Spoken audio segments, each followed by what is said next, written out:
What is the fastest way a room of happy people turns sour you've witnessed?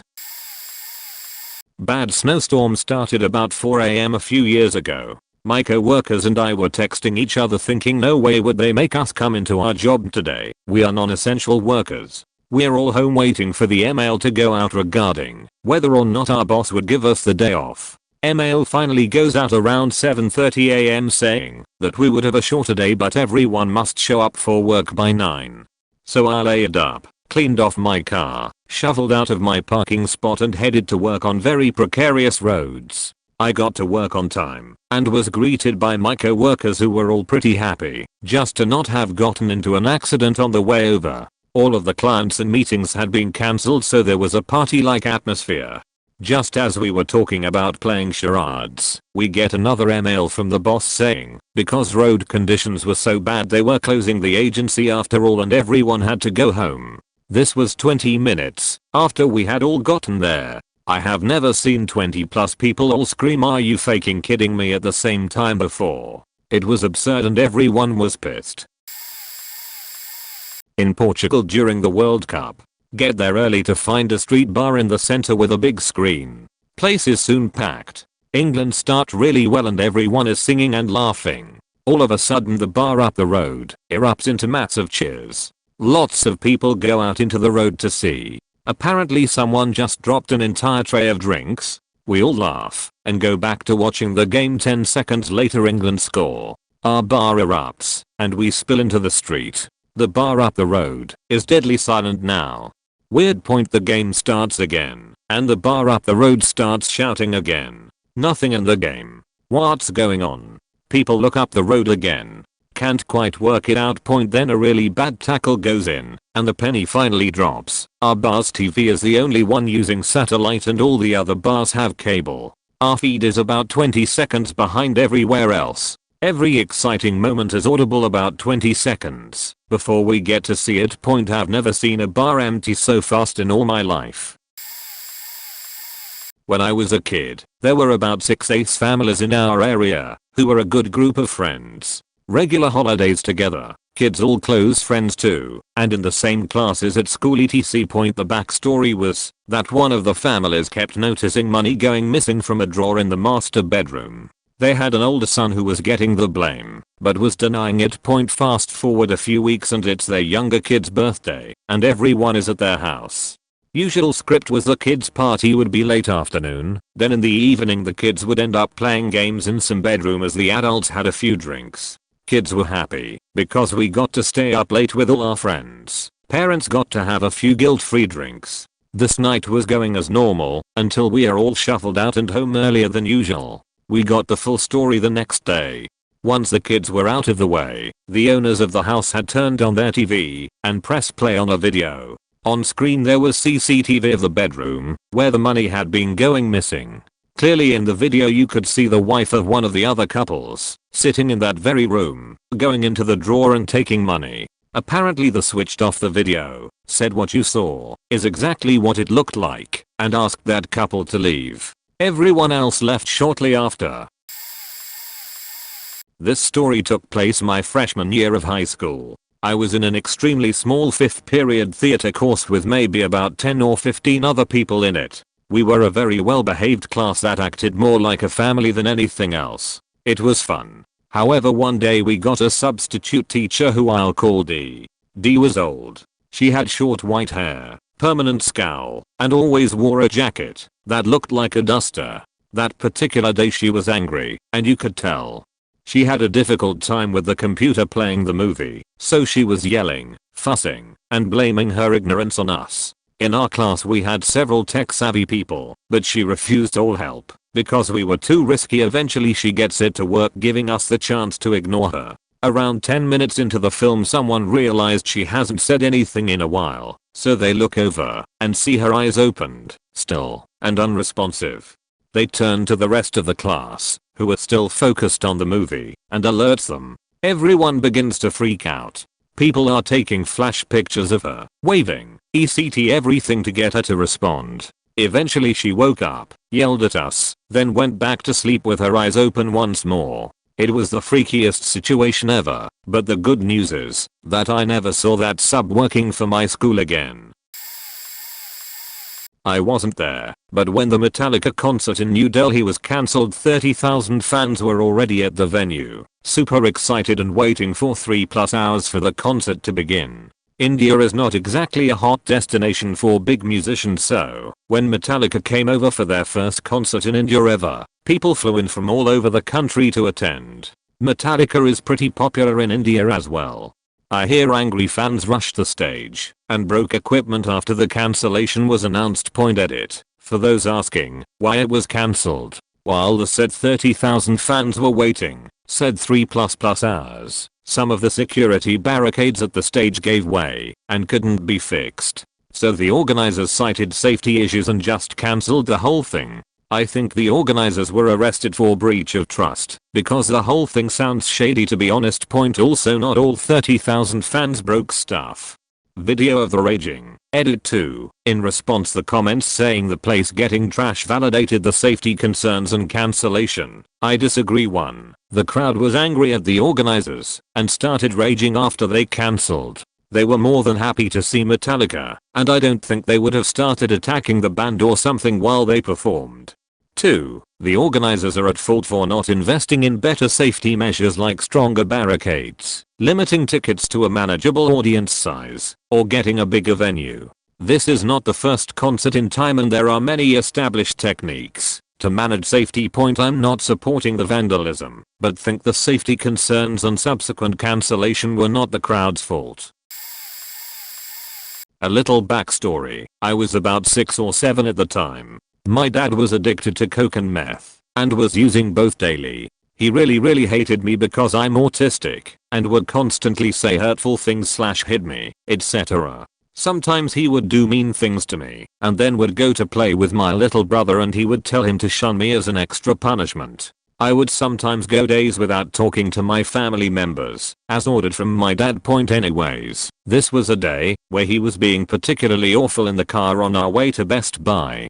When we got there, he put my brother on his shoulders, told him to ignore me, and started picking out games for the PlayStation that I wasn't allowed to touch. We got to the line, and I was so tired of it, I yelled, "I'm tired of you being mean. I want you to stop hurting me and pretending to be nice. Stop hurting me." The whole store went silent. He tried to laugh it off, but he got a lot of side eye, and one woman pulled her kid away from him. It was an awesome feeling, followed by a sinking feeling when the store remained quiet until I left with him. Didn't witness it personally, but heard about it and the aftermath. Back in 2006, an army unit was being extended beyond its original 12-month deployment to Iraq. This was the first extension for the surge, and before it became common, Secretary of Defense Donald Rumsfeld traveled to the unit's home base to address the families of the soldiers and let them know why these soldiers weren't coming home, and the few that had made it home were having to turn around and go back. It wasn't a horribly happy crowd to start with, but they were willing to hear him out and be respectful. Apparently he came in incredibly conceited about the whole situation, and basically made a comment along the lines of "they are soldiers, and will do what they are told and like it." He was completely lacking in empathy or understanding and just expected everyone to accept and support the decision. This comment and demeanor immediately turned the crowd hostile and the town hall was quickly cancelled, and Rumsfeld had to be escorted out by his security detail.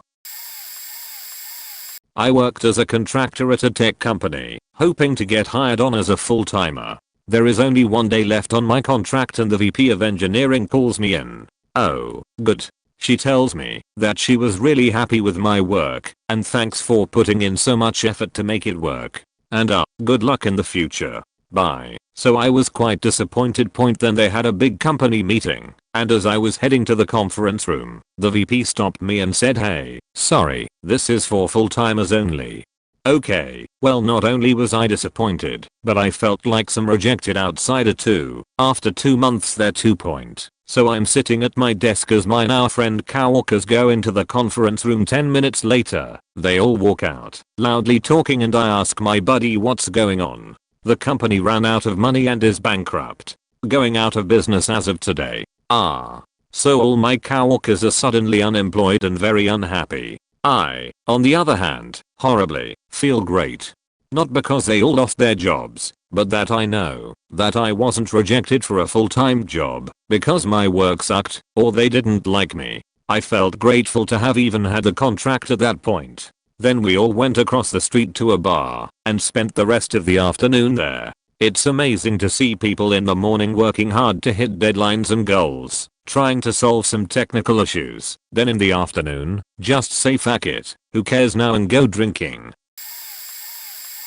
My dad's family did a family white elephant for years. His youngest brother, a happy accident, was probably 30 when I was 15. He was notorious for always contributing, not just dumb white elephant gifts, but actively bad and cheap gifts. This particular year was no different. It was my first year contributing, and I can't quite remember what I put in, but it was a solid gift despite my meager minimum wage fast food job pay point. As the white elephant rolls along, everyone is laughing and hee-hawing at the gifts. We always made a rule that a gift could be stolen no more than 3 times. Being the broke, hungry high schooler I was, I had been targeting a Chipotle gift card. Obviously a high-profile gift. I stole it the second time in the second to last round. My uncle stole it from me in the last round, and it was like a record scratch moment in a movie.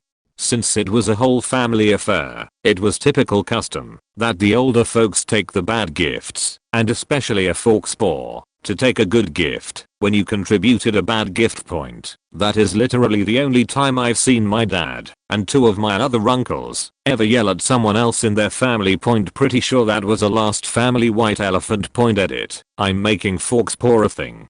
Come with me or be left behind. Pause out.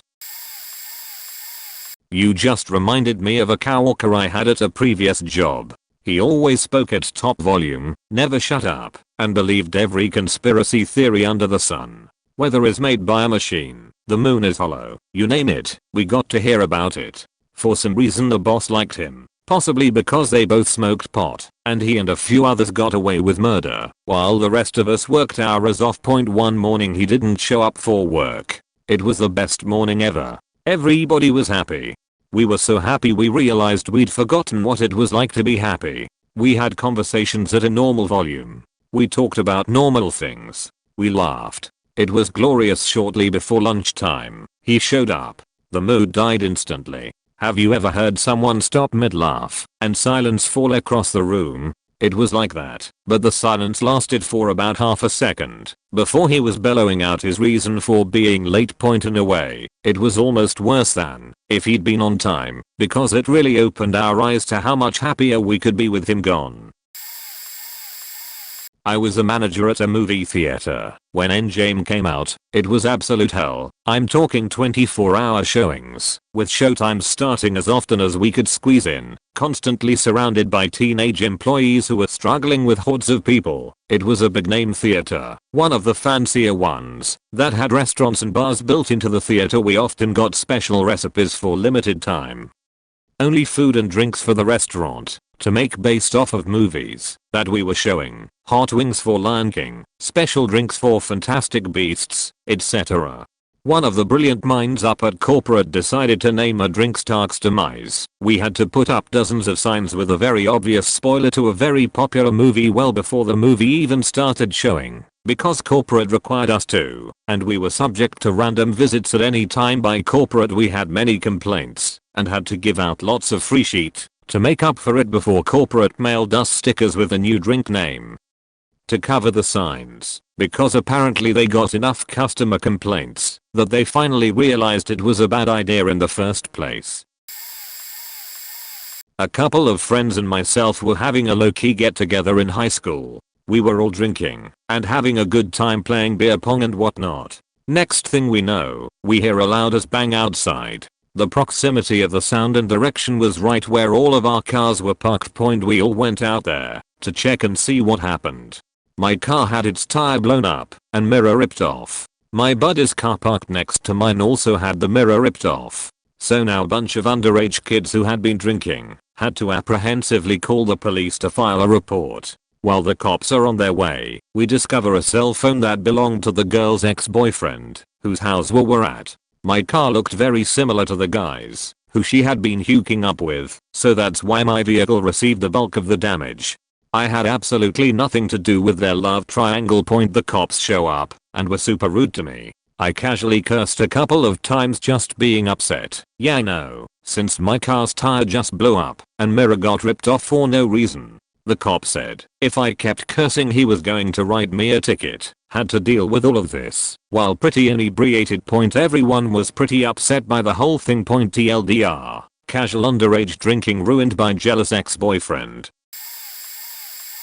I didn't witness this, my pops did, when he was a teenager. It's just one of the funniest goddamn stories I've ever heard in my entire life, so I tell it with his blessing at every opportunity. My dad is mixed. His father, Opa, is the big white dude and an atheist, and his mother, Mimi, is Indian from a Muslim family. My Mimi was apparently treated like utter shit by her whole family growing up except for her youngest brother. This got worse when she got older and they started trying to foist her off on this other guy. Long story short, my Mimi ended up meeting my Opa and they ran off together without anybody knowing about it. Pops says it was due to romance only, but I can also do the math on his birth date versus what it says on the marriage certificate, if you get my drift. Lol. Anyway, years go by and the only one from Mimi's family who even acknowledges she's alive is my great uncle. That is until Mimi's father gets cancer. He starts talking about family and making amends and all that jazz, and basically invites Mimi and Opa and all their kids together. My dad's half brother and half sisters from Opa's previous marriage weren't invited over for his birthday. But things are apparently going well. They are sort of tensely accepting my Opa. Finally dinner winds down, and while the ladies are taking care of things, my great grandfather invites Opa and my dad into a room with the other guys to have coffee and stuff. At some point, coffee turns into stealth alcohol, which I thought was a thing religious people didn't do, but oh well. This story would not exist without alcohol, and the fact that everyone in there thought it was brilliant to give my 15-year-old absolute mess of a dad alcohol. Anyway, the jokes start getting bawdier and bawdier, and at one point someone basically implies my Mimi was a slut who never discriminated against a dick. And without missing a beat, while everyone but my dad, Opa, and younger great uncle are laughing, my dad just looks at his dad and says, "And all these years I thought I got that from you." And then he apparently instantaneously sobered up and realized that that would be how his mother's entire religious family found out he was gay. Absolute legend. TBH.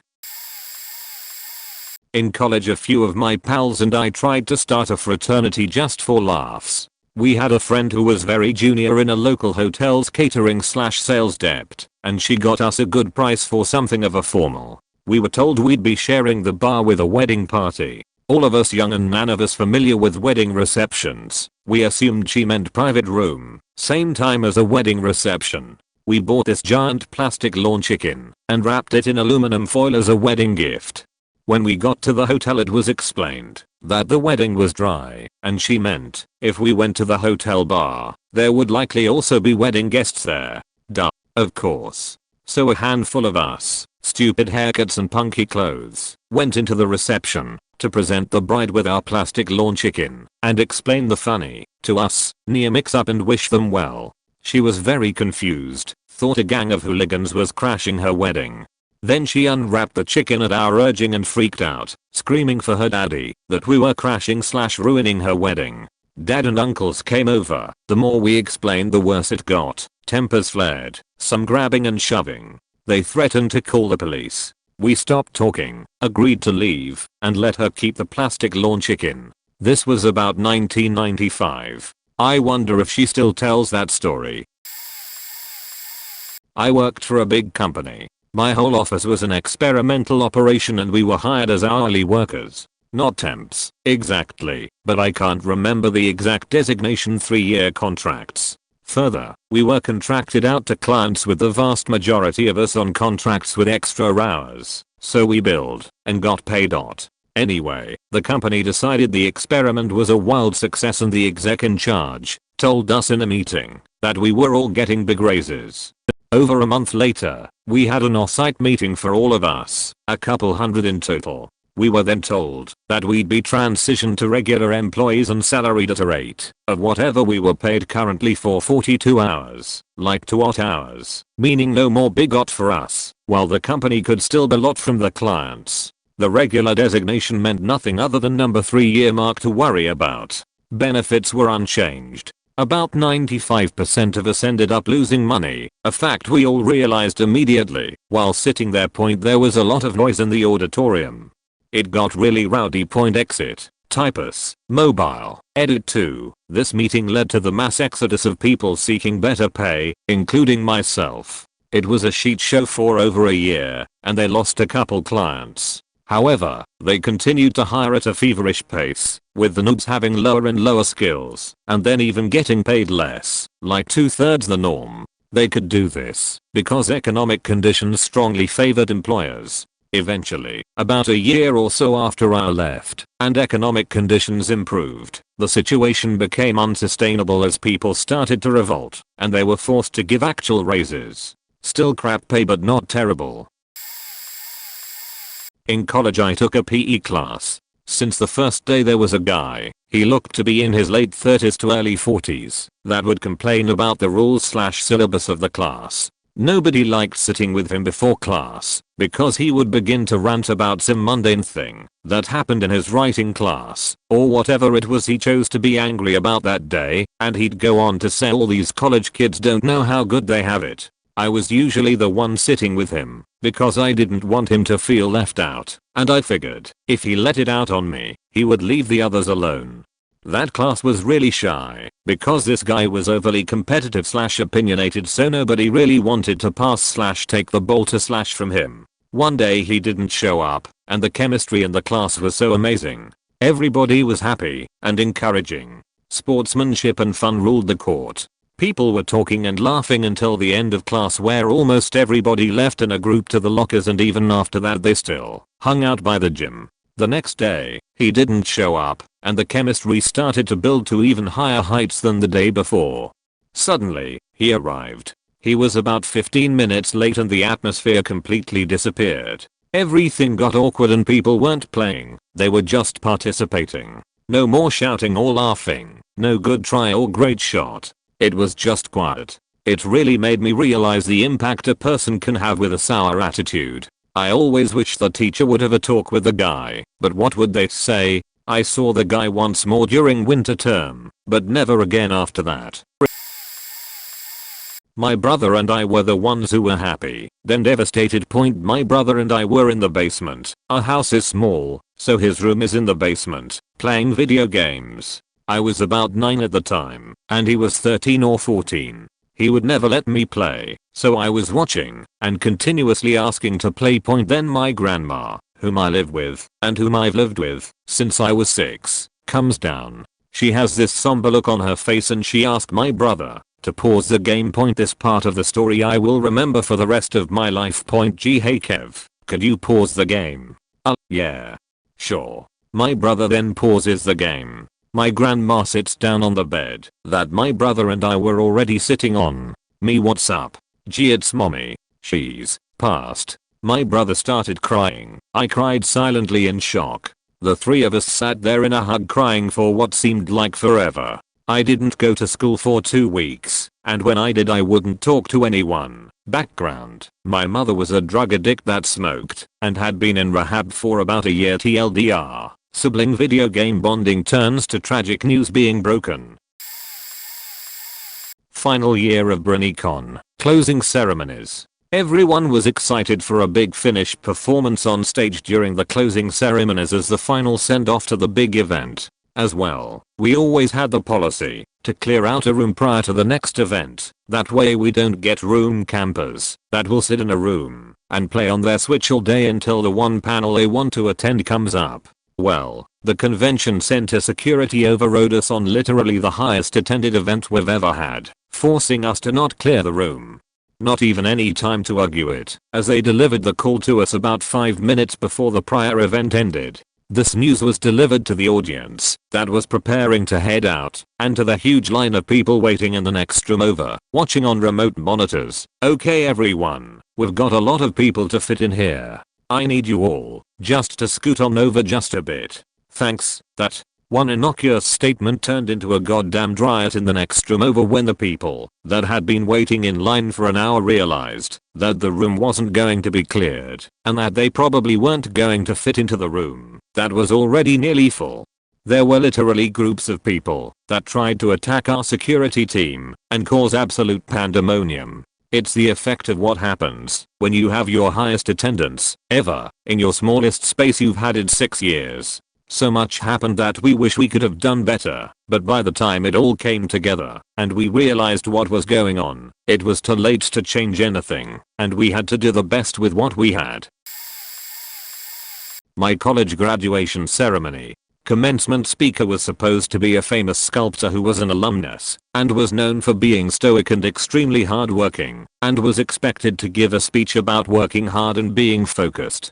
Guy has to cancel last minute due to a family emergency, so he's replaced by a different alum, some business dude in his mid-60s who proceeds to give a freewheeling discourse on the importance of following your heart and just going with the flow, and how it's dangerous to have a too formed view of the future. He talked about how the classic career mode is becoming outdated and how people need to worry less about making tons of money and traditional values for success. Holy shit, my friends, I have never seen 10,000 parents go from happy to seething in a moment, and damn, it was hilarious. They came expecting a Rat Mayfair drill sergeant kick in the pants speech for their recently graduated kids, and instead got a Michelangelo the Ninja Turtle. The thing is, the guy who ended up speaking was completely right on with his message. The parents hated it though. Well, I doubt there's another story like this on Reddit today. I'll tell you a tale from about 20 years ago, set in a high school in northeastern Pennsylvania, where football and wrestling are king, and hunting deer with your pappy is literally a holiday and you get off of school for it. It's 10th grade, I believe, and I'm in lunch one day, and I sit at the table with my best friend and a group of other chums. Normal day like any other, some sheet food, some laughs, same old bullshit. It's time to leave, and leave we do.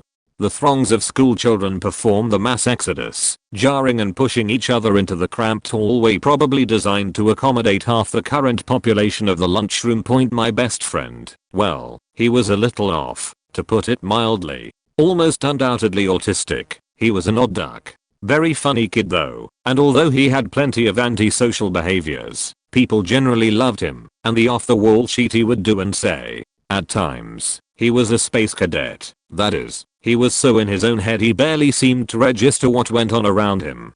At other times, he would take a Bible I happened to have in my room, no idea why, to school and walk through crowds of people preaching to the masses, all fire and brimstone. This particular day, he left the lunchroom with a small plastic container of apple sauce and got it in his head to peel off the top and send it catapulting out of its plastic abode forward into the mass of teenagers. Hardy haha. Laughs had by all nearby. End of story. Forgotten. Well, not quite. Next day, rinse and repeat. Same old boring lunchroom, different menu item, same seats basically, same people. I was sitting across from my friend. Someone behind him turned around, and I realized I knew him. I didn't even think he was in our lunch. He smiles, puts his fingers to his lips in the traditional shway, and unscrews a small bottle. What happened next is forever part of my memory, seared in there like grill marks on a finely marbled ribeye. He turns the bottle 90 degrees, and a liquid runs out and down my best friend's hair. It looked like Worcestershire sauce, only somewhat oily in the way it ran directly off of my friend's hair. The kid turns around, presumably seals his bottle. 5, 4, 3, 2, 1. A strange, powerful, horrible, utterly demonic smell catches my nose. I can see by the look on the faces of every single person within my view, which is scores of folks, that the smell has hit them as well. En masse. 2/3 of the lunchroom closest to the smell immediately rises and makes for the exit, fighting and pushing to evacuate faster than I've seen people run from apartment fires.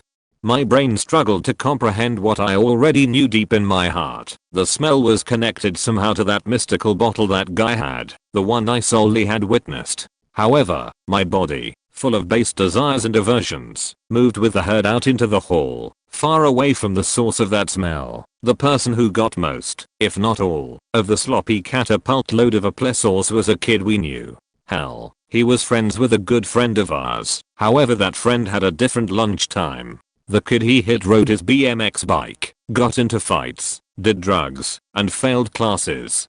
We skated, got into a scrap here and there, did drugs, but not hard ones really, and generally passed our classes without trying.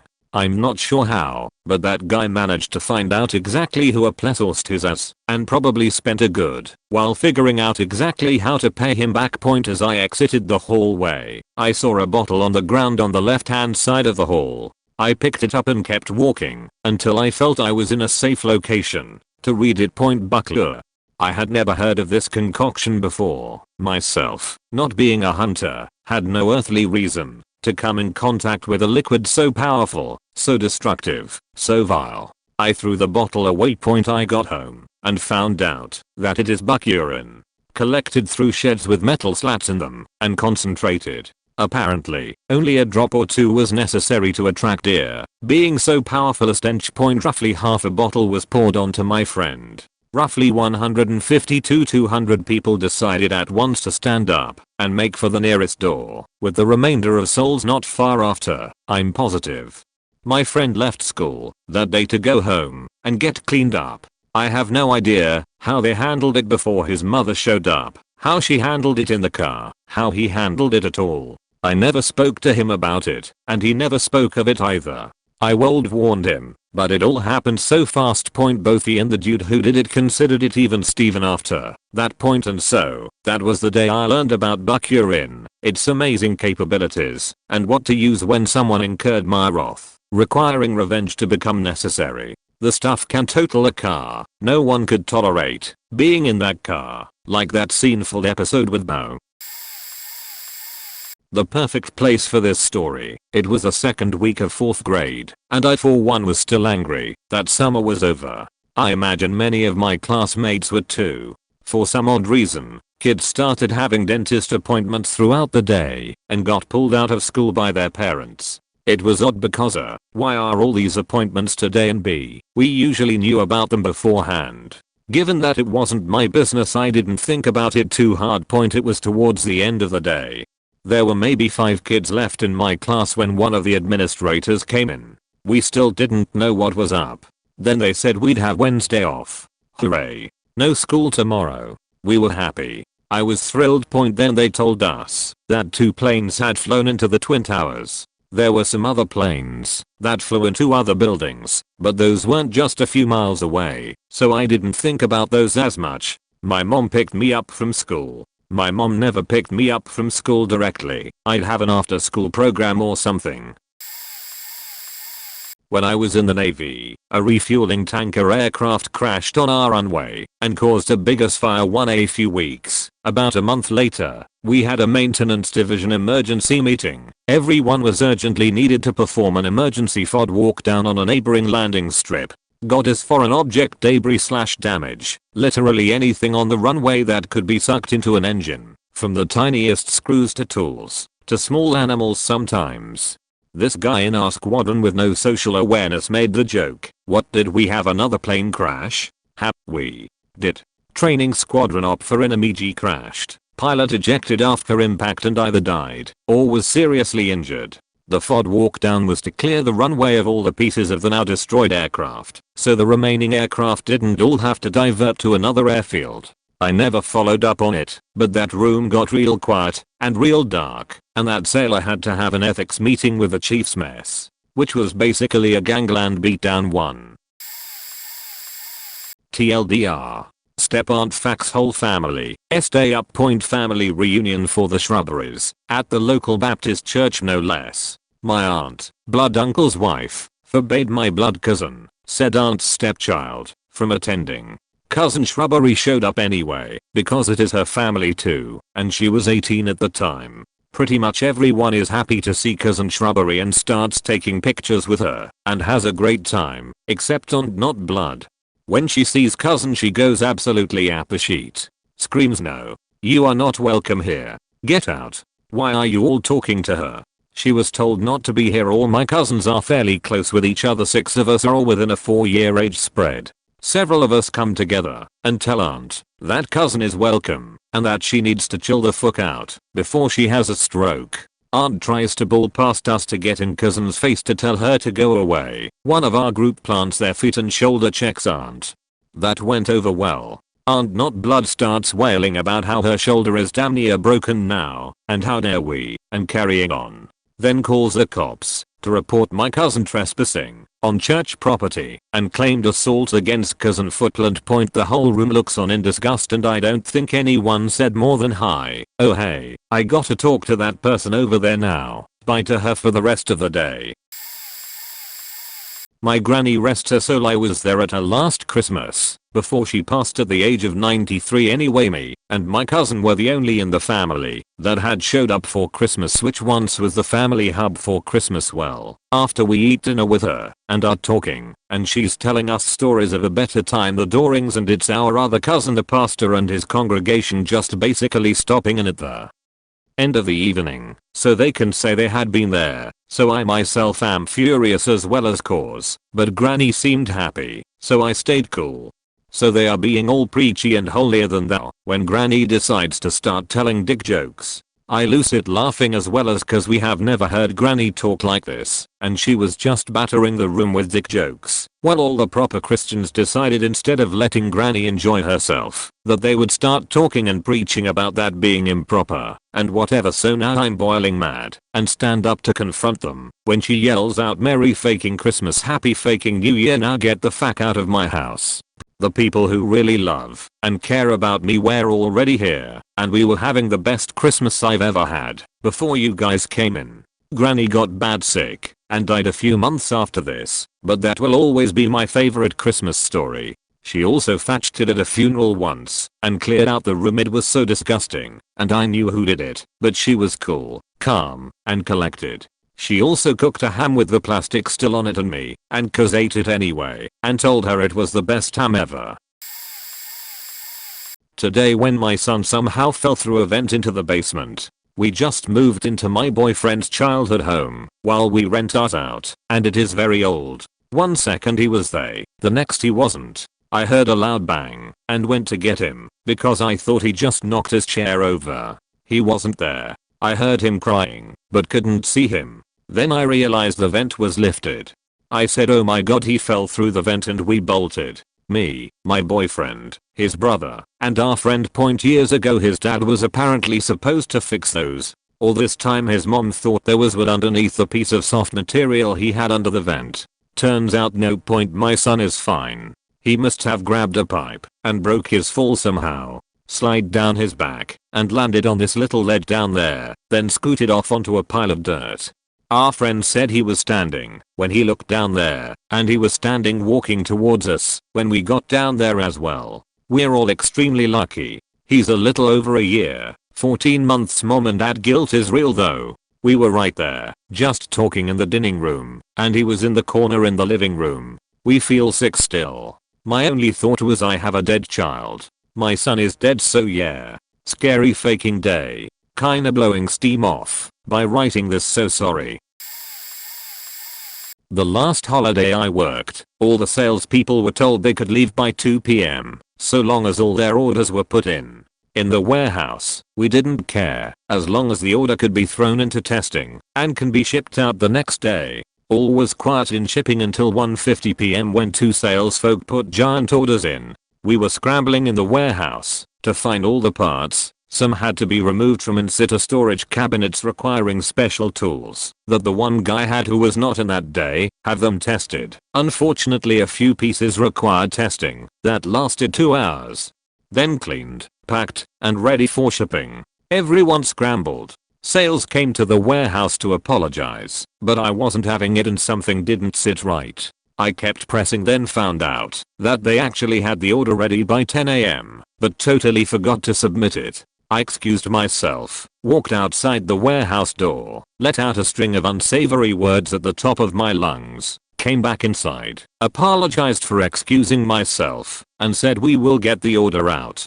Told them to turn around, go back into the office and to say nothing to another soul until the following Monday. I wrote up an email to the operations director, the sales director, and CEO explaining how we will do our job, but we do not appreciate the abuse. They promised some consolation prize but never delivered. I let most of the warehouse crew go by 5 when all was at least out of testing, and it was just the shipping guy and me. After 10 minutes, I let him go and I stayed, finished packing, drove the stuff to UPS, because we missed our pickup and went home. Ignored all calls from work until Monday. They apologized. I told them they needed to apologize to the folks who had to pay extra for daycare as they were expecting a 3 p.m. release, or the one who had to scramble to find someone to pick their family up from the airport. And I turned around and walked away. We were counting the minutes, joking and being happy right until the system dinged with an order. When I finally left, this was one of the fine examples I relayed in my letter. It's not the money, it's how you treat people. I used to go to the University of Arkansas, and last year we were in the College World Series National Championship. For those who don't know, this works in a best out of 3 series. It was Arkansas vs Oregon State. Well, Arkansas wins game 1, and game 2 is coming on, so me and some buddies meet up at this bar called JJ's. Real crowded bar in Fayetteville, so literally packed with Razorback fans. And I'm talking all 150 plus seats taken, people standing up, people standing outside just watching the TVS. Well, we get to the 9th inning, and we are winning 1 out away from winning the game, and bringing home the first Arkansas National Championship, in the major 3 sports, in my lifetime. We were all beer on head type of excited. Well, Oregon Street hits this blooper foul ball, and this crowd just erupts. Like the loudest venue I've ever been in. We're watching in slow motion. People start throwing beers on their heads, and you can just feel the pure joy in the air. Then Arkansas drops the pop-up. In the matter of 2 seconds this place went from magnitude 6 on the Richter scale to as quiet as a church mouse. Then Oregon Street comes back and wins the game. Arkansas goes on to lose the World Series. You could literally feel the absolute just frustration in the air. We only lost the game, but we all knew that we would lose the World Series after that. Single most heartbroken I've ever been. I work at a hospital. It was shift change after a 12-hour shift. All of us nurse were giving report, about to go home, when one of my patients has a massive stroke. We call a code. We do chest compressions. He got shocked. The whole shebang. Keep in mind this is at 3:30 a.m. So a lot of important people in my tower show up. After he gets shocked, the scribe announces that he was in fact a DNR. At this point I'm dying inside, realizing that everything we had just done was a waste, a big no-no, and all my fault. I got caught up in the moment and didn't remember the patient's code status. It ended at around 3:45 a.m. It was a sheety 15-minute journey of everyone getting ready to leave to being extremely stressed to being extremely pissed and exhausted. This extremely stressful event that had occurred was unnecessary and my fault. Let's just say everyone, including me, was pretty pissed. Everyone I worked with was super nice, always, and even I could tell that they were pissed at me. Being in a code at 3:30 a.m. at the very end of your shift ain't fun, especially when it's unnecessary and the patient just dies. So a recent ex of mine that I invited to a party with all my friends asked if she could bring a male friend along with her that I didn't particularly like, but didn't want to be the insecure boyfriend, because I have always had a laid back mentality of my girlfriend hanging out with guy friends mainly for the fact that most of my friends are female anyway. She arrived with her friend to the party I had hosted at my house with my other 3 roommates. Their girlfriends along with about 12 other friends I had invited, most of them female. There was music playing, people dancing, drinking, just having a blast. She was the last one to arrive with her friend. As soon as she walked in the door I very quickly introduced her to my friends, because I was so excited that after 5 years single I had someone to have memories with and share her with my friends. I shouted to everyone, "This is my girlfriend," name of girlfriend left out for anonymous purposes, and her friend, recent ex-boyfriend of hers, that I had no clue was an ex. The room very quickly got dead silent, with the only thing making noise was the music playing in the background. Everyone started making weird gestures and whispering among themselves. Came to found out later that she had been cheated on me with her ex-boyfriend and everyone in the room knew about it except me. But once they figured out that it was her that was dating me, a few of my friends pulled me aside to tell me the bad news. I ignored it at first and went back to partying and had a good time because I didn't want to believe it. But sure enough, I caught them flirting together and pulled her aside to try to discuss it with her privately. But she insisted that they weren't seeing each other. After the party concluded, she was very drunk, and this is when I found out that he had went to pick her up from her apartment to bring her to the party so he could drive her back home instead of me driving her home. She insisted he take her home, to which I very politely asked both of them to leave. The next day she half-as admitted to faking him that night, and that's when I said goodbye to her for the last time. But I found out that night who I could really trust, thanks to all of my loving friends. Cheers to you guys. TLDR, girlfriend shows up to a party I hosted with her ex-boyfriend that I didn't know was her ex, and all of my friends at the party told me that she was cheating on me, and I broke it off the next day. Cheers to having great friends. This happened twice at my previous job. The new district manager informed us that she was banning any seasonal employees we had hired previously because she feared they were loyal to the previous store manager. They weren't. They were high school/college students that enjoyed working there and able to help close on busy days with the key holders. That cut our staff to less than half, since rarely anyone applied to our store point Black Friday that year, and the one after was insane. The new store manager that the district manager hired, and I pulled 12 to 14-hour shifts with the help of 3 workers.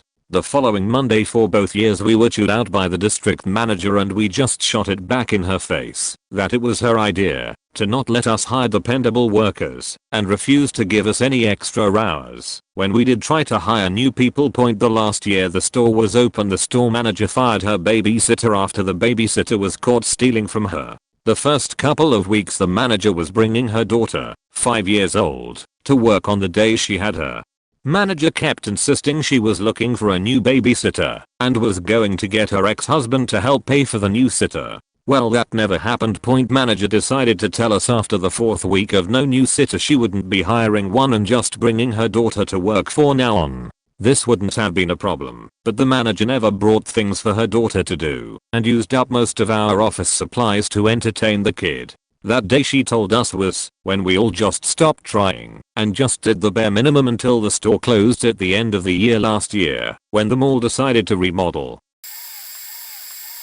I worked at a summer camp, so lots of happy kids, lots of happy staff. My boss's boss was there checking in on our program and was talking to our camp photographer, who was just about the sweetest, most good-natured kid you could ever hope to meet. He had a picture of him and his late best friend as his phone lock screen. Boss comments on it and asks why that was his lock screen. Point she was kind of known for being super blunt and insensitive, so no one was surprised, and the photographer gently explained that it was his best friend who passed away earlier that year. Now, any normal person with any normal degree of empathy would dropped it. Not this lady. She kept at it, asking pointedly why it was still his lock screen, why wasn't it something else, etc. All of us staff standing around were so shocked we didn't quite know what to do or how to change the subject, since it was obvious the photographer was on the verge of getting emotional. My boss saved the day with a very awkward "okay, anyway," and started another conversation. Point all of us lost the last bit of respect we had for her that day. Wasn't a room full, more of a parking lot full. I think about 300 to 400 people. A good friend of mine had committed suicide. He was in a very dark place, not much anyone could do about it. So being the friends that we are all into cars, and so was he. We already had a car club and decided to throw an in your honor meet for him and for the family. We used the Arbudder's car as the main attraction. Parking setup was normal for a rectangular parking lot, only we had his car, his pride and joy, his absolute baby in the middle, but at one end of the parking lot, so it was out of the way and no one would hit it. So anyways, we're about 2 to 3 hours into this meet. Everyone is having a good time, his whole family is there, even the love of his life. Everyone is great except for the one person who should be there is missing, and it's first in line in everyone's mind. There's a guy who brought an electric drift scooter. You just sit in it, twist the throttle and it slide all over. It was actually pretty cool. Someone who was drinking when they weren't supposed to be, not me, was riding it and slams into the side of the main attraction, our friend's car. Dents the rear quarter panel pretty badly and everyone just stops, as if a gun just went off. Music cut. Everyone freezes and all eyes were on him. The father was exceptionally pissed. Can you blame him? Dude became a pariah in about 1.5 seconds. Probably the worst thing I've ever seen. Everyone wanted to beat on this dude until he was a tattered piece of leather. He quickly got up, apologized profusely, and said he would sell everything he owned if it meant fixing the car. That's all fine and good, but the damage was far more than just the dent in the car. Him and the parents exchanged info. The car left with the family and the meet ended shortly thereafter. Killed everyone's mood because he just had to be stupid. TLDR, guy hits car with electric drift thing and almost dies on the spot. I had a seizure in an indoor holding area for a ride at Disney World. There were like 40 people packed into a fairly small room, and I felt it coming on just quickly enough to get my mom's attention. Then I was down. Seizure, even tonic-clonic aka grand mal, don't ever look like how they are portrayed on TV. I also sound like I'm choking during them, so people got really freaked out. I'm epileptic and have about 15 big seizures a month, as well as several small absent seizures a day, so my mom knew how to handle it. Helped me get me out of my wheelchair and onto the ground, turned me on my left side, cushioned my head, and let me be. It only lasted about a minute and a half. Then I was groggy and confused, but able to get back into my chair. I found out later that my little sister had to spend that whole time telling people off for trying to record the seizure on their phone, and had to tell one guy who offered to shove his leather wallet in my mouth that not only would it not stop me from swallowing my tongue, that's virtually impossible, but if he messed with my mouth, I could choke to death on his fingers after biting them off. During tonic-clonic seizures, your joints and muscles can contract hard. My jaw could clamp down in the middle of the seizure hard enough to do serious damage to whatever is in my mouth. I've bitten the sheet out of my tongue and inner cheeks because of that. And forcing my jaw open would be virtually impossible without doing long-term damage to my face, gums, or teeth. Anyway, people freaked. I was fine, and the line was already so slow that it didn't even delay how long we waited for the ride. This is all what I've heard from my mom and sister. I'm not conscious during a seizure, and I'm very confused and disoriented afterwards. This was back in 2006. I had just started a new job around Thanksgiving and Christmas rolled around, and the boss decided to throw a party at his house. Okay, cool, party at the boss's house, hell yeah. Now I wasn't comfortable enough around my new boss to get wasted or anything, so I had one of the other guys bring me an Oz of some really nice bud for later. Fast forward about an hour and the party's doing its thing, at least 40-ish people or so. Going well enough, folks cutting up, dancing. Well, one of the other guys decides in the middle of dancing with the boss's wife to get a bit too familiar and acquainted. She's not disapproving, and the boss takes note and shuts she down. Alright, I get it, time to kick rocks. Word. Well, boss comes back out of the house with some bass in his voice saying no one is going any faking where. Says someone has stolen the Christmas bonus checks he was planning to give out. Demands everyone empty out their pockets. Oh shit. JPG. Well, fuck it, at least I know I don't have the checks.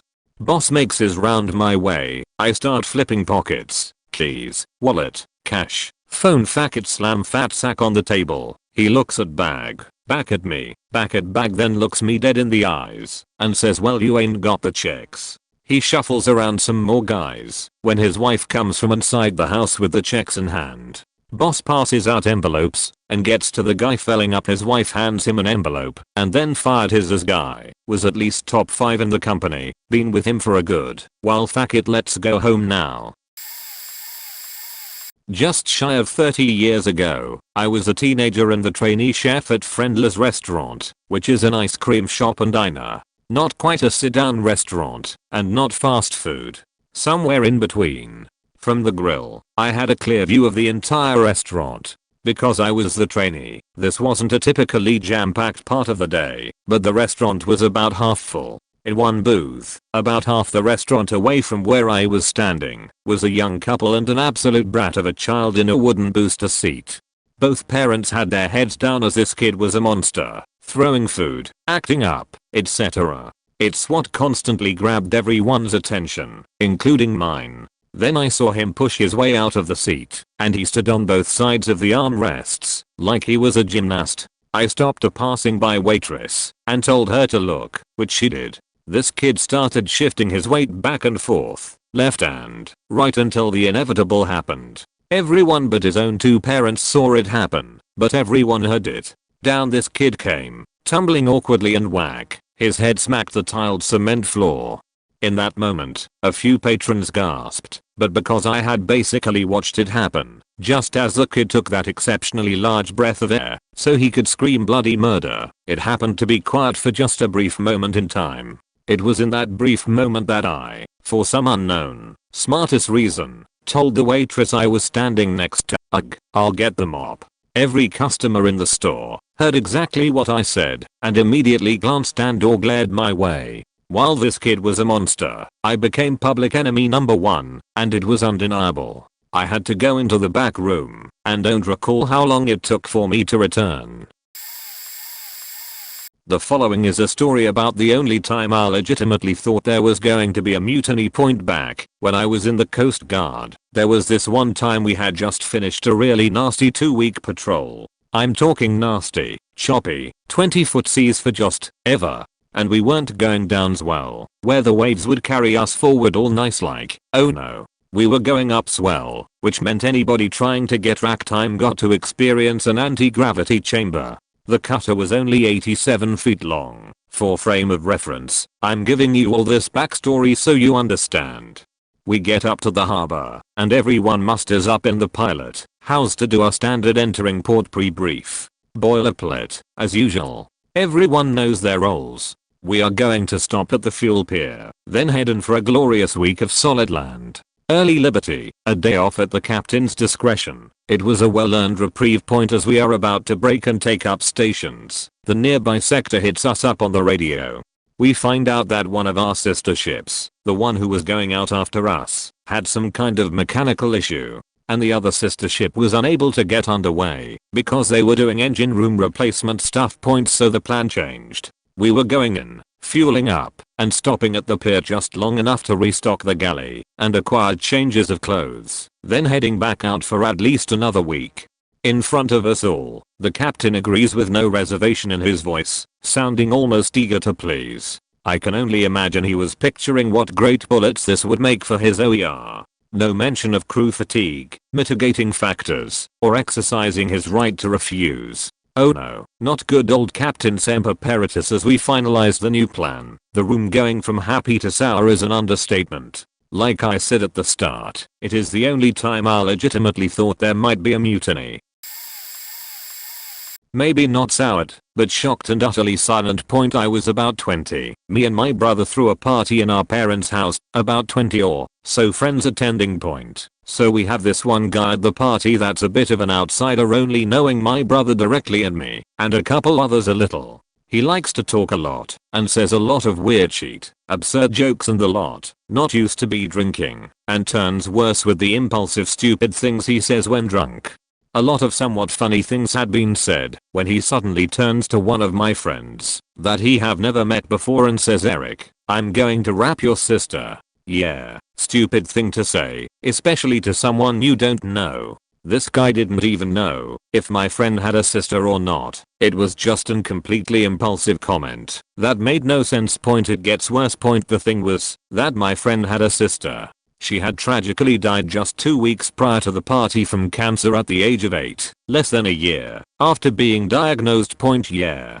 Everyone else knew about it, and the room just fell dead silent immediately. The following reactions is a bit hard to properly describe. The guy is confused and surprised. My friend just stares shocked and surprised at him before turning around and walking away silently. I'm just shocked and dumbfounded over the absurdity over the situation. Another friend of him is fuming with rage and my brother walks over to his shocked friend and tries to explain how extremely stupid he just was. Worth to be mentioned is that my friend had not been taking the loss of his little sister in a healthy way. He was completely silent about it, didn't talk or show grief in any way, just completely locked in. Our common friend, the angry one, had talked to me about it, and that Eric's parents had contacted him about it, begging us to help him opening up about it, since they were worried about him. No fight broke out, and my friend forgave him for it, after he had explained he didn't know anything, and was really sorry. The part took up pace again, and we had a good time, but it's not a party anyone has forgotten about. Eric is not his real name. This may not be so much sour as painfully embarrassing. I was in a math class in a standard classroom with linoleum floors and those high school desks with the chair and table conjoined. We were all getting ready for the teacher to come in and just chatting, and this girl goes to prop her iPad or something up on her table and the stand slips, and it hits the ground. Normally when people think of phones and tablets falling, they don't imagine what happened before us, which is why the air almost stung. The tablet landed in such a way that the thing shattered. It was uncomfortably loud as well, so we all look over and immediately understand what happened. Unfortunately for the poor girl, she now had to fish her tablet off the ground, and the moment she touched it, we could hear glass shards moving around. I was hot in the face just looking at her, and feeling so bad I had to look away, and was almost going to burst into laughter from the stress of it all. She was basically scooping the ruined thing into her backpack, and we all tried to just ignore it happened. When class ended, she said, "That was super embarrassing," and I didn't even have the heart to look at her and hurt her feelings with my gaze. In high school, me and a friend happened to be at a classic basketball game that went down to a buzzer beater. This was a super big win for the area, so everyone was going to different places to celebrate this. Me and my friend did not attend this school, but we knew kids on the winning team. We were so amped to party with the star athletes after the game and thought it would be like a movie. However, when they invited us to come party, we didn't get their numbers because they said they were headed to the Pizza Hut, which is like where everyone was going afterward. So, we called up some other friends to tell them about the game, and they decided to show up to the Pizza Hut. We finally got a hold of our friends on the team AMD. They said they were going to a house party way far away, but we were welcome to come. We declined because it was so far away. Our friends who showed up were pissed about this and stormed out. They get to the parking lot and start chanting "Insert school is #1" and get in their car. People start chanting it too, like a lot of people. My friend rolls down the window and screams at sucking dick. Then, he just pulls off. The crowd immediately goes silent, realizes what has just happened, and faking goes ape. I'm still standing there with the one friend I came with, and they immediately chase us to our cars. It actually happened to me while at a campfire, while with a bunch of my wife's friends. We were all telling jokes in a circle, and then it came to me. I couldn't think of anything except one of the rudest jokes I had ever heard. I said, "Nah, I'll pass. The joke I have is too rude. Just tell the joke," they said. I said, "No, seriously, it's not for this company." And of course they kept insisting, so I told the joke. This is the joke. One day a little girl is in the shower with her mom.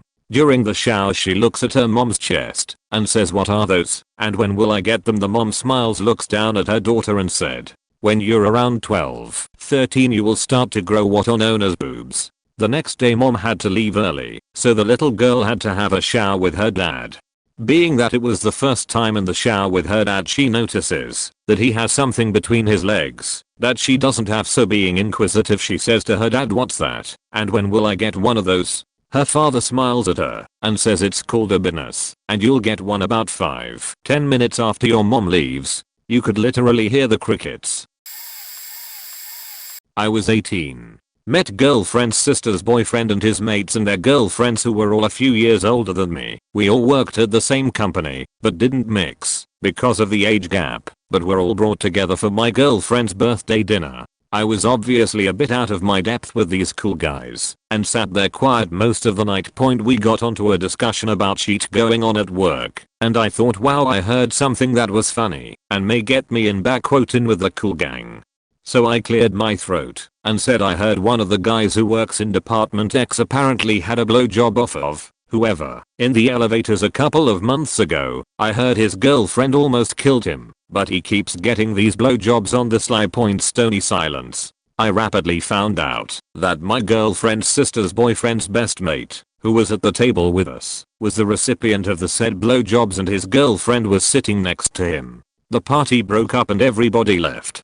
To make matters worse, they were convinced I knew about it and had just said it to stir things up. Youth Christian Church Group. We were shuffled to the main gospel group with a stage, and I was trying to find a way out of speaking. I sat down by a group of old women to clear my head, maybe tell them I'm sick and need to go. This warmed me when I said I didn't feel well. Apparently they were under the assumption the youth kids were there to vow purity or something instead of read their favorite Bible verse, like I was told. I was bombarded with questions about my virginity. I was a 12-year-old girl being scolded for defying God. Old bitter women fingering through their Bibles about women's treachery and my apparent disgusting sins against God. I didn't know half of the shit they were accusing me of. My face got so hot and stomach was in knots. I was a kid with PTSD from female abuse and I couldn't handle it. I was hyperventilating and sobbing. The moment someone grabbed me by the shoulders and was in my face, I screamed. I ran out as fast as I could. As I passed the hundreds of rows of chairs, the once smiling and happy massive congregation went silent and watched me leave. I never went back to church. For an assistantship I had in grad school, all of the guys had to give a presentation on a treatment case they'd been working on and the progress they'd made with the client. The whole assistantship had been a mess in the 2 years we'd be on it, as it had changed hands multiple times and there was no consistency or clarity on a lot of the requirements or expectations for the gas. Needless to say, no one really wanted to do the presentation, but we were told there would be pizza, provided by the new assistantship director, that we all had only met maybe once before. Well, she isn't there for essentially the whole series of presentations and the pizza hasn't shown up yet. We find out the director is on her way and the pizza should be there. Before she arrives, 3 large pizzas show up. One that is all black olives, one is all green olives, and the other is mushroom and black olives. First off, no one in the room of about 12 people liked olives. Second of all, even if we liked them, who orders pizza for a group of people you barely know and requests for olives to be on all of them? Like, what happened to pepperoni and cheese? So essentially none of it gets eaten, except a few slices where people tried to pick the olives off. The director shows up and is so surprised no one at the pizza and was like, "Don't you like olives?" I was angry, but maybe even more amazed that someone legitimately thought it made sense. A few years ago, my ex loved the podcast Chapo Trap House. I enjoyed some of their banter, but it was a bit too snarky for me. Cut to a few years later, the group announced they were hosting a live recording on election night 2016 only a few blocks away from our apartment in Ganas. Previously in the week I had tried and failed to score tickets to see Hillary's victory speech at the Javits Center, where she was to proclaim the proverbial glass ceiling broken, so I agreed to go with him. The night started off fun. Everyone was enjoying their PBRs and watching the mock DR Strangelove impersonations on stage. Every once in a while, the troupe would cut away to their steward of live polling. It was early on the East Coast, so at first, it seemed like a sweep for the left. We all reveled in our assurance. The mocking of Trump and his deplorables ensued, but as the night wore on, so did our spirits. Over the next couple hours, the room went from a group of cocky Brooklynites laughing in the projected face of our foe to an eerie stillness. Even the comedians weren't laughing as Middle America's votes rolled in. We ended up leaving early. The mood was just too depressing. I fell asleep that night alone, in front of the TV, and awoke to a real nightmare.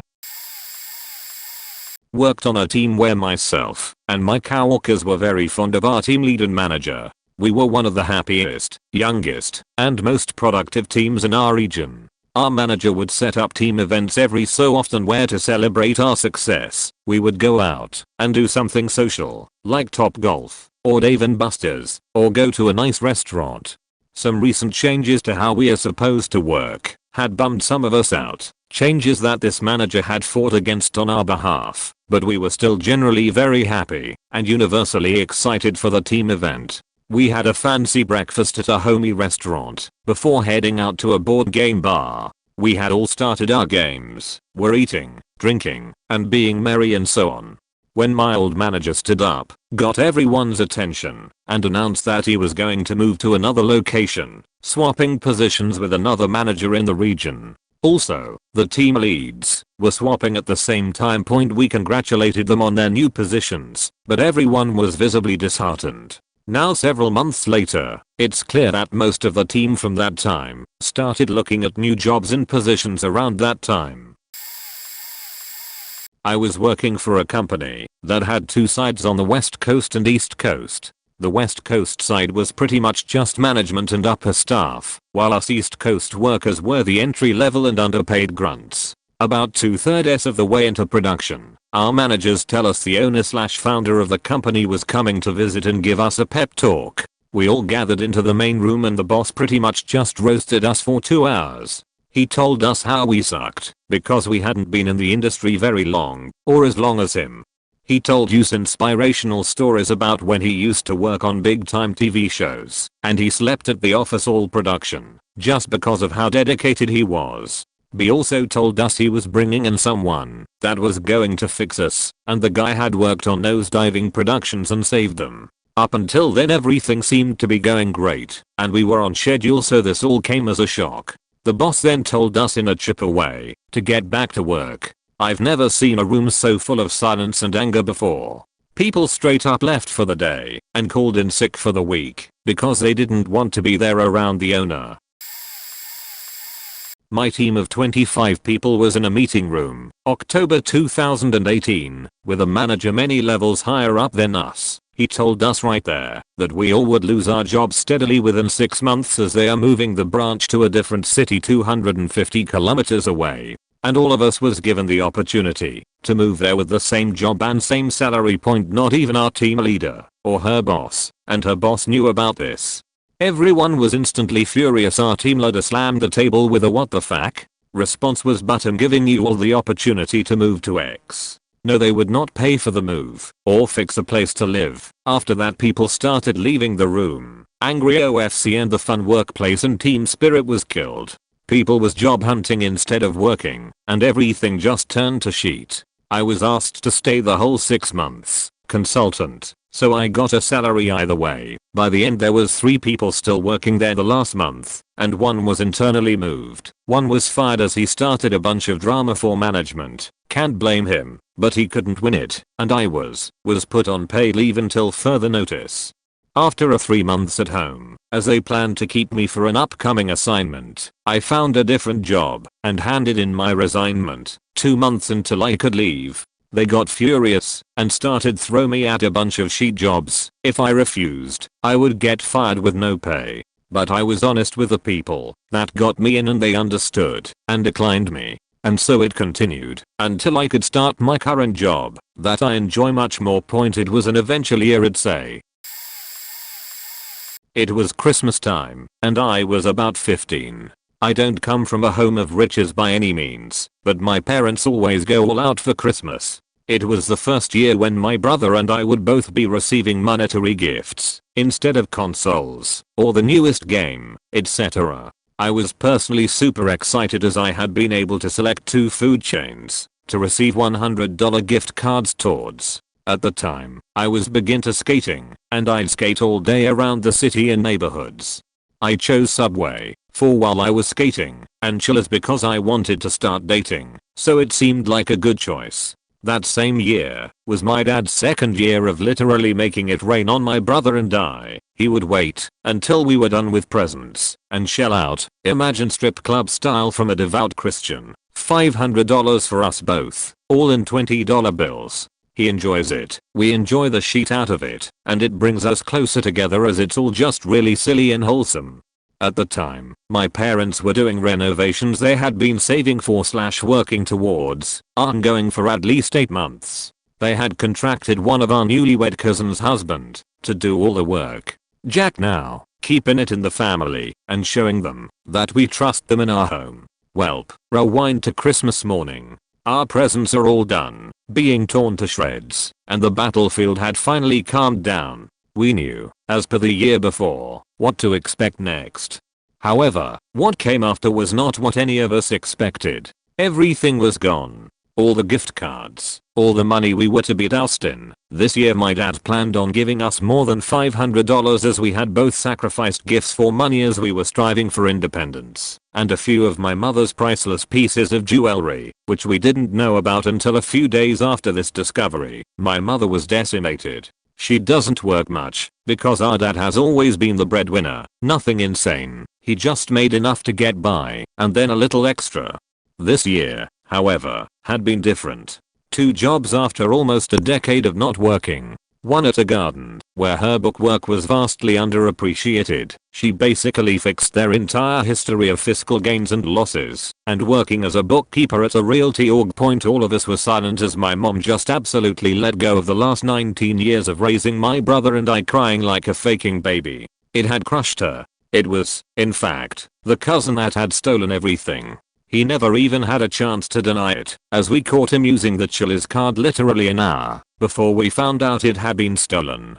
Faking idiot ruined Christmas. Our parents still somehow shelled out that money for us, which only tells me they skipped a couple months of bills, just to retain the guise of happiness for us, and to stay strong during a time of great betrayal and defeat. The cash was gone forever, but we were able to save all the gift cards, except for the Chili's one. TLDR cause an in-law stole around $2,500 in cash and gift cards from my parents while doing renovations on the house. We found out on Christmas morning and I've never seen my parents that defeated, sad, and infuriated. My old company was purchased by this Indian guy that lives in San Francisco, but was known to fire all ops people in order to hire Indians in India to handle those jobs well. As expected, profits went up, but not because more people were buying our stuff, but because of the major decrease in staffing pay. Since people in Bangalore get cents on the dollar, we have a town hall meeting about how our numbers are going up, and it was the same town hall meeting where we'd hear about our bonuses. So comes time for the questions and someone asked about said bonuses. CEO nods and says yeah, absolutely, there will be bonuses, and we all perked up a little more after hearing we were doing well in the answer. But then he says under his breath to management and everyone just started to say what? Hold on, and I shouted what about us? He turned to the side, put his head down with a smile on his face, and then says so moving on. We knew exactly what that meant. He brought in all of his buddies from another company that wasn't in our field and they were getting bonuses. Not us, not our supervisors, not even our managers. Only the directors, CEO, CFO, COO, so about 15 people. By the way, your social security number is floating around in India. It was a background check company and they are the ones that have access to them. The company is called First Advantage. My family was together for Christmas, and one of my sisters was dating this dude that no one could stand. She was recently divorced, and they had been seeing each other for a tumultuous 8 months. We were all hoping they would eventually break up, because he was such a tool, and she had a long history of making terrible choices in men. While we were enjoying dinner, I walked up the stairs to get a tissue. I get halfway up the stairs when I hear a male voice shout out, "Excuse me everyone, I have an announcement to make." Suddenly everything went dead silent and stayed that way for a solid 15 seconds. Dude then proceeds to announce his engagement to my sister. Again dead silence, this time for even longer. The next thing I hear isn't "hey, congratulations," or some form of salutation. Instead it's the sound of forks and knives hitting plates in a slow, measured fashion. No words at all, just nervous eating.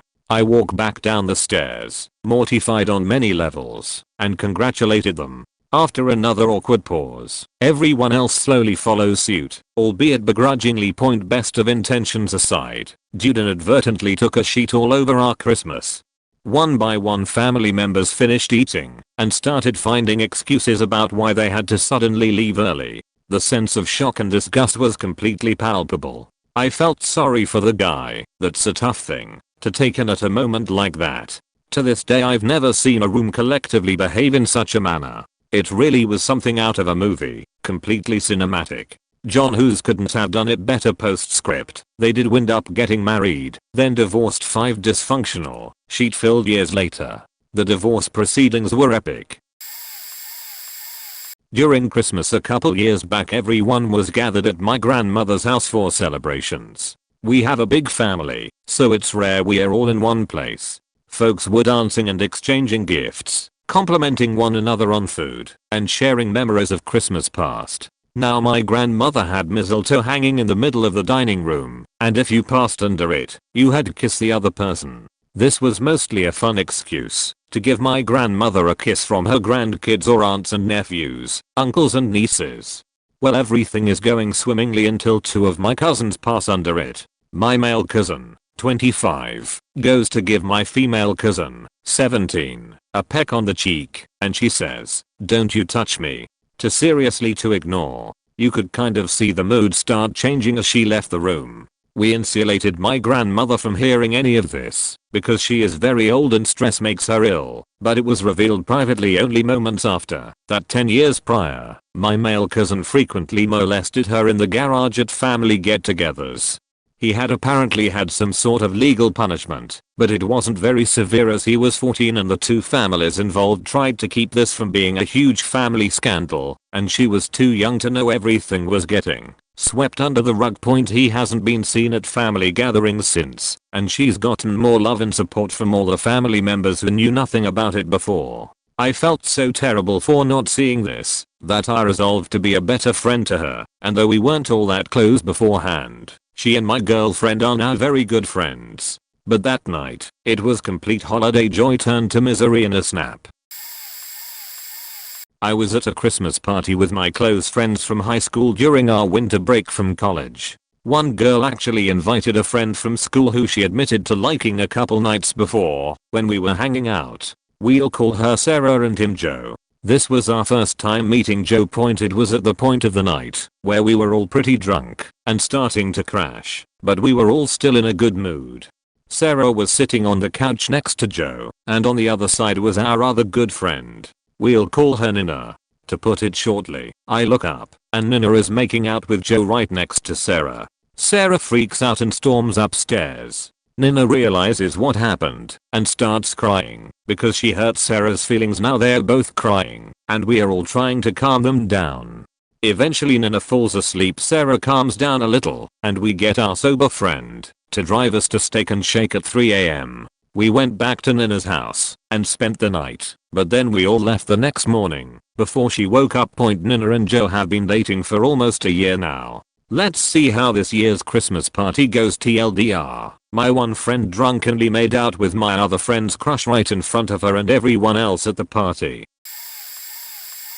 I was on the express train going to my old job, and in that to level tin can on steel wheels was pretty much the same faces you saw every single day on your mass transit commute from outskirts to right in the heart of the financial district downtown. You get to know people you ride with, because people are creatures of habit, and will stand on the same part of the platform day after day and doors open, and they head to their usual seats of 4 facing each other. And calms happen across the aisle, so 8 and more at times the people get familiar and there are informal introductions and people speak casually, and the good mornings and light talk about work and family and life in general is what happens on the ride in, and much happens on the way back. It is the bar at Cheers, but without the alcohol, and happy hour starts at 7:35 AM with someone saying, "Norm." Jokes and light-hearted stories abound. It was a good bunch of people. I got to know this bunch of regulars after a year or so of the commute, and as usual, it was the end of another summer and the start of a beautiful day. It is sunshine bright, and no better than that, and some jokes and I recall a few light insults and barbs were being thrown around among the group. Giggles and laughs. Then this one usually quiet guy who was a network tech at one of the banks says something. Holy shit. What the fuck? It catches us off guard, and we are all staring, because he doesn't talk much, because he is always staring down catching up on emails on his BlackBerry, when they were just LCD screens with a scroll wheel, and is listening to the radio with one earbud in, and the other out in case he decides to join the talk. Anyway, he blurts out, "There's been an accident. A plane just crashed into the World Trade Center in New York." It's on the radio now.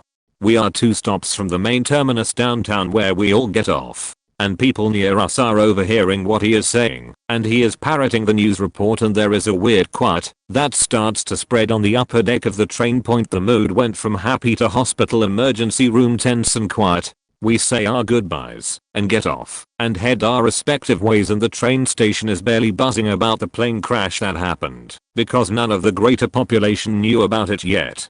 By that time I get to my cube, the second plane had hit. The internet is overloaded. CNN is useless as you couldn't get a page to load up. CBC wouldn't load up. BBC crawled. I did manage to get the news and get web pages linked from fark.com. My VP down the hall heard I had news because he didn't have any and everyone was scrambling to get any news.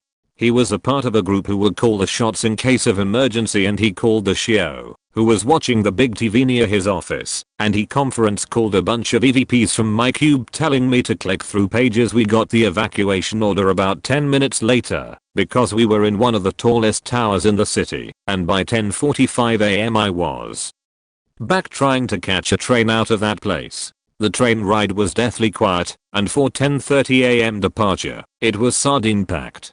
Barely anyone talked. I used to work offshore with a bunch men as a crane operator, outboard mechanic, etc. Well, my dad also worked there, and every morning we had a safety meeting that included third-party people sometimes that were contracted to come work for the day. All the guys that were part of the company were cooler. They knew me and knew I did good work. They were respectful and liked me. Well, one morning we have a wireline crew out, and when I pulled up, I drive in 02WS6 Trans Am. One of the wireline guys starts talking shit saying I didn't even know what my car was worth. I was going to tear it up and all that.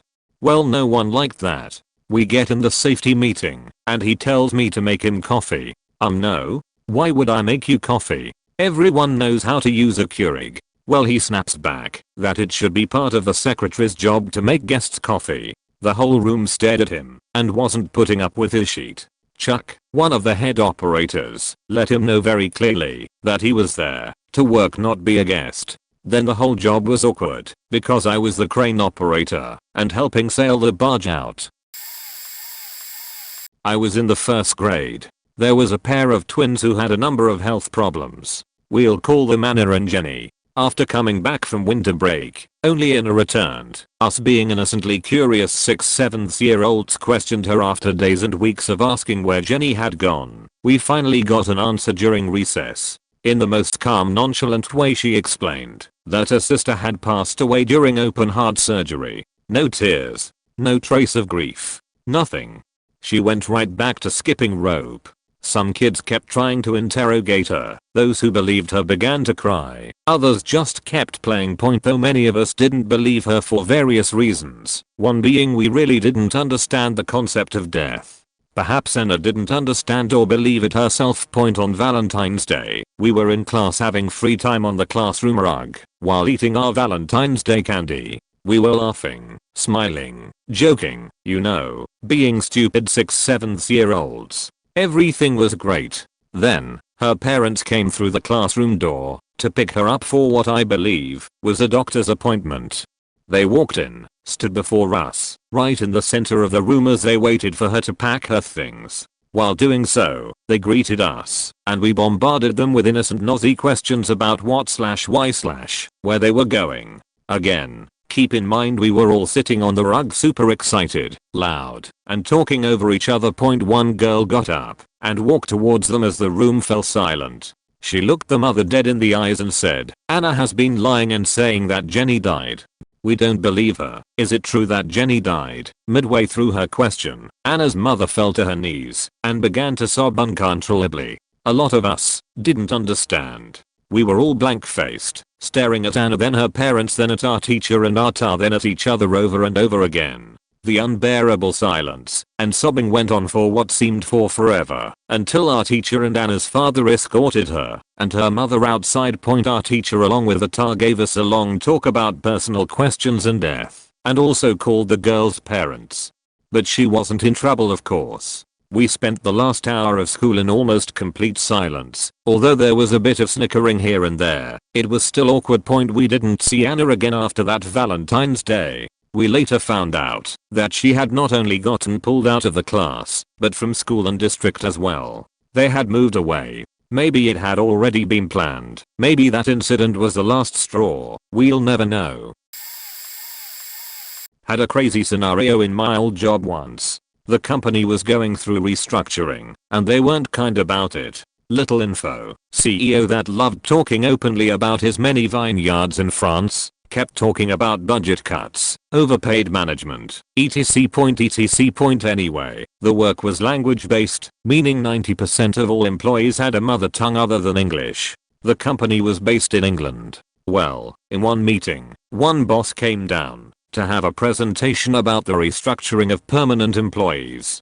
Said they had some solutions people would like to hear. The PowerPoint presentation showed a nice little diagram. For example, they'd have 2 Germans as permanent employees, 2 French, etc. Now, the problem was that there were currently 4 permanent Germans, 4 French, etc. So this one German guy raised his hand and asked, "So I'm being fired, boss?" "What do you mean, guy?" "Well, I'm the latest hire. There's 3 other Germans.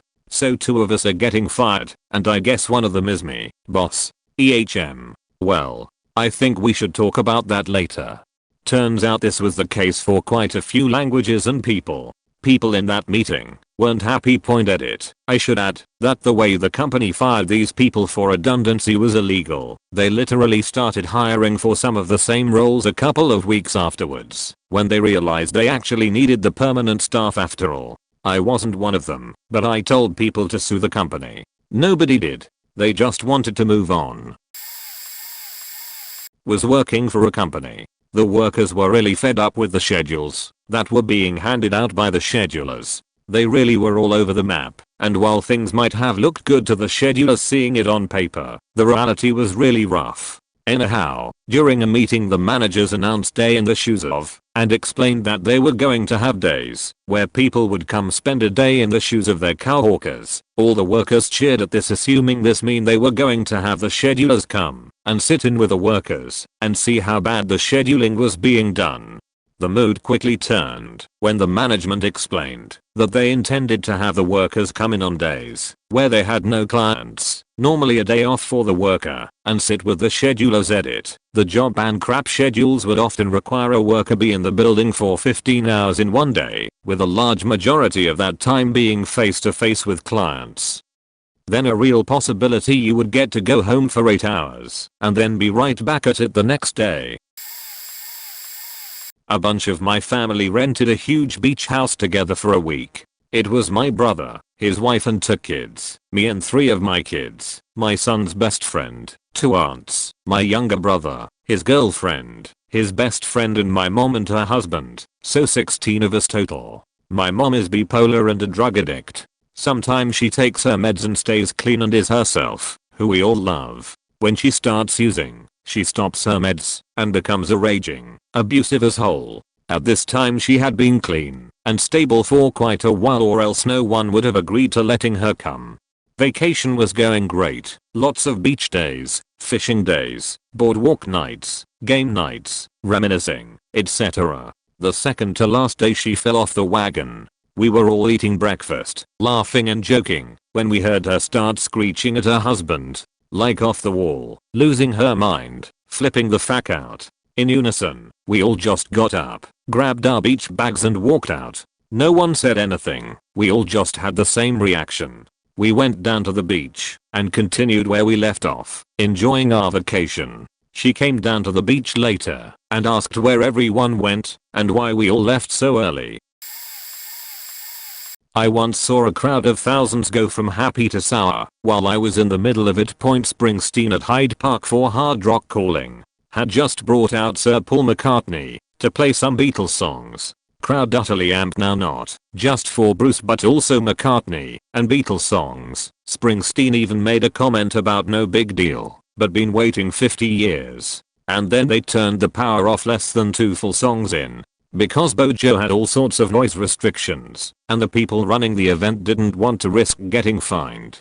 I was a fair way back from the stage, but still basically central in the crowd, and it's a hell of a thing to feel the mood of 1,000 people shift from "we're all having a good time" to "there's going to be a riot if you don't turn the music back on." In the end it didn't turn utterly bad, but you could literally feel the entire park shift atmosphere. Point in a more general sense, I'm a gigging musician myself, and there's been a lot of moments where someone maybe gets thrown out or someone gets too drunk, and sometimes I've been the cause of turning a night sour by having to do an announcement over the mic, usually something about safety. Horrible feeling. 3 surefire ways from one night of my grandma's repast start drama during an already emotional time. Point open carry indoors with infants, children, elderly and the deceased's mother, my great grandma, in the same house and room. Point bring up property and the will of the deceased before the funeral is even done or started. Point just unrepressed a memory. Point paternal grandma passes. Repasses several days long as we get things sorted and family comes in. Point one night got a triple whammy. First, idiot relative, by marriage, showed up fresh off work as security, still strapped with shirt up to show gun. We live in a concealed carry Florida. Dad is ex-police and uncle is ex-marine and current police. They don't even carry in the house. They grumble on what a faking idiot he has to be, and to have someone go talk him into leaving his piece in the car, seeing as how kids, infants, teens and my deceased grandma's still very living mother are in the same room as me. Then a minor dispute between an aunt and a male relative, because he brought someone to the repast. Yes, this is doing wonders for my mental image of my family. Cousin has to step in and carry aunt away before things get physical. Point then official aunt, grandma's daughter slash dad's sister, starts to pester ex-mill uncle, second uncle and dad about grandma's will and who will get the house. Grandma didn't trust aunt for apparently good reason and wanted the house and her estate to go to her children, no one else. I'm fine with that. Dad's fine with that. Ex-mill uncle is fine with that. Second uncle is fine with that, since he was the baby of the bunch and lived with grandma in the house they'd all receive. Aunt is not fine with that. She had a history of taking money from deceased and going through that like a mole in dirt. She missed them off so bad. Ex-mill uncle threatened to choke her out. My friend S got married last summer, and I was in the wedding, and our best friend E was the maid of honor. S had been living in another state for the last few years, and now was potentially either moving back home to with her new husband, unless a better job opportunity came up. Her entire family was pressuring her to move back home, and S told her family and friends she was moving back home, until days before her wedding she was offered an amazing job 8 hours away from her hometown in Chicago. S found out the day before her wedding about the new job and told the bridal party, and we assumed she also told her family. Fast forward to right before he is going to give the maid of honor speech. She was venting to me about how nervous she was during dinner, and I said, "What's the worst thing that could happen?" She says, "Probably that I get too nervous and have to read my speech instead of giving it from memory. It will be fine." E gets up and gives the speech to 200 smiling friends and relatives, and then ad-libs into the speech. S and her new husband have been through so many adventures, just like their new adventure moving to Chicago. A few years ago I was at the last game of the Baltimore Ravens regular season. They were playing the Bengals, a division rival, and would have went to the playoffs if they won this game. The Ravens are up at the end of the fourth quarter and only needed one more big 4-down stop to head into the postseason. The crowd was electric. I've never seen the stadium as loud as this, enough that I could feel it in my feet. By the way, it was about 16 degrees that day, so my feet didn't feel much. So anyway, it's like 4th and 19 at about the 49-yard line with maybe 14 seconds left on the clock. The Bengals needed to score a touchdown, so everyone felt like we had it in the bag.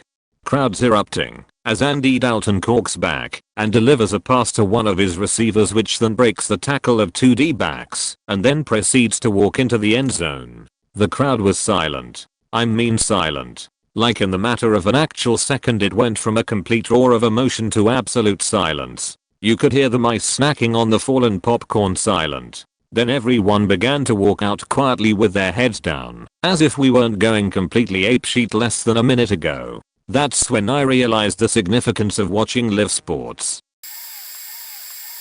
My brother-in-law, and I were in Dunkirk, New York for some contract inspection work, and we went out to a local bar. We were chatting and having a good time when my insane brother overheard a trucker talking to his pal at the bar. The trucker's friend had mentioned something about a local pedophile doing something not so great, and the trucker mentioned he knew him and thought that was crazy. Like he thought the act was crazy, not the fact his friend thought the guy was a pedophile.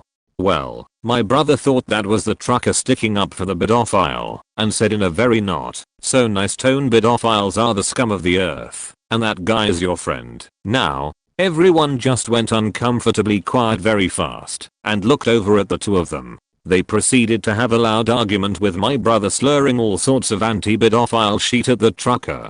Now, this trucker did not like pedophiles and tried to explain what he meant, but my brother was not having it, accusing the trucker of liking pedos and hinting that he was one himself, made for a very uncomfortable night. It went on for about a half hour with our brother-in-law and I basically trying to back the both of them down. Good God, I think back on that night with so much cringe. We used to ride bikes as kids all the time.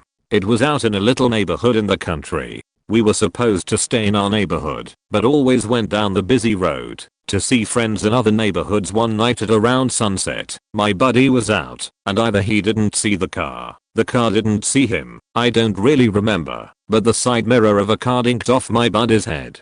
I wasn't there, but I was out and about when the kid that was came riding down. He told me, and I jumped on my bike like a superhero and chugged down to his house to tell his parents. His brother opened the door. I could tell they were all just kidding around or something. He had a smile on his face. I told him what happened, and his dad ran over to the door and said something like, "You better not be faking lying, Wiz, friend. This isn't funny, etc."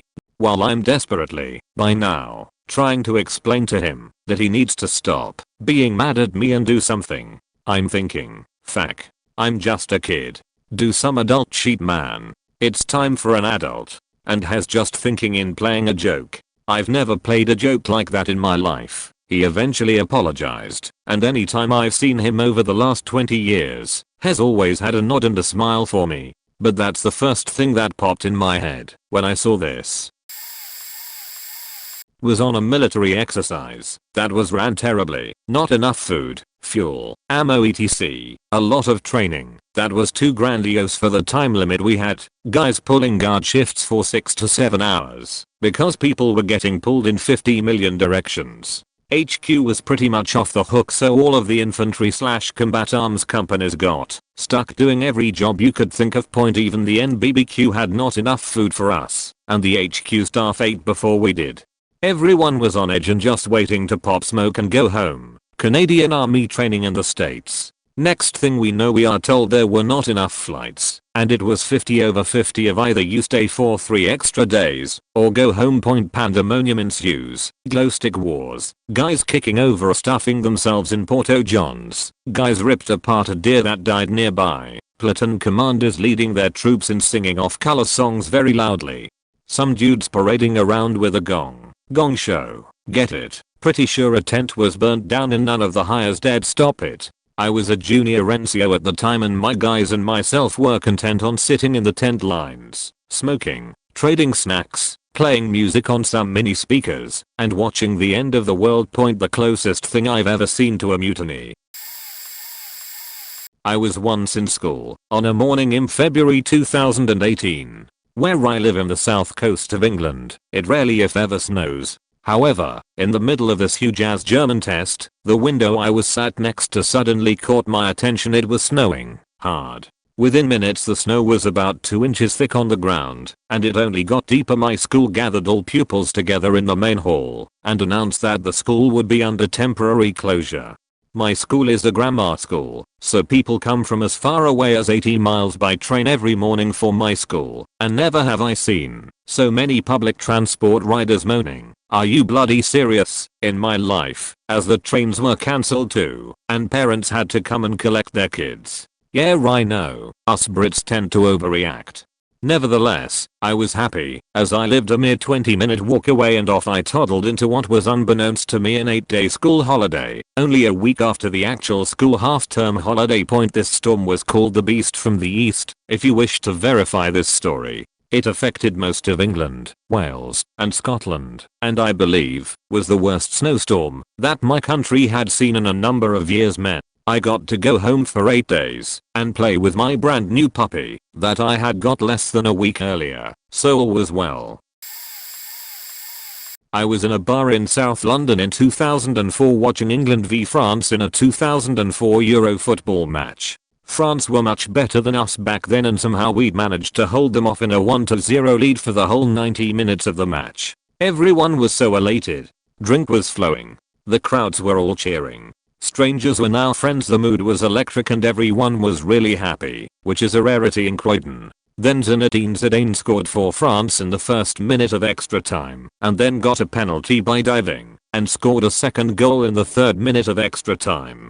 Glasses started flying at the wall-mounted TVs. Windows smashed. The whole bar piled out onto the high street, where a tram was stopped outside. The tram was pushed off the rails and set on fire. Then a lamp and light fitting shop was broken into so people could use the lamps as missiles against police.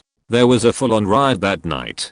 Croydon was put on lockdown, while 500 football fans rioted in the streets and fought with police. It was a crazy night.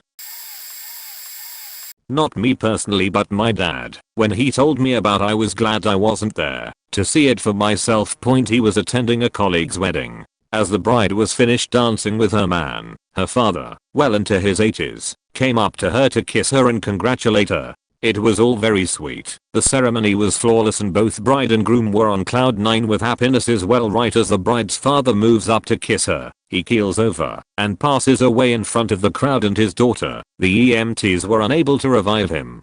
It hit her even harder due to the fact that she was a doctor herself. Safe to say the mood went south pretty quick. But a happy ending at least. To his credit, the groom was a gentleman and called off the wedding out of respect for the understandably shocked girl, stuck it out with her grieving, and helped her family with the funeral details. They held the ceremony again a few months later, and despite the lingering memory it went without a hitch. They have been happily married ever since. Pretty late, so this will probably be buried, but this is one of my favorite stories. Sorry in advance for mobile. A few years ago my buddy, let's call him Oscar, had this metal band, and he was the lead singer. They weren't very good, but they had some kind of weekly gig thing set up with the local music venue. He would always invite his friends and we would always have some kind of after party at one of the bandmates' houses. Well, this one time we were all back at the drummer's house having a good time drinking the night away after a particularly fun gig. We had all gone upstairs to smoke/talk about the night. So the whole band is up in the drummer's room along with me and the drummer's girlfriend. We sat there bullshitting for a bit, and out of faking nowhere the drummer's girlfriend just starts absolutely shredding my buddy Oscar's performance. Things like, "You guys sounded awesome, but you need to do something about Oscar's sheet show singing," seriously just laying into him. Well, because of the way we were sitting she didn't even notice that Oscar was sitting right there 4 feet away from her. He let her keep going for a while until he stood up and said, "Well, it's nice to know how you feel," and left. The look of absolute horror on her face is one that I'll never forget. She spent the rest of the night crying to her boyfriend and feeling extremely embarrassed. To this day Oscar still hates that girl, ha ha ha. This happened my senior year of high school, but really I wasn't directly involved. It was very close to graduation and we were having a lot of the senior meetings preparing us for graduation. Came to school one day and it was randomly announced that there was another senior meeting in the theater that day. It wasn't on our schedule and the teachers had no idea what it was about. The best part was they threatened that no students could leave because they would be locking the exits of the parking lot. I took this as a challenge to call their bluff. Most of the other students were fine with having another senior meeting because it meant no class for them, and the meetings had been pretty fun up to this point. So, when the time came around, I casually walked to my car and left. They never locked the exits, and even if they did, I would have just driven out the entrance. Also, I don't even think they can actually lock the parking lot up. I went to Taco Bell by myself cause none of my friends wanted to risk it. I got back to school, and since I had choir class next, and since it was right next to the theater, I got to watch as all the seniors walk out with the most annoyed faces. I asked a friend what the meeting was about and turns out, they pulled all the seniors in there to talk about HIV/AIDS. And mind you, we all had to take health just to graduate. So they got lectured at for an hour about HIV. I felt like I dodged a bullet not having my time wasted like that. This one is kind of weird considering the circumstances, but here goes. I was at my auntie's funeral, Nan's sister, not mum's, and the wake was mostly childhood friends of my auntie, so people in their 60s 70s. I'm not very close with that side of the family either, but I spent a lot of my childhood with that auntie, so felt compelled to be there and say goodbye, even if we hadn't spoken in a few years now. I have to stress that this side of the family and their friends have all lived/died in the same town for generations. They're very small town people and have very small town mindsets. On the other hand, I'm someone that ran off to the city at 18 and never looked back. I'm considered the black sheep of the family for this, and while no one is outwardly hostile toward me, they really don't ask me any questions beyond what I'm up to these days. They just don't want to know, because they know they won't agree with it, and I don't want to waste my breath telling them anything just to be judged.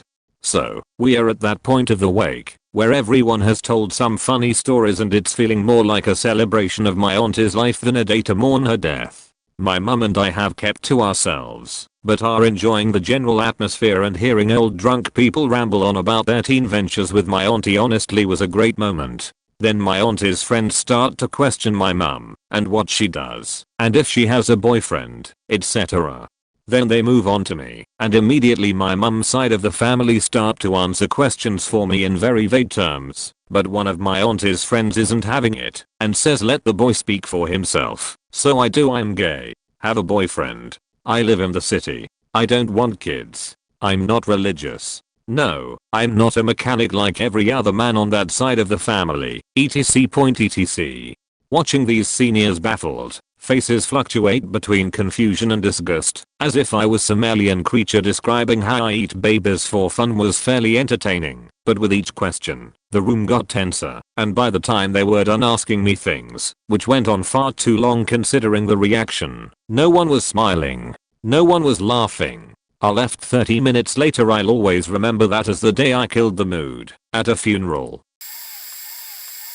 I'm a teacher and last year was my first year. I got hired during fall break after a teacher left randomly. First staff meeting after the break, there are donuts. Everyone is in good spirits, and everyone was super welcoming to me starting after the year already began. We all sit down, and the principal starts real happy, introduced me, talked about how great the year was going. Then he suddenly hits everyone with our test scores last year sucked and proceeded to blame every teacher in the room for our students underperforming. Everyone got very quiet, and you could tell everyone was a mix of confused, annoyed, and angry at him. He kept comparing us to our sister school whom had much higher SEs, more involved parents, more money, etc. The next staff meeting we hope they've calmed down. Nope. Someone from district came and was a condescending jerk about how we need to teach to improve scores. Told us constantly that we were unacceptable at this point and this won't be tolerated for next year. But at the same time, offered no real helpful advice. I want everyone to keep in mind this school had discipline issues and admin didn't do shit about it, so every day we lost tons of time to trying to keep classes on track, kicking kids out who came right back, etc. The rest of the year was tainted by the obsession with test scores and unrealistic expectations. I knew at that second staff meeting I probably wouldn't stay for the following year, and I didn't. This year their scores barely improved, and ironically scores across the district went down. I was working at a large tech company in San Jose. We had a new VP over our department at a company with like 20 VPs, and she had just moved from Florida. She for some reason decided to give us a presentation about herself and how to do self-promotion. We were all engineers, and probably one half Indian, 1/3 Chinese, and the remainder Americans. In the Bay Area, discussing religion at work was considered among the highest of faux pas. Most people in the Bay Area tech scene are either non-religious or come from other religious backgrounds. Hinduism. It's just not something that is brought up because it isn't a commonality between any of us. So this fresh off the plane from Florida VP starts going on about church and blah blah blah.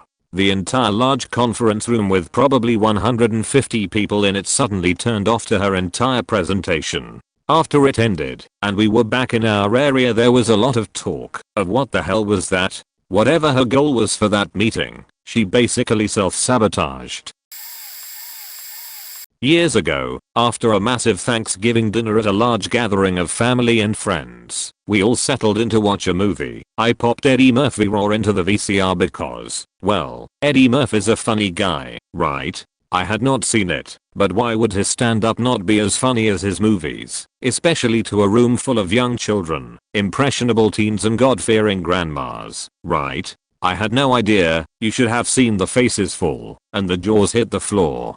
After a few minutes, someone sprinted to turn off all of the dick sucking, but faking, cum spewing dialogue. There was nothing but stunned silence for a long time. Then, an uncle said to me, very slowly, "Damn, woman." I don't remember much after that, but I may have gone off by myself for a while, or maybe I just went home. And the incident has never turned into a humorous anecdote. They do not say, hey, remember the time when you put in Eddie Murphy Raw on Thanksgiving? It was so traumatizing that no one speaks of it to this day.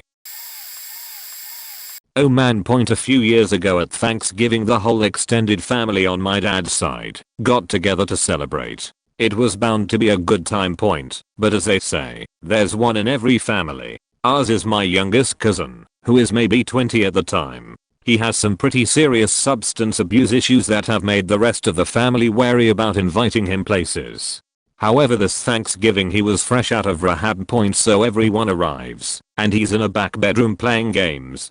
We are having a good time for about an hour or so when he storms through the room, grabs his jacket, walks out into the snow, and then turns around and screams at the house, "I fucking hate you all." Apparently he was mad that people didn't venture into the back bedrooms to say hi to him. For the next half an hour we sat around awkwardly while he stomped about outside, screaming about how he hates everyone and how he wishes he wasn't related to any of us. Everyone is somber and quiet for the next half hour, and it wasn't until he returned and went to hide in the basement that we tried to get back into the groove. I also haven't seen that cousin at a non-funeral gathering since. I sure do hear about him a lot though.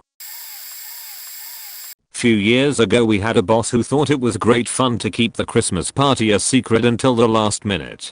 People with dietary requirements or who needed babysitters were aging, but he kept on with it because it was fun for him and he liked the attention of people hounding him about it. The day before the party he brought us all into the boardroom to announce it was going to be a fun all-day activity and on to somewhere else after.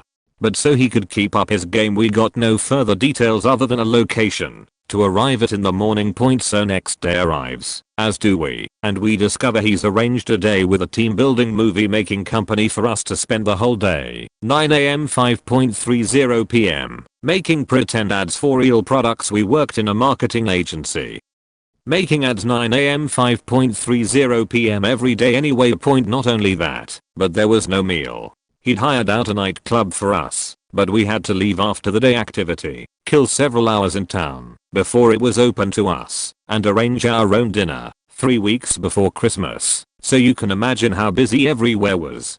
I still feel bad 4 years later for that production company who really tried their best to drag enthusiasm out of people whose fun party activity was their day job, but in a cold convention room, and who were simultaneously trying to arrange groups so we could find somewhere to get dinner. You could nearly forgive him if we hadn't got to the club and realized he'd spent the money that should have gone to a meal to buy loads of bottles of booze to put on tables for people because he thought he was working Sterling Cooper. I worked for a family-owned restaurant that had been in our town for over 65 years and 3 generations. This was a big deal to a lot of people and one of the nicest places in town to boot. It's even been recognized as a historical landmark by the state of Texas. In total, there couldn't have been more than 30 employees at any given time, but we all loved working there. So when the owners that worked besides us every day brought us all together to tell us that after a stellar Christmas season, we would have to close the doors forever, they might as well have told us all of our parents had died. It was heartbreaking for the community as well. For the last 3 months we were open, we couldn't take reservations. Wait times just to get a table stayed over an hour throughout the night, and dozens of editorials poured into newspapers mourning the loss of the place. That was the common backdrop for our community and some of their fondest memories. That last day, when I pushed out the last steak and called order up, we all burst into applause. We finally got through it. As soon as it started, though, it just as quickly died as we all realized what that meant.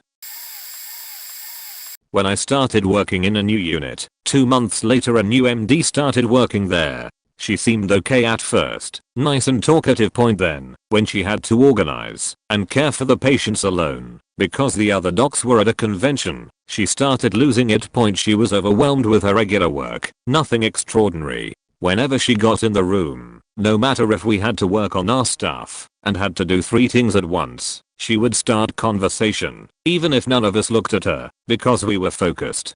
The talk started out by a small question, then turning it to how great she was and how bad everyone else was. It got to the point where she got into room and then there was silence except for her starting her talking. It's like sonar without reflecting, if you know what I mean. The whole environment got sour, and it got to the point when, even if she wrote her demands with her sign, nurses staff would know better and ask whose signature that was.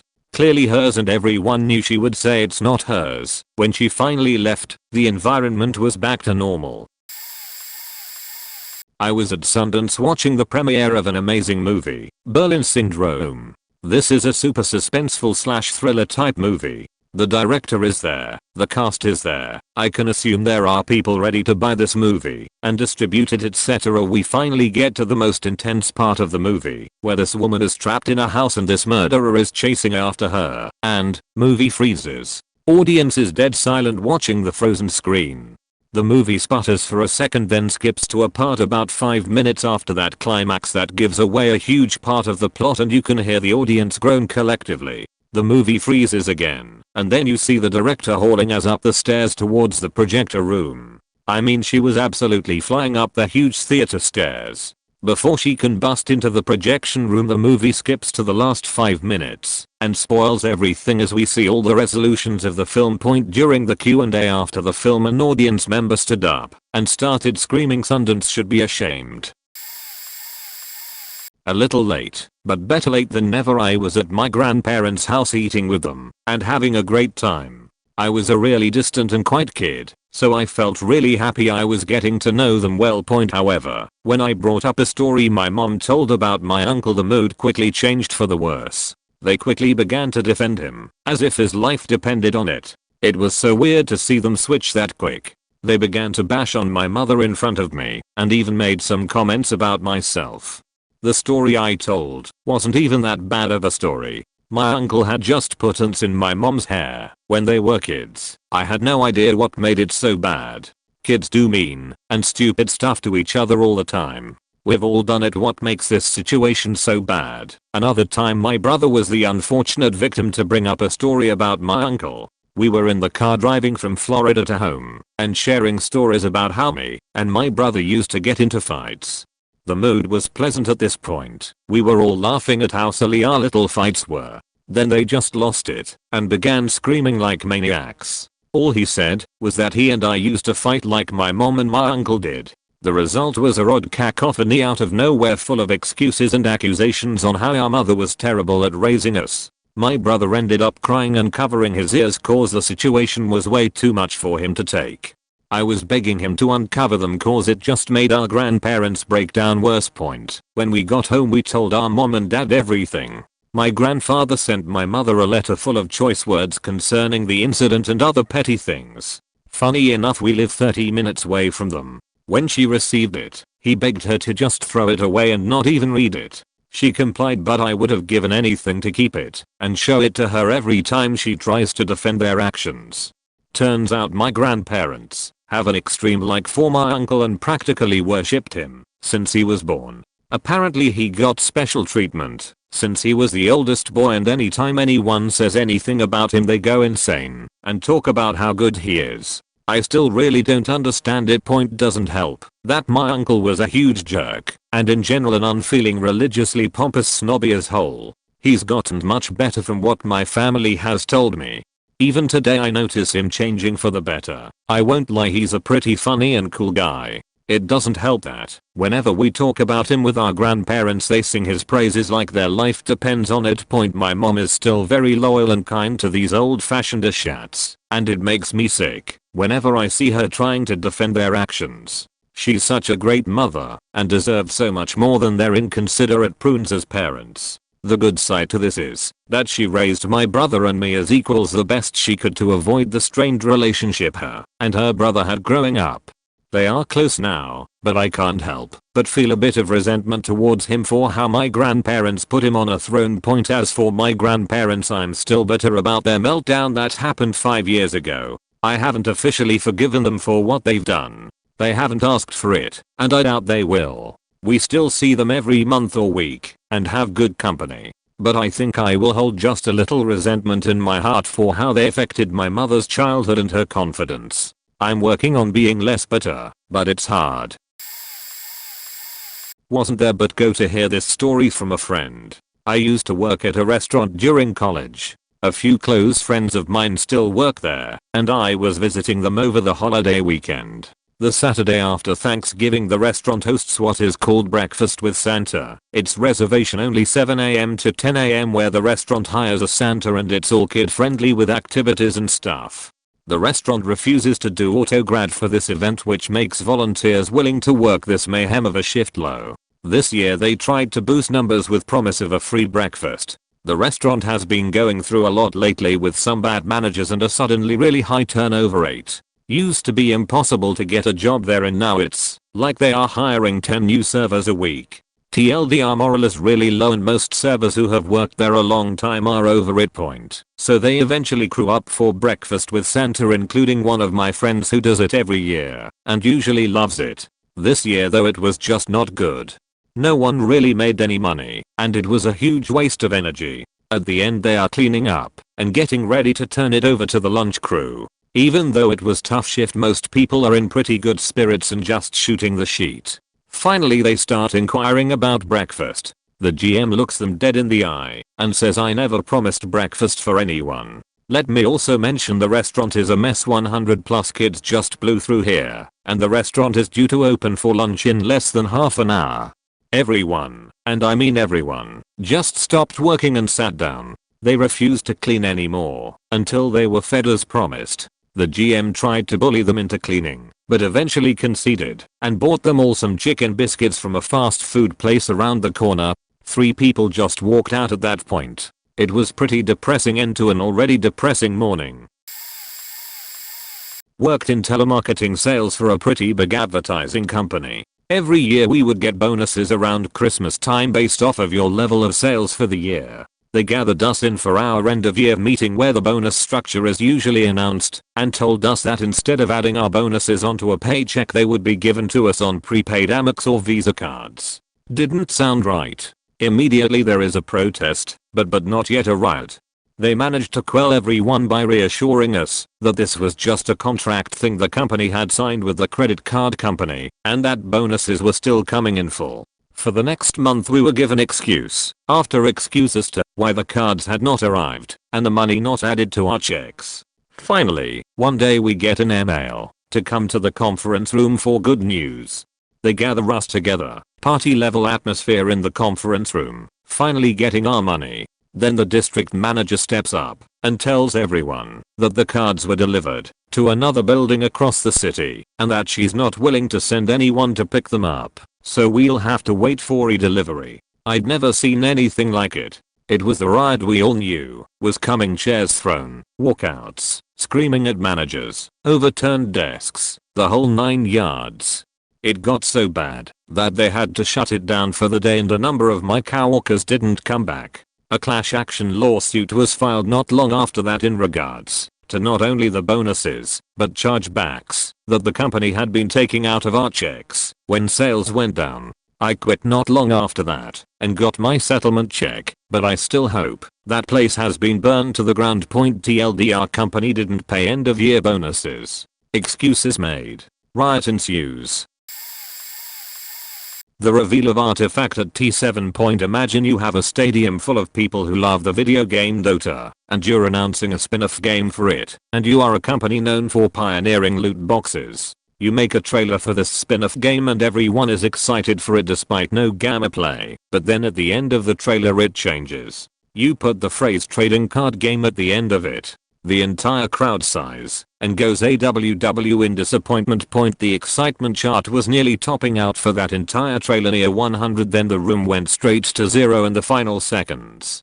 The game went on to be a massive failure to the point where streams under the Artifact game tag on Twitch literally never had Artifact and Twitch had to remove the tag. I guess Valve gambler fallacy their way to completion on that game. Cause when a room full of your target audience hates just the concept of it, I think you scrap it. By comparison, earlier this year, a Dota 2 custom game, Auto Chess, got turned into an official game by Valve 5 seconds after it got popular, and that game got cloned by League of Legends and I think Paladins almost as fast, and is still going with updates and whatnot.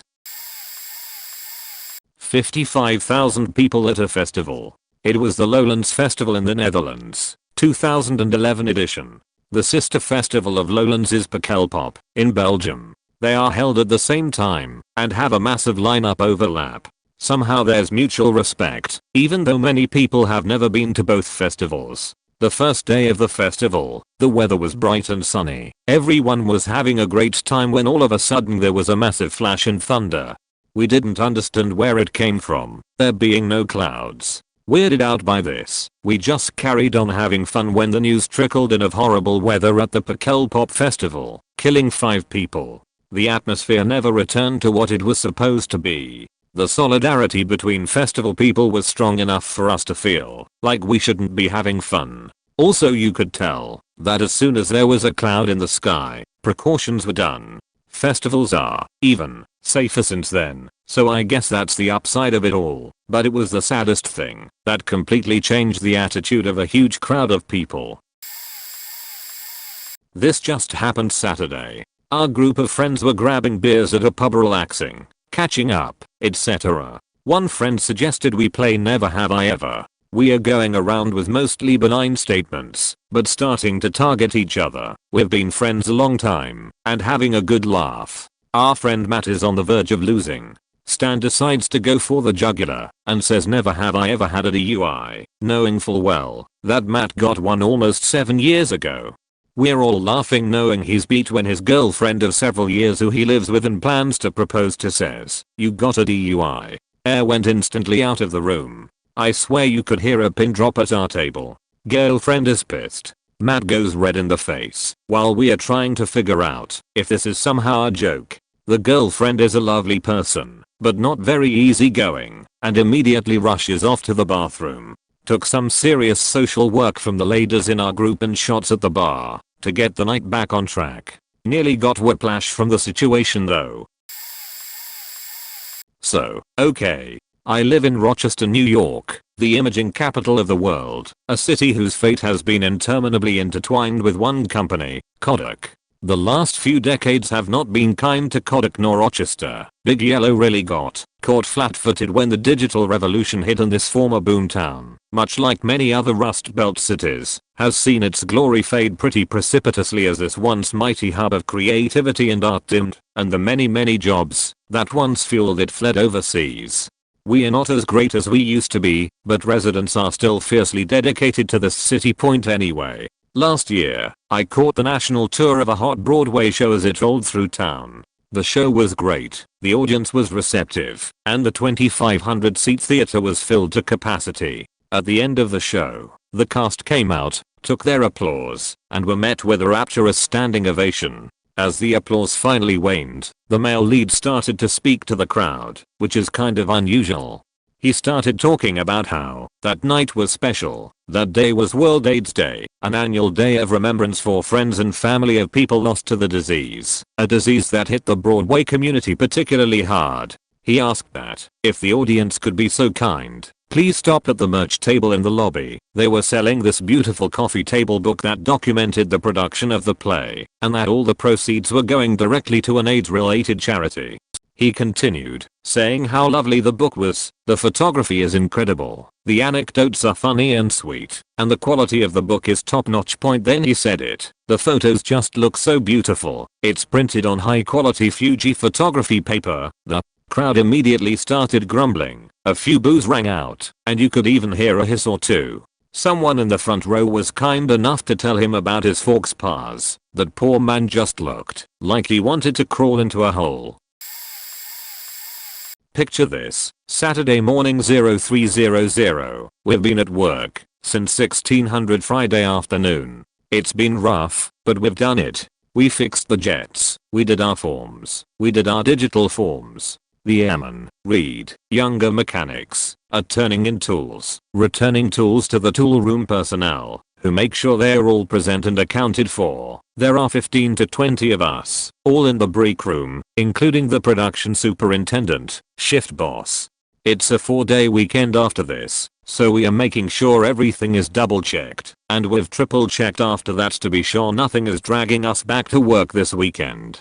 We are tired, but smiles all around as we are almost free. A lone airman comes through the door, distressed. There's a lost tool, he tells us. Fuck. We proclaim in various miserable cries. Back to the tool room we go, grab flashlights and ask whose box it was, what jets they worked. Out we trudge, back into the darkness, back to look under every panel, and into every bay to find the thing. Took 2.5 hours to locate it. Airman had a hole in his pocket. It fell into his bloused uniform pant leg, and we were all thoroughly displeased. Got breakfast after though. Pretty bomb skillet cake thingers. Forget the name, but it was fucking lit. Then drank for 2 days to forget. When I was in my 20s I worked the door at a hip-hop nightclub which decided to host a Lil Wayne concert. This was about 2005, so it was a large deal. Night of the show it's completely sold out. The 2-story nightclub is overflowing with people who are drinking while waiting for Lil Wayne to finally show up. About an hour or so late he finally arrived. We don't really have a backstage area or the like, so has just ushered in the back door right to the stage. After a short setup he starts his set. After the first song it's getting rowdy and people are very excited he finally showed up. Second song starts, and he looks out at the crowd and seems disturbed. He notices several of the bouncer/security guys are white or Asian dudes, and no black guys. So he is only Lil Wayne could we says ho. Fact security, which leads the crowd of mostly black folks to start hitting with bottles, throwing bottles, taking swings full riot mode in an instant at anyone wearing security shirts. So we ushered Lil Wayne back off the stage to his bus and proceeded to kick out a club full of drunk pissed off concert goers who had just paid about $50 a piece to watch one song and participate in a race riot. TLDR Lil Wayne not a fan of security. I used to be a manager at a store in a Virginia mall in the 1980s. At the time, we had voluntary meeting with mall management about every 6 months. They'd rent out one of the mall theaters, have some talks with cops about how to handle shoplifters, drug problems, and the mall folks would talk about upcoming promotions and tie-ins your company could be part of. One time, they invited the board of directors from the corporation that owned the mall. There were maybe 8 to 10 of them. Mostly generic corporate suits, except one guy. This guy was some fat cat in a white suit and puffy red face who insisted on flying in by helicopter, so they had to close off the upper part of our parking deck so he could land.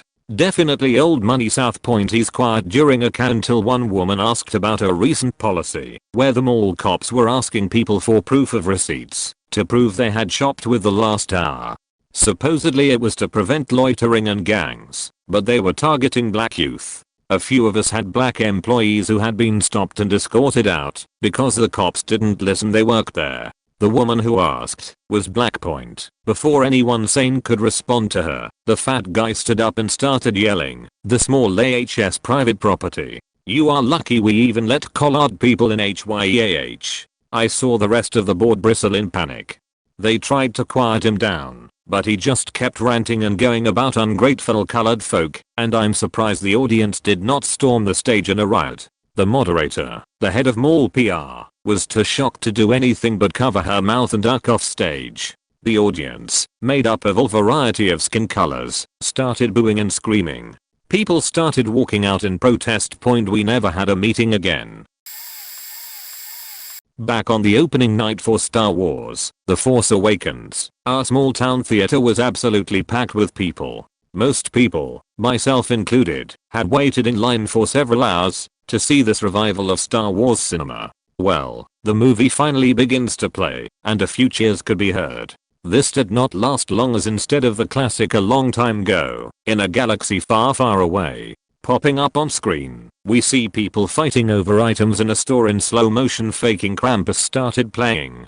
They had managed to play Krampus instead of the new Star Wars movie on its opening night. I have never heard so many angry nerds in my life. There's several what the facts to be heard, and someone even yelled, "Someone's going to die." They weren't serious, of course. The manager on duty came out and apologized, and the situation was rectified just a few minutes later. When TFA actually began playing, everyone cheered and laughed, forgiving this transgression. It was a night I'll never forget, for sure, and still laugh about to this day.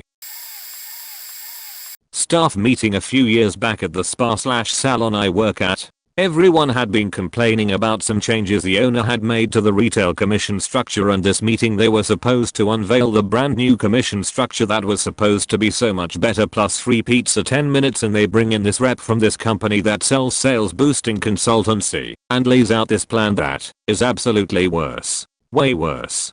It removed all retail commission from the front desk staff, who had been made to attend every product knowledge training to date, and basically changed all retail commission to prizes that capped out at extremely low levels, and the goals switched from weekly to bi-weekly. So basically you need to sell 1,000 in retail over 2 weeks, but you need to sell at least 500 in week 1 and 500 in week 2 for it to count. So if you sell 100 in week 1 and 2,000 in week 2, you get nothing.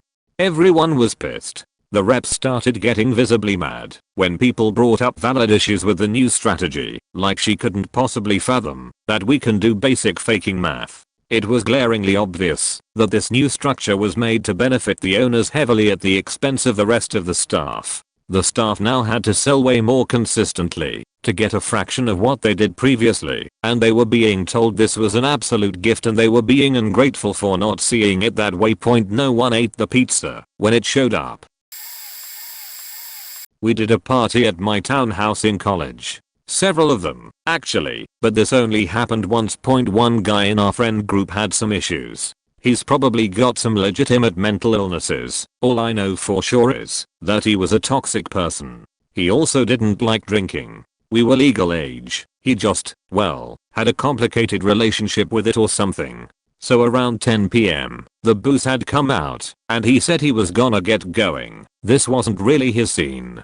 We told him that that was a mature decision, and wished him a good night. Drinking was done. Guitar Hero came out. In case you were wondering when this was, a few people went outside to smoke pot, and the evening hummed along. At 2 AM, there was a knock at the door. One of my roommates opened the door, and there was toxic guy, clad in a black trench coat, wearing a necklace of bones, and covered in fake blood. He spread his arms and made a circuit of the room like some low-budget specter of death, laughed uproariously, and left. I distinctly remember one guy who was smashed on at least 2 different intoxicants looking up at him and, baffled, muttering, "Hey man, are you okay?" I left the townhouse a moment after that. It was silent. I threw rocks at a fence for 10 minutes, because if I didn't let off steam somehow, I was gonna kill him. Things had gotten more or less back to normal by the time I got back. The mood didn't change from happy in this case, but it was interesting regardless. The night my father passed away, my whole family gathered around at home. There was this incredibly heavy and solemn mood cast over the whole house. I was 9, and I remember feeling this physically. It was sad, but there was this weirdly warm camaraderie among all of us, because we're Asian, so we are not used to showing love verbally or physically. Then my cousin came home drunk out of his mind and told his wife that he had lost a lot of money from a business deal that he came from.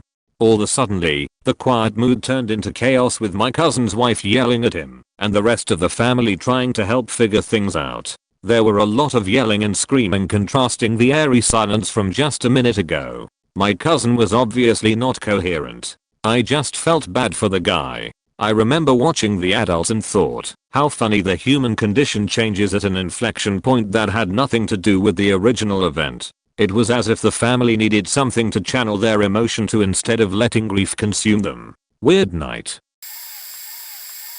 This is the opposite of the question point. I worked at an assembly factory where we put together 2 MW wind turbines. Like the big ones you see in clean energy commercials. The factory was loaded up in a ramp phase and we were producing 17 units per week at a rate of 1 unit every 2 hours or so. One of the buyers clicked the wrong button on an order and put the wrong transformers in something like 170 units that was incompatible with the US power grid. Big screw up. Like 50k per unit for just the trafo. The assembly team was asked to remove the installed trafo, install a new one, and keep the same production timeline without missing pre-planned regular production goals. We were keeping up, but coming in at 0400, working until 1900, full day on Friday in a 4/10ths factory, and putting in Saturdays. Lots of us didn't work all of that extra time, but 2/3 of the production team were involved in this correction. It took about 5 hours of work for 10 people. To fix a single unit point. We are having a quarterly all hands. The production manager and faculty manager do their presentation, where the production team is applauded for our efforts. We have bought Mr. Production target that was within out control, and we were almost done with the extra time. The plant controller gets up and says something to the effect of the plant is way over budget. We are spending too much on overtime and creature comforts. To corporate we will look bad.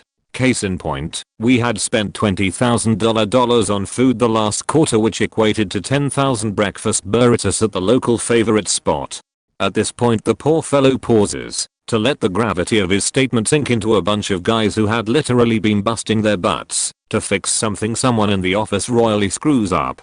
Burritos and pizza were pretty much a base level requirement for 60 to 70 hour work weeks 12 weeks straight. I started clapping. In a moment the entire production team was clapping along, the happiest they had ever been sitting through the bean counter presentation. The look on his face was epic. It was one of the finest moments I had encountered at this place point. Rather than mood dropping, this mood improved.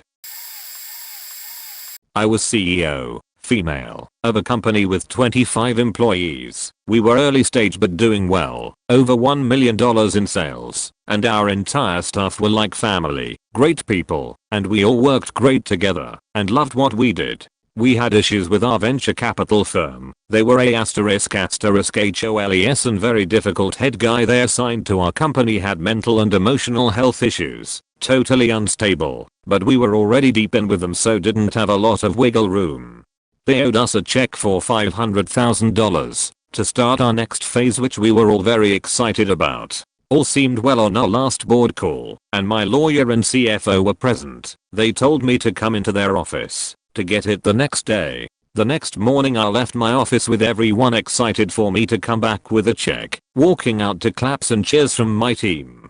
I show up at the VC office, and, surprise, they lied. Head guy wasn't even there, ghosted me on purpose, left some low-level dude to tell me they really just wanted to take my IP from me, tank the company, and I could try to fight them legally, since they were under contract to owe me money, but said they knew I didn't have any money left, so I'd never be able to afford the lawyers to sue. And so, I had to return to my office, walk in the door, and call an emergency team meeting, with everyone walking in with huge smiles looking forward to me waving the check in the air. I then had to tell them that our VCs lied, they tanked the company, and strung us along. We didn't have enough money to continue paying everyone, and was hereby having to let everyone go, without severance, effective immediately. I think there was a collective bursting into tears. That feeling sucked.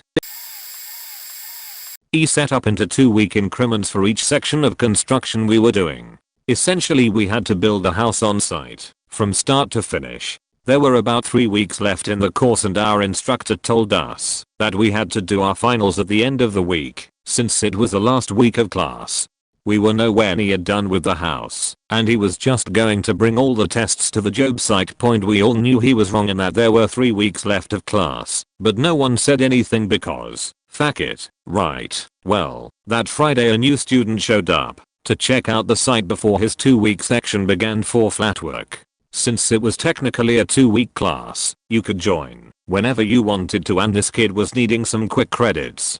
Our instructor told him that that day was the last day of class, and that he was wrong. The kid pulled out his schedule and showed our instructor the dates. and showing he indeed started class that following week. After a couple phone calls and a lot of cussing, our instructor came back and told us he was wrong and that it was another 2 weeks. We were all pissed, even though we knew there were 2 weeks left. We hated that new guy and made his life hell for a day or two. It was great. Was invited to a get together with my brother and some of his friends, since I had just moved to the city and didn't know many people. Didn't really know anyone there, so I chatted a little, but I didn't make any connections. Eventually everyone sat around together and got on the topic of dates. Each person sharing their story of the best date they'd been on and dates they'd gone on recently. Stuff like that. After a little while they asked this one guy, who had been quietly sitting and listening for the past 20 minutes. He said nah, I don't really date, but they kept pressing him, saying stuff like come on, Charlie. You must go on dates sometimes. Tell us. Tell us. And suddenly he lifted his hands and yelled something along the lines of I don't believe in dating. I think it's a bunch of bullshit where people pretend they aren't who they are, and they are not just lonely and horny. And then they go WWI, don't you date? It's so much fun to go to restaurants and pay £20 for a salad while asking each other what they studied at uni. And I think anyone who goes along with it is a cunt. The whole room went silent afterwards and there were a lot of angry stares. There was something about the way he had this angry smile on his face through his whole rant as he knew he was pissing off every single person in the room. It was kind of brilliant. One day in like 6th grade it snowed a lot. Like a lot, and it was so much we didn't think school would even be brought up, so me and my group of friends get our jackets on and head up to one of our houses to play games and eat really greasy pizza. We had just taken our coats off and sat on the couch and were discussing what drinks we should get from the nearby pizzeria when my buddy turns on the news and we hear back quote nearby school closed. Back quote another school closed. Then it gets to our school and the ducking weatherman says 2-hour delay. We all sigh because we'll have to ride back and we can't hang out. But when we got to school the principal came over the intercom and said we would be getting out like 2.5 hours early today. We were in school for an hour. But guess what, the FACME train doesn't stop at this station. I get home ready to ride to our friend's house when my mom tells me to stay home because the snowfall has picked up by a considerable amount and she doesn't want me out. I wanted to kill myself that day. I used to teach a paleoanthropology C, human evolution class, at a high school. The first unit is primatology, and we study all the great apes. We do a case study on Kanzi, the bonobo who understands English and can talk back on a lexigram. Seriously, he's faking incredible. Watch his documentary. Well, we learned that Kanzi had recently been relocated to Des Moines, Iowa of all places in the world, so agree we studied him. We got special access into the research facility to meet him. My class of 30 high schoolers, and myself, were stoked. We were all obsessed with Kanzi after his case study. It was like meeting a celebrity. We pull up to the research facility, and all my kids are so faking stoked that some of them stood up to get a better view. The excitement was palpable. I pulled out my phone to get a picture because seeing all my high schoolers so inspired and excited to be there was a beautiful moment. Their faces, guys, so eager and smiling. I pull out my camera and I'm 2 seconds away from this beautiful picture of all my excited students, and the old hack bus driver yells, "Everyone sit the hell down. Who told you to stand?" Everyone's face dropped right as I snapped the picture. That as whole ruined my favorite moment at a teacher. Big family, 7 kids all close in age. Every night would be fun and games growing up. We were always getting into trouble and having fun together, running around playing. Still very close to this day. We would be laughing, singing, or just laying around watching TV, especially over the summer when we had no homework or piano lessons or sports. Suddenly around 7 p.m. the garage door would shake open. For a split second everyone would freeze. If you were downstairs you could hear it. Upstairs you could feel it vibrate. Immediately someone would grab the TV remote, go back to the news, and then PBS so no one would see what channel we were on before. If you were in the shower or rinsing dishes the water would go off immediately. Books or games or toys out we would throw in the cabinet or under the couch. We would all run upstairs, grab the younger ones and straight up to our rooms. One for boys, one for girls, as fast as we could. Turn off the lights and lay down. It was like a no man left behind kind of mission. Then silence point, you would hear the key rattling in the door and that was your final warning. To get out of the way point, the best way to avoid a violent or angry fight with the drunk dad we all knew and loved in the mornings was to be out of his path when he stumbled up the stairs and into bed, usually before 8.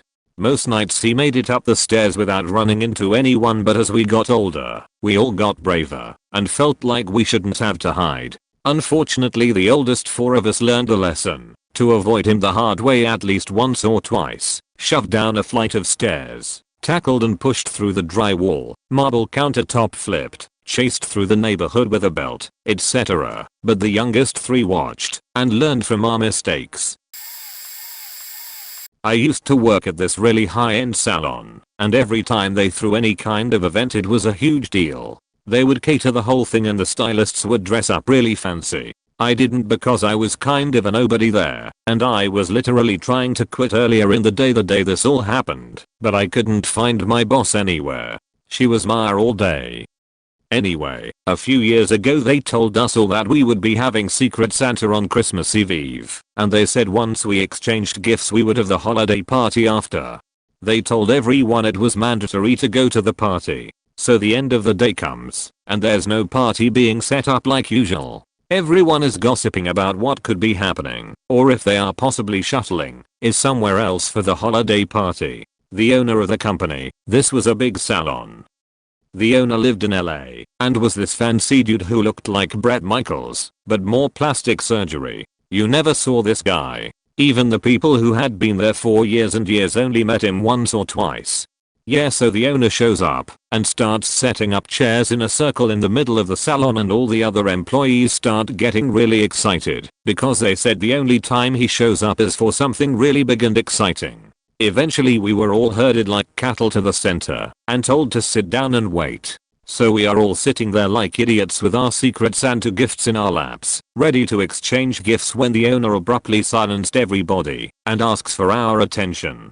He gets straight to the point and says, I want to congratulate everyone on successfully completing our last day open at this salon. Everyone has 2 hours to clear out their stations. We brought bags and boxes if anyone needs them. You will not be allowed back on the premises after tonight. Severance packages all already set up near the front desk, and your cosmetology licenses are enclosed in your severance packages.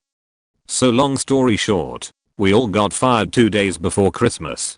Which was perfect for me because I didn't have to quit and I got the severance package. But the entire room started crying, 30 women and a handful of men sobbing because they just lost their jobs 2 days before Christmas. I never left a place so fast in my life. Snatched my severance and got the hell out of there. If anyone cares though, all those people were so good at their jobs they had new jobs by morning. No one suffered. But in the moment, it looked like their lives were crumbling.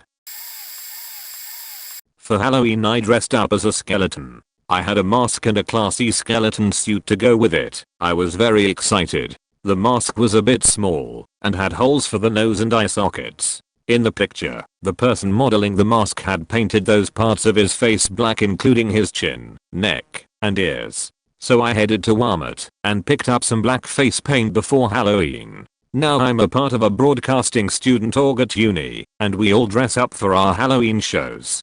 I thought this would be a great time to try on my costume. Anyways, the day came, I put my suit on, painted my eyes, nose, ears, and chin. I left my neck because I didn't want to risk getting paint on my suit. Then I put the mask on and headed to the studio. We all shower off our costumes and quickly got moving as we only had half an hour to set up the studio. Now studio lights combined with me breathing in my mask caused me to start sweating and feeling miserable. I went into the control room to cool off and took my mask out. Some of my friends began to laugh. At first I just assumed that the makeup looked funny as it was probably running down my cheeks. However, I quickly realized that wasn't the case. A senior, our producer, came up to me and told me that I need to either wash my makeup off, put my mask back on, or leave. I laughed and asked if she was kidding. She was very serious. She said, "Do I need to spell it out for you?" Blackface. Mind you, she and everyone in the studio is white, and we are all adults. I didn't like having another student talk to me that way, however I didn't want to cause any problems, so I sucked it up and put the mask back on. I didn't want to offend all the white people there. Anyways, my friend's roommate, the only black person who was near the studio that day, asked to see my macup. I showed him, and he couldn't believe what happened. It didn't even look like blackface. He teases me about it to this day and we've become friends. Finally, I get to tell this story point. So I work in a bar with that will manage to pull decent sized musical artists in. Nobody huge. There were talks of Daddy Yankee. Turns out he's still ridiculously expensive, but we did get a DJ set from Snoop last year, so that was cool. Point the one I was actually excited for, and thus had to ask a favor to get in for, was DMX. Now, DMX has famously lost touch with reality, but no one knew that at the time. We thought it was old school DMX.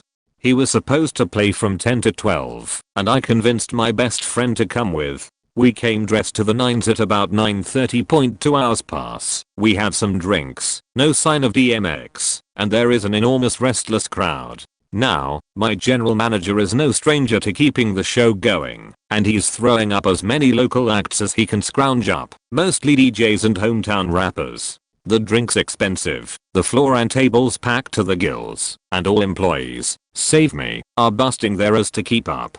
At a certain point, around midnight, the crowd is just on edge, and my general manager Bobby is on stage, just trying to keep them from leaving, telling us don't worry, he's coming, please stick around. Then, and I'll never forget this, he does something monumental. You see, this faking idiot tries to start the mannequin challenge.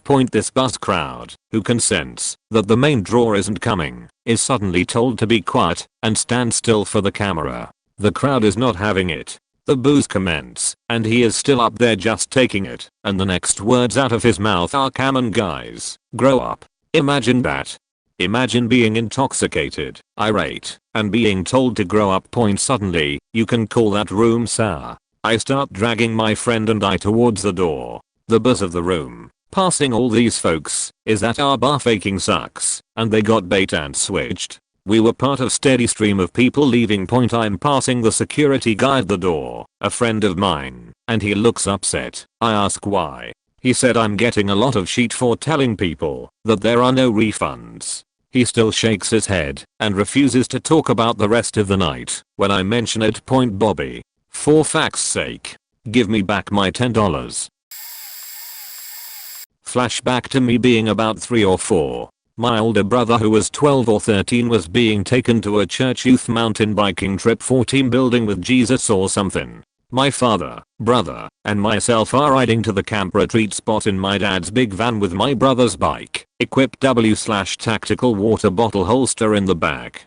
We show up at the woodsy retreat place and my little boy brain sees like a million big kids, probably closer to 20 or 30. All the parents are shooting the shit and the big kids are hanging out, completely ignoring little me. I begin to feel thirsty, so I see the huge row of big bikes and spot my brother's bike W/bottle holster. I walk over 100% confidently to the bike I'm certain is my brother's, grab his water bottle, and take a big ol' swig. The huge crowd of big kids and parents falls dead silent behind me. I turn around to 1,000 eyes on me and exchanged whispers, wondering who I am and whose bottle I drank out of. I start bawling my eyes out as I run to my dad, who scoops me up to console me. I still think of this from time to time and cringe, even though I knew exactly whose bottle I was drinking out of. Sometimes I think maybe this shaped some social anxieties. Last winter a polar vortex hit the Midwest, and -50 wind chill was expected to hit my area, so naturally, many places closed, because of the treacherous roads and cold weather that would cause pipes to burst, heaters to go out, buses to not be running, cars to not start, and babysitters and partners to be unavailable to watch the children that would have cancelled school. So I called the corporate office of our store to see if our store would still be open.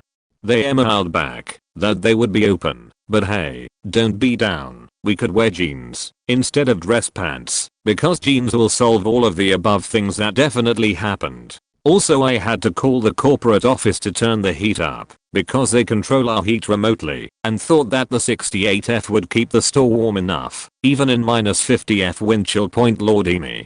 I was wearing 4 layers, had to pick up and take home everyone that day because their cars wouldn't start and the buses don't run. I had to work late because kids needed watched and pipes burst and shifts needed covered. And everyone that day smack talked the shit out to those corporate office fakers who got their day cancelled for weather. Fuck off job I won't name because I have bills I have to pay. It was the middle of my school's in club. Usually the room has people sitting at every desk, on the floor, leaning against the walls, and taking up all of the teacher's beanbags she keeps especially for Anime Club. Usually, there are people goofing off, or playing things like card and video games. It typically is the highlight of my week despite the fact that literally nobody talks to me. Anyway, one day this guy just screeched rap out of literally nowhere. The fact that the room was usually so rambunctious and filled with hormonal teenagers only caused everyone to grow more concerned and quieter. As we all know, rap is a serious matter. The asshole started laughing and said something along the lines of "No, not me this hentai."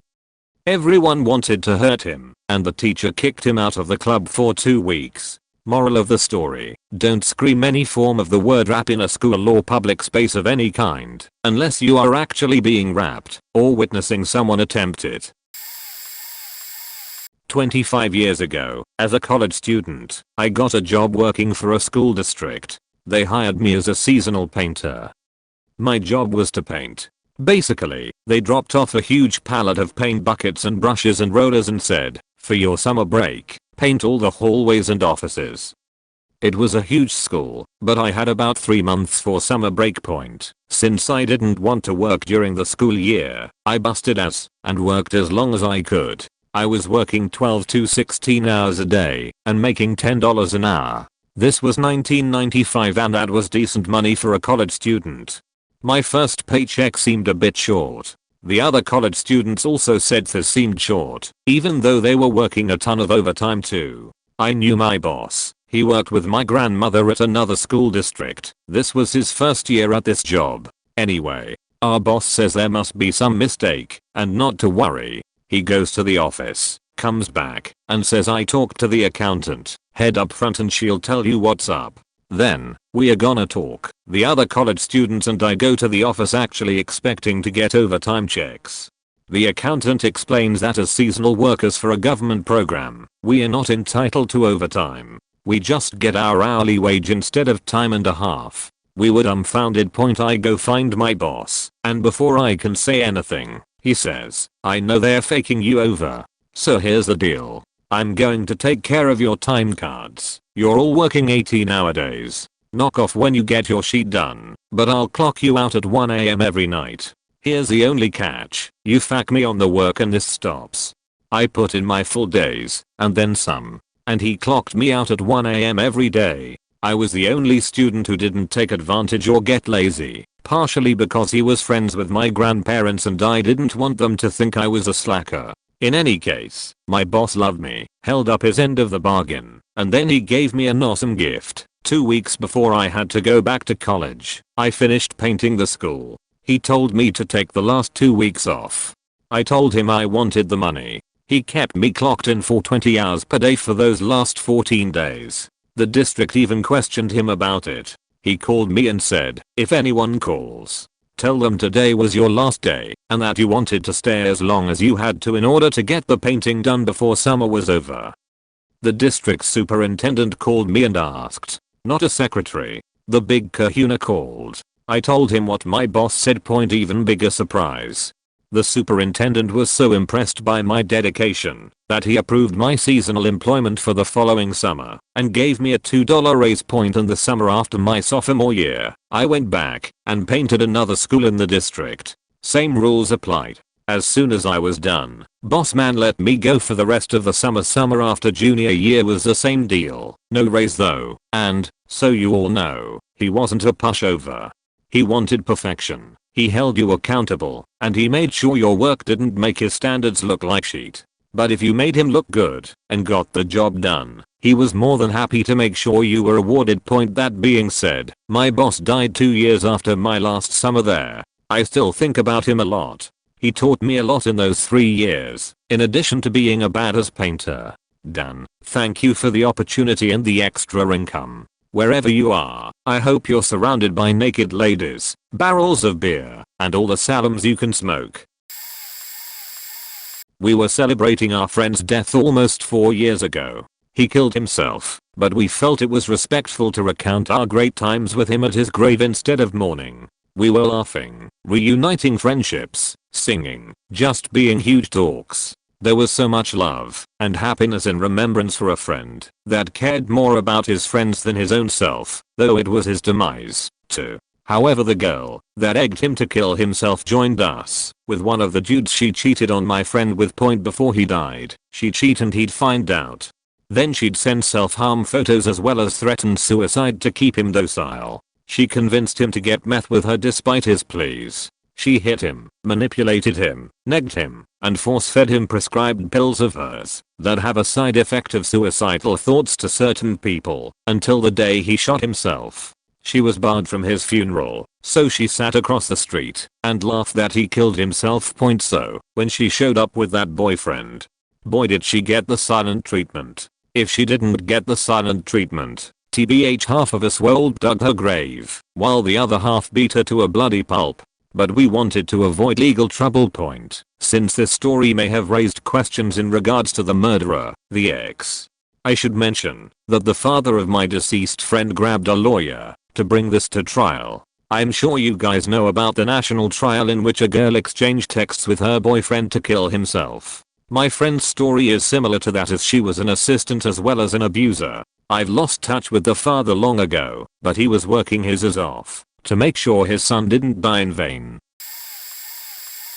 I used to do some stand-up comedy for fun. Went to an open mic with a friend and didn't know anyone there. It was pretty much all regular performers, besides me and a few other people. There was one black performer, a regular, who got on very well with everyone, and they seemed to poke fun at him being the only black person there quite a bit. They were all laughing and having a good time all night until it finally culminated in him standing up on stage and organizing a big line of everybody's best black jokes.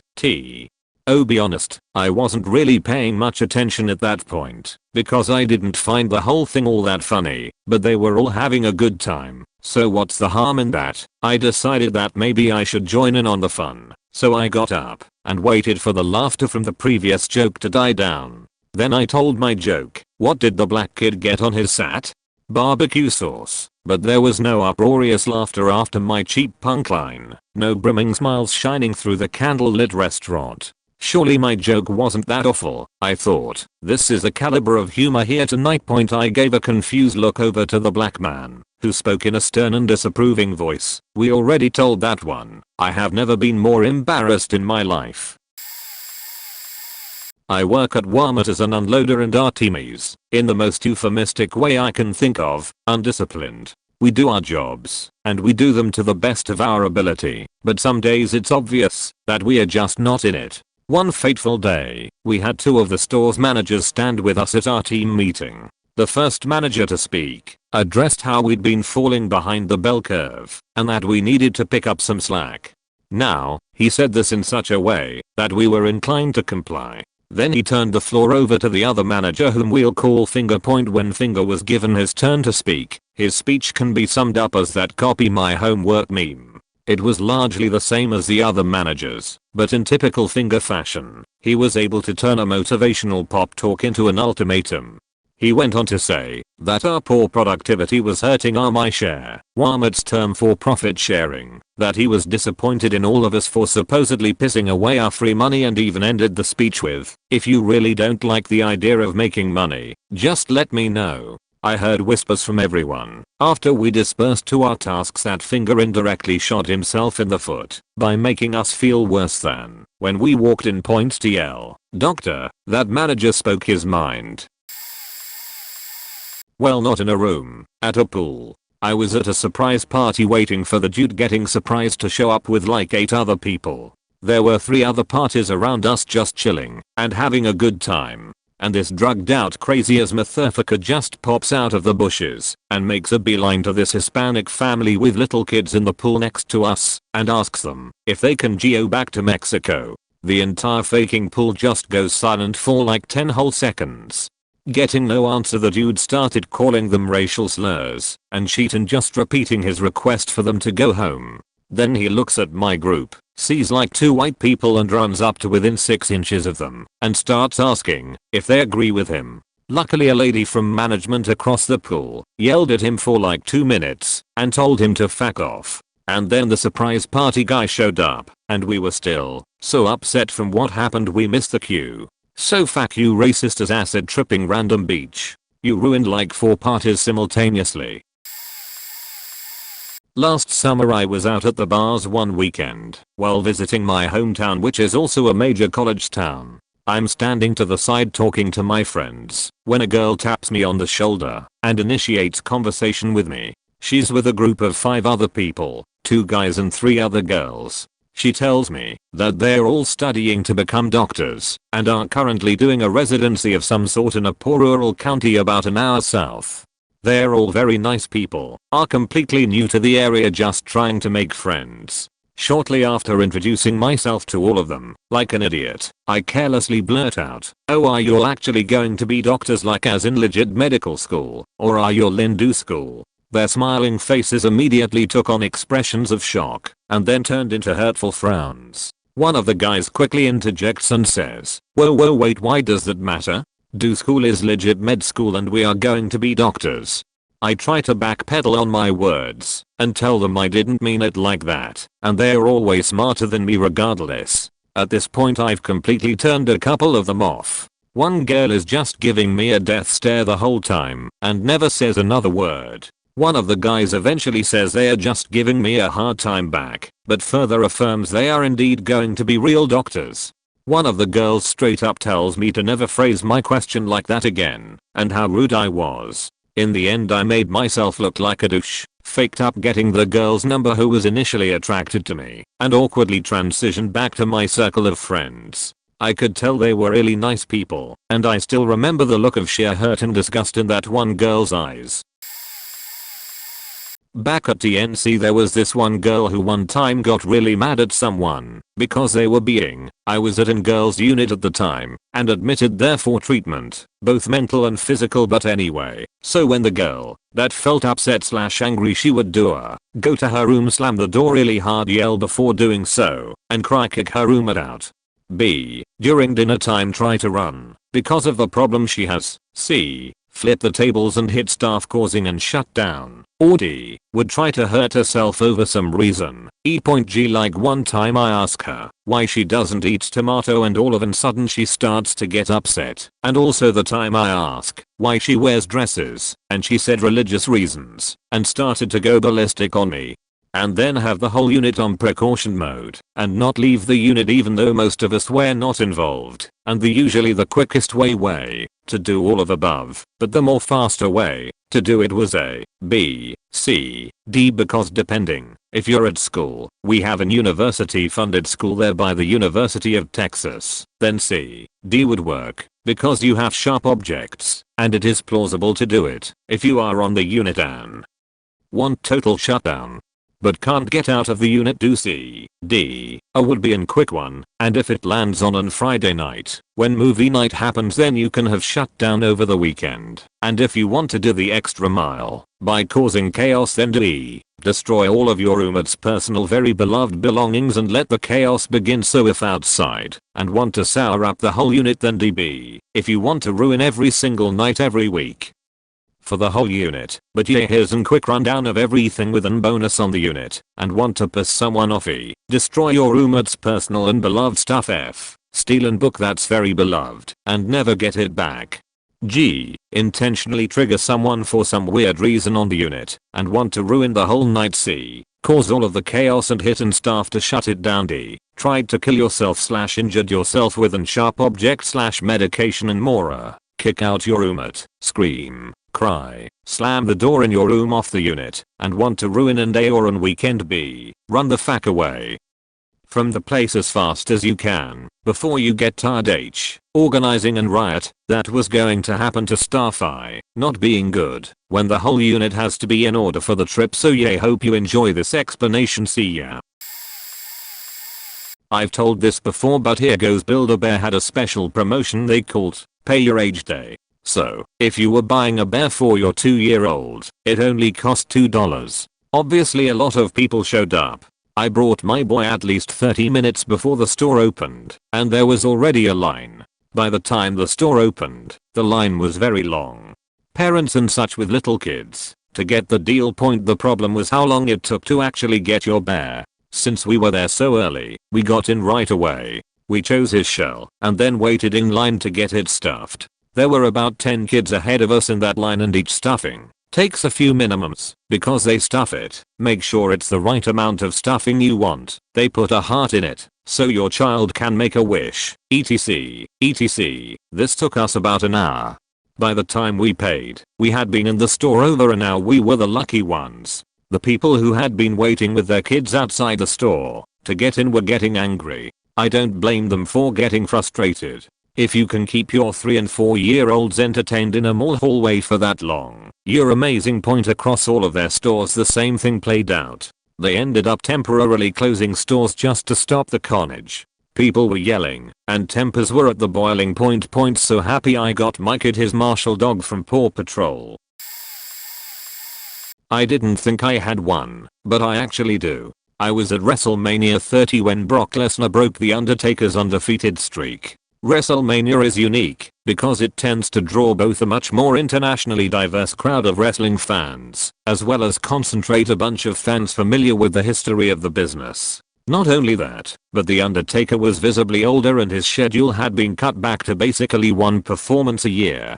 So there's a perfect storm of people who may never get an opportunity to see The Undertaker wrestle again, overlapping with people who knew full well that The Undertaker had been a steadfast performer for the company for over 20 years, while Lesnar had pretty much called it quits after a rapid push into the main event point. So The Undertaker makes his pyrotechnics-filled entrance and people are hyped. The match gets underway, and it feels oddly paced and kind of disjointed, attributed later to a possible concussion early on, but it's whatever, because how many more times is anyone going to see Taker wrestle? Then we get to the finish, and Lesnar is clearly trying to get Undertaker in position for a tombstone pillar driver, Undertaker's own signature move, and what would have been a shocking climax, but can't do it. So instead Lesnar delivers a third F5, his own signature move, which Taker has already shrugged off, and pins him. 70,000 plus people in the Superdome stood in shocked silence. Lesnar left, and Taker stayed around a bit to be sent off with "thank you, Taker" chants. And then the crowd turned. It's covered up in the recorded version on the network, but throughout the next video package and the unfortunately scheduled women's match that followed, bullshit chants reverberated throughout the arena. Probably 10 to 15 minutes of angry wrestling fans vocally expressing their displeasure at the conclusion of a storyline that lasted over 20 years. The crowd didn't really settle back down and invest in the show until Daniel Bryan came out for the championship match that night. Worked at an electronics retailer on Black Friday circa 2011. We all clocked in at midnight for the opening, worked till 4 AM, then worked another 8 hours after 4 AM. Almost everyone had a break sometime after 4 AM for a few hours to go home, etc., then come back and work the remainder of your time up to 12 hours, because 12 hours were worked on Friday starting at midnight. We all assumed and were led to believe we would get overtime pay. Nope.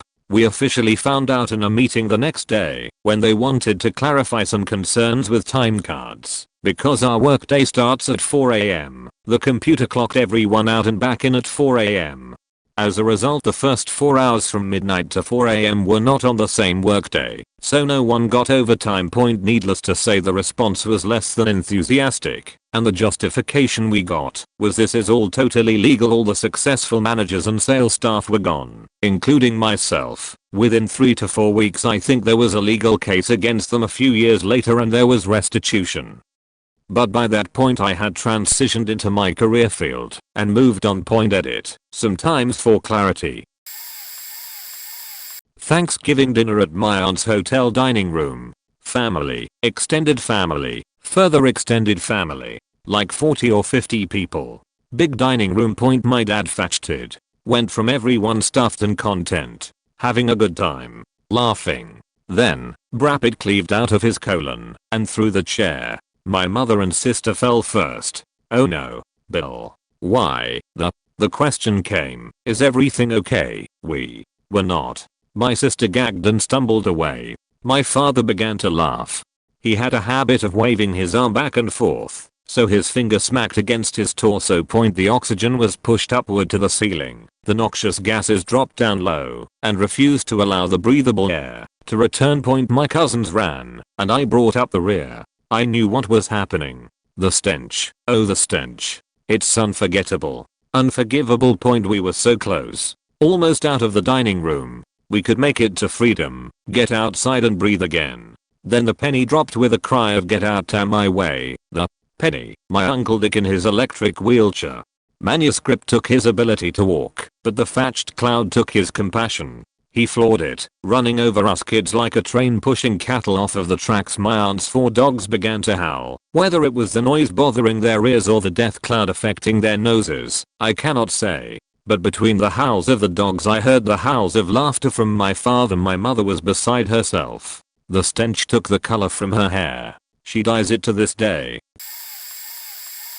History class. About a month ago. My late 60-something-year-old history teacher has been struggling for a solid 10 minutes to put on a documentary. It gets hilariously ridiculous. He's using the PBS website since it's free, but whenever the ad that plays before starts, he gets frustrated and pressed back to the Google search page, then exits the browser and has to restart to finding it. We try shouting out advice from the seats, trying very hard not to laugh, guiding him through his history in the PBS page, and eventually it begins to play the ad again, and the teacher has figured out to leave it alone. My teacher leaves the room to get a drink of water, and from the back of the classroom, a student darts forward. We erupt into laughter, assuming he's going to press backwards, or reload the page, or do something to mess with the teacher. We watch him only put the video into full screen, just as the teacher walks back in, just as the documentary begins to play, with all of us still laughing at full volume. First line of the documentary, Hitler murdered millions of Jews. Never seen a room full quiet faster. Teacher was not amused, as he hadn't seen the student, and demanded, why are you laughing? What's so funny about Hitler killing Jews? Had to awkwardly explain that hadn't been what we were laughing at. October 27th, 2012. I was part of a crew selling programs at a Gamecocks football game against Tennessee. Marcus Lattimore, our star running back, and wonderful person by all accounts, is on the cover. This is peak Steve Spurrier era, and the team was really good. Then, in the first half, Marcus' knee goes out. Bad. Like I'm not going to link you to the video. Bad. Both teams gather around him as they cart him off the field. I caught a glimpse of him on the gator going back to the trainer room past our booth, followed quickly by his family.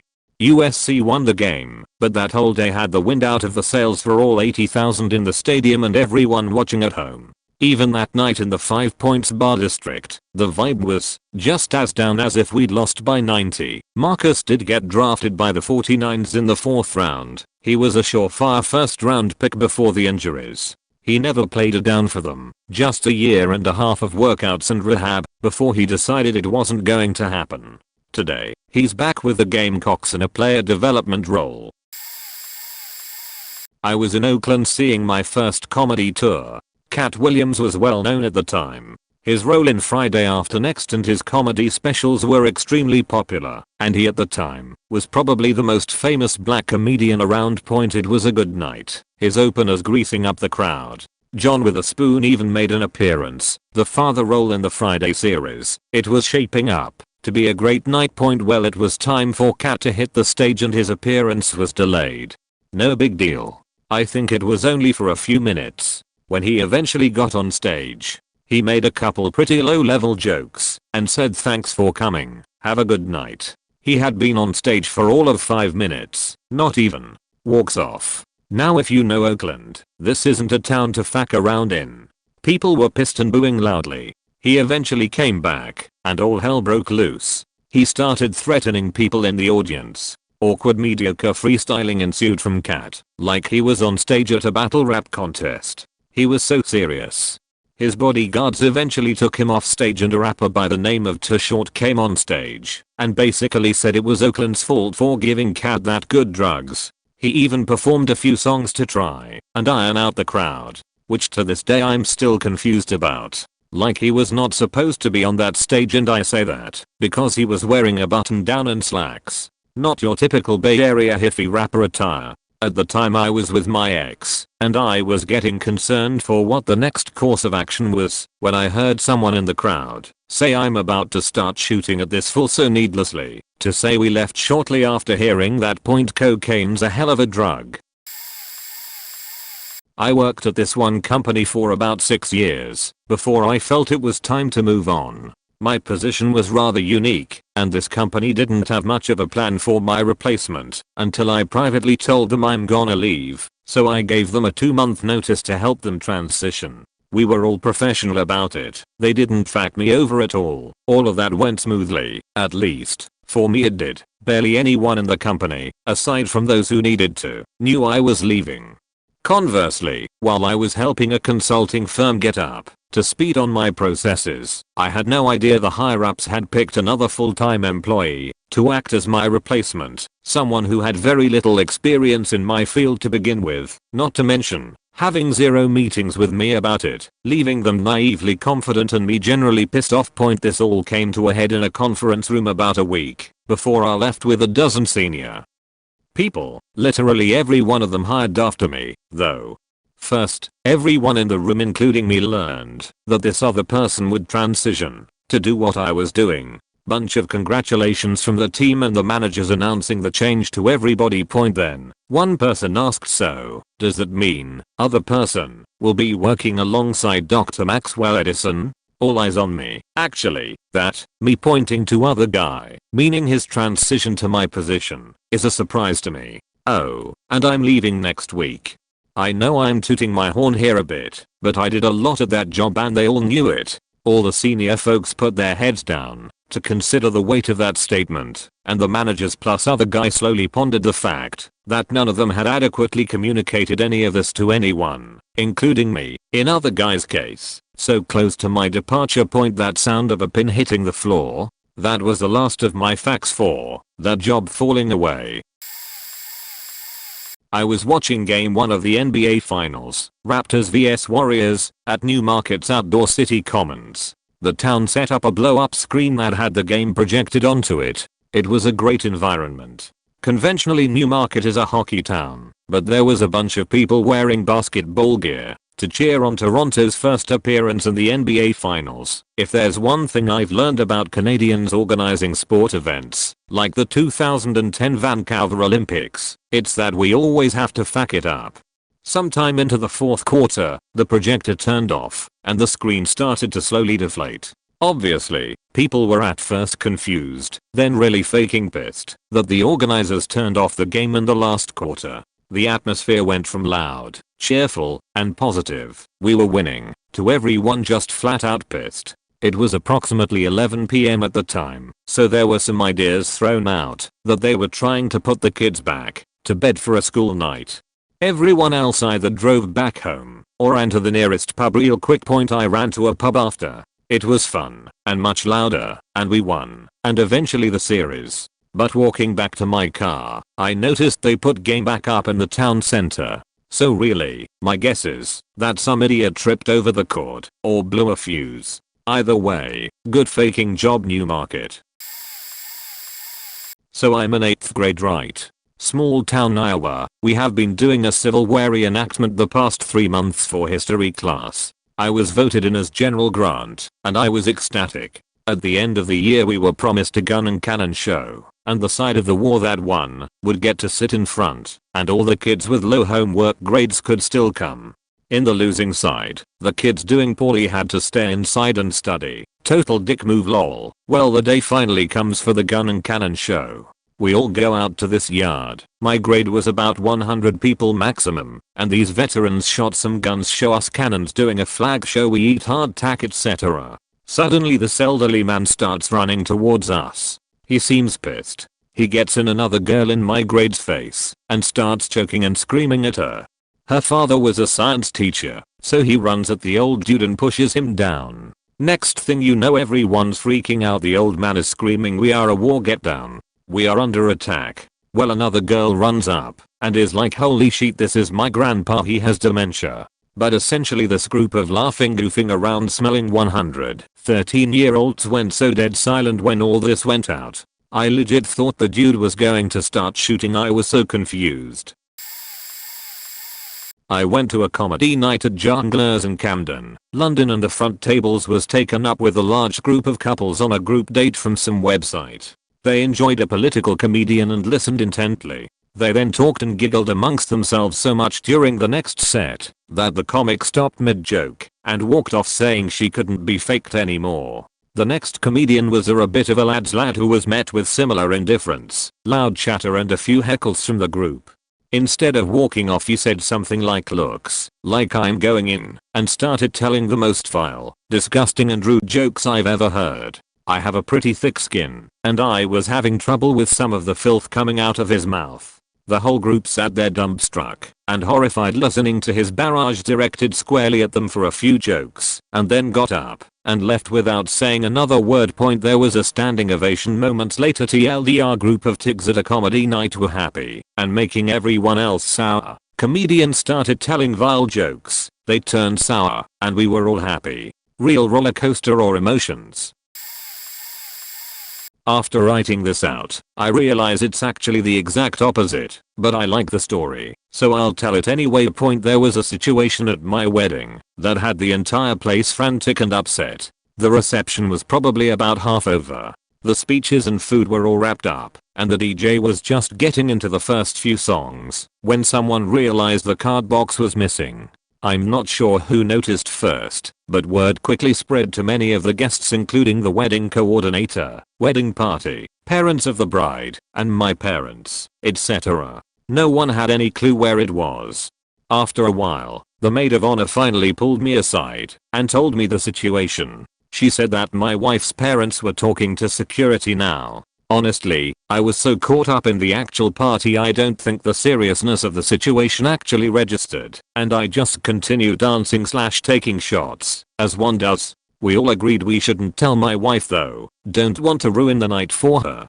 After a while longer, half our guests were now aware, 100 people, so they were freaking out and running around, and it started to become really obvious that something was going on. The dance floor was empty, no one was at the bar. My wife was like, "What the fuck is going on? Where is everyone?" She went looking for people and came across her dad, and as she approached, she overheard him say something about security cameras. She says, "Tell me what's going on. Why are you talking about security cameras?" So he told her everything. She replies, "Oh yeah, I put that away in our room like an hour ago.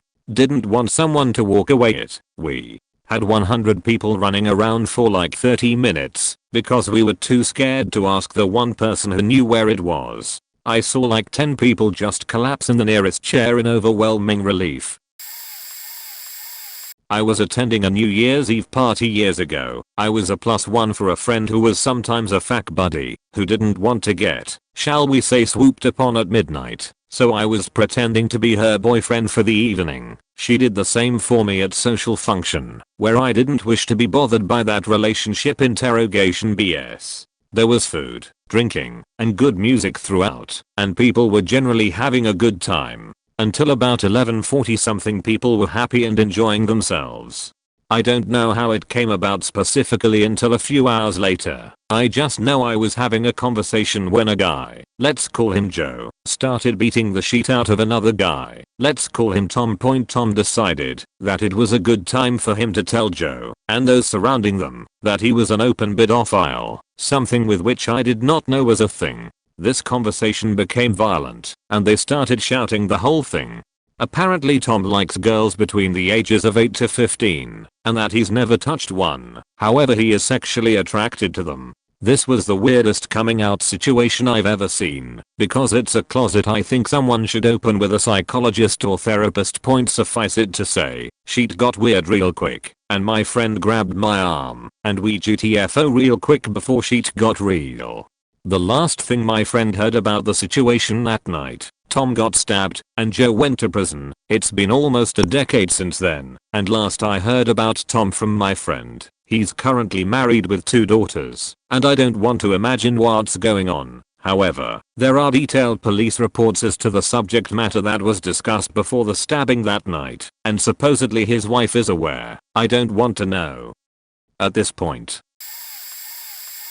I just moved to this new town and was trying to make some friends. One of the dudes I got along with at work said he was down to smoke some pot after work, and while we were working we saw the local anarchist bookstore was doing an open mic. So we thought fuck it, let's go. It started off the same as any other open mic night at an anarchist bookstore would go. The host was a tall white feminist chick with hairy pics, but an all-around likable personality. The acts shift between comedy and music, mostly with a few poems in between. Overall a standard open mic night.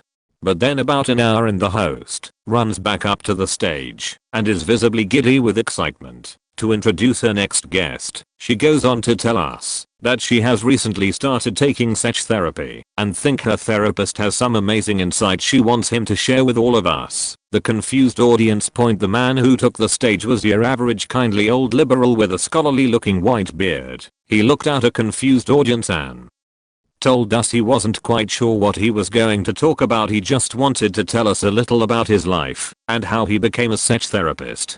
What follows is an excruciatingly long 10-minute rambling story that eventually led to the story of his first gay sex experience. Even for the very liberal and accepting anarchist community, the emotional intensity this man expressed while talking about the first time he felt another man's touch was uncomfortable as all hell. The audience was deadly quiet, but the old man just went on and on, clearly unable to read the room. It eventually ends, and he leaves the stage with this sense of relief, and the host can clearly see he has sort of killed the vibes of the show. Everyone hangs out for a couple other acts, but at the first break in the show, damn near everyone was gone.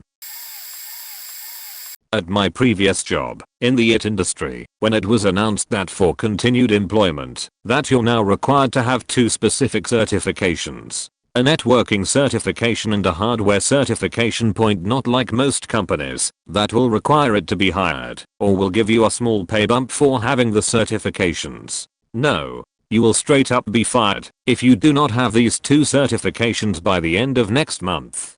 Doesn't matter if you're new to the company or if you've been with the company for several years, yours is out the door if you don't get them by next month.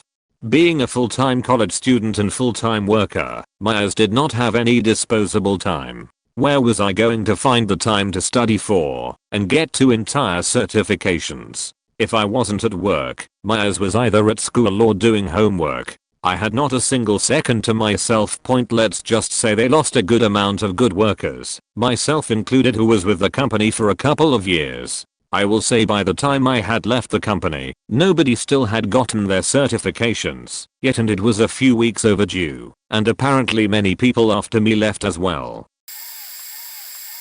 TLDR, ridiculously incompetent fencing team wastes a ton of my team's time and money. This year, my college's fencing team got a ton of new people, and because of that, my school, somewhat, started treating us like a legitimate sport. We were going to the club's first away tournament, and it was the first time we'd have the school fund something like transportation and hotels anyways. We drive like 7 hours to Wyoming and it's 10 PM in a McDonald's when our coach gets a call from his wife. Apparently their fencing team messed up the date and the tournament was a day after what was expected. This came after constant email contact for months, them knowing people would be traveling, many people signing up on Askford fencing tourney website, and the date we thought being on said site the entire time. Their emails had conflicting stories as well, because some said that there was a mistake, while others said it was moved. All this information was released that night, so it's not like anyone could have done anything with it. Anyways, my entire team was pissed off, and although we managed to fence them in the morning in a non-tournament setting, we kicked their ass. They objectively wasted like 14 hours of travel time, money for 2 meals, and whatever the college had to pay for the hotels and transportation. Our captain is one of the nicest people I know, and he was seething for days on end. We were at a house party for the 22nd birthday of a friend of mine. Just a handful of people who were all friends. One friend had been rapidly becoming known as the guy who got too drunk too fast, a problem all on its own, and then getting into it with his girlfriend, who was a mutual friend of most in the group. The fight they got into at this particular party was over him having his keys, as he had expressed wanting to drive to the store. We all told him he was too drunk and the girlfriend took his keys, so he wouldn't go off. Turned out that his trunk didn't lock, and he had a spare key in there. Took off while completely wasted and disappeared into the night. Wouldn't answer his cell phone when anyone called. To make matters worse, he was here on a student visa of sorts, and would lose his ability to attend school with us and stay in the States if he was caught drinking and driving. We sat for a while trying to call him, thinking he would, at worst, get into an accident and hurt himself and or someone else, and at best, be caught by cops and deported. After about 3 hours he finally called back. He had driven to a grocery store 45 minutes away and fell asleep in the parking lot. He's extremely lucky. None of us thought that night would end well for him. I worked for a real small ISP a little under a decade back. We were in the process of preparing for a merger. We all cram into the conference room and sign on to the company-wide bridge for the yearly address. We've hit all sales goals across the board. Our stock price has beaten even the most generous estimates, and there isn't a single place anywhere in our company that was lacking. Honestly, this was a banner year for our company. We couldn't have done better in any way. Approximately 30 seconds later, oh, and by the way, there are no raises or bonuses this year. The economy is bad. When the conference call ended, there was a riot. What did our office building manager tell us? Well, if you don't like it, you can leave. Get the fuck out of here. We didn't leave right then, but every person I remember in that room that day has long since gone elsewhere since, myself included. The last thing I heard about that corporate as whole was his also being fired after he was caught trying to take a large flat panel TV out to his own personal vehicle.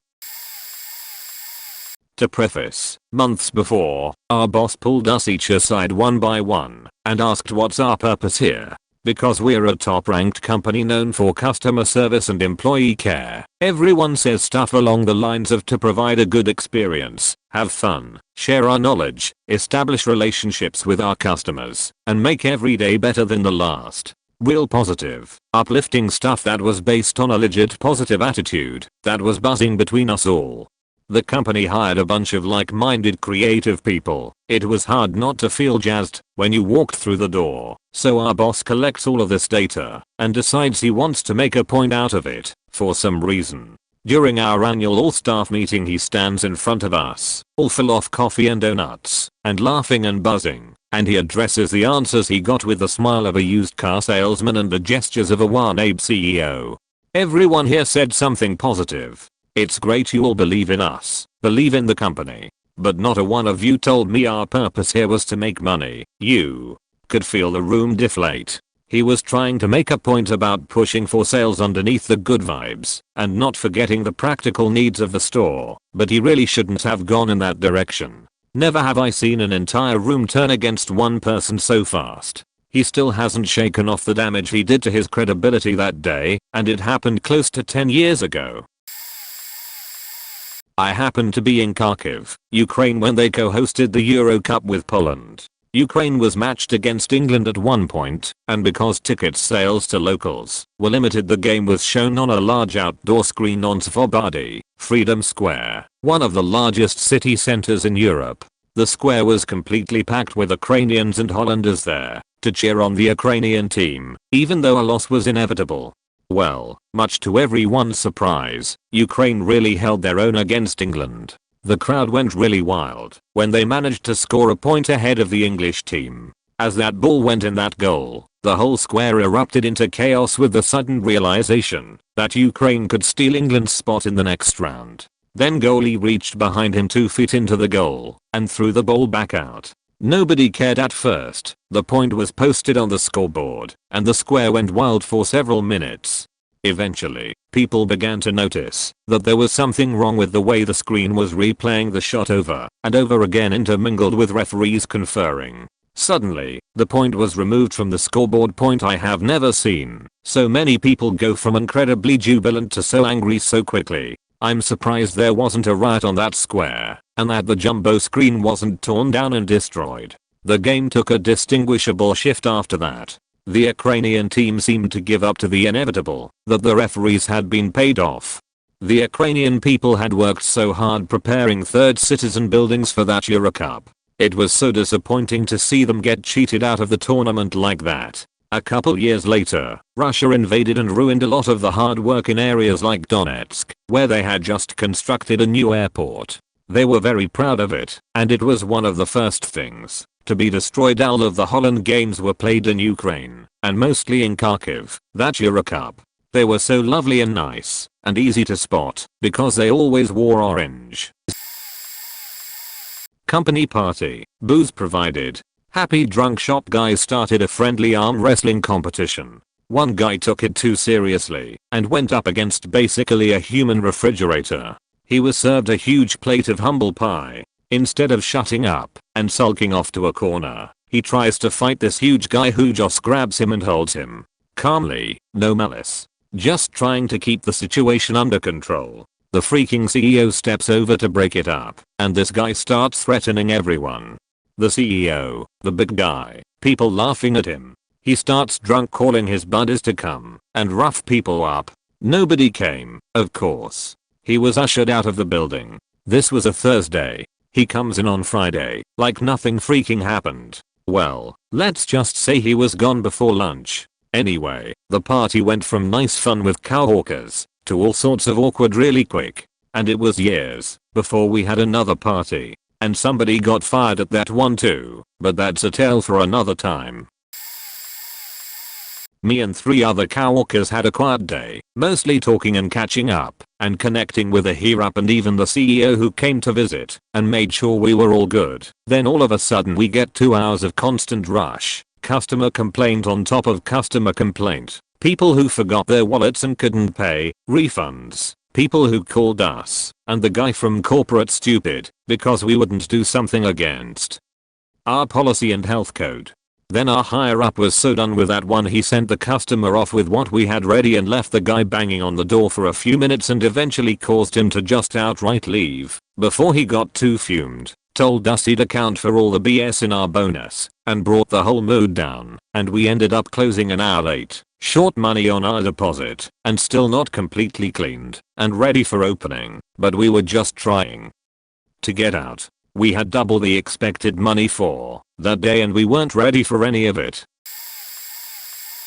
For those who work in an office, was part of a small telecommunications team in Australia. Not a bad job, pay was okay, and turnover was 0. My team had consistently passed their SLAs every month for years. If you don't meet them, the company pays a huge fine to the business we work for. Pretty standard. So you could say, over the years, the team worked really well together. One day we were called into a meeting. My team of about 8 people, my supervisor and her boss. Our meetings were always pretty standard and quick, but instead we got blasted by the boss. In company lingo, we were pretty much told that we sucked and were a huge letdown. This was due to missing our SLAs for that month. We're told we should be lucky to be working for them and to get ours back in line. Point now, this guy never spoke to us ever. The fact that he did this one time in such a negative way really tore the team up. Point to make things worse, I was hit the hardest. Was asked to take on a difficult position, agreed, was told I couldn't be trained, wasn't yet I still managed, and was eventually told to do my other position as well. Supervisor made my life hell, followed with being the only person not to get an end of year bonus. I resigned next day. We lost another 3 people. That year turns out I was replaced by 2 people and they couldn't do what I did. Supervisor was not long reassigned to some other team due to failing in their obligations. Feels good. Went to a free stand-up comedy night at a bar in town. The place usually fills to capacity for these nights as the mystery headlining comedians are usually really good. That being said, they have a lot of amateur comedians as well. So anyways, everyone's having a great time drinking beers and having a laugh when the guy on stage makes a massively sexist joke which doesn't land very well. There are a few sympathy laughs, but for the most part people are pretty quiet. He recovers well and doesn't dwell on the fact that he's starting to bomb, but immediately launches into a highly inappropriate and racist joke/story. The crowd are not having it at this point and collectively we all start booking the guy. He gets defensive and starts heckling the crowd. The organizer of the night went on stage and escorted the guy out of the venue, which is through the shoulder-to-shoulder packed crowd. People yelling and booing him the whole way. Crowd went from happy and laughing to borderline dangerous in about 30 seconds. The organizer came back to the stage and apologized and worked the crowd a bit, and the next act came on. The night recovered pretty well from there. I had been responsible for a big presentation to land a big project. Very important for the firm going up against tough competition. Bosses gave me carte blanche to our firm's employees to help me get artwork and slides together. They were kind enough to go extra for me, and there was this great feeling of camaraderie. Presentation goes very well, and the next day, the bosses see me in the hallway and are very complimentary, which in this firm was very rare that they said anything good about anyone. I'm chatting with them, and they are telling stories about the presentation and laughing and very giddy. They tell me that they've just called an office-wide meeting, so I'm getting the feeling that we got the job. Round the corner and most of the employees are there in our big open office, and I'm walking in with the bosses almost front and center. Everyone's got a big grin. So one of the bosses speaks up and says back quote, "Thanks to Dalfax and his leadership and your efforts, we killed it at the presentation and got the project." Yes. Huge wave of relief and joy, lots of applause and congratulations.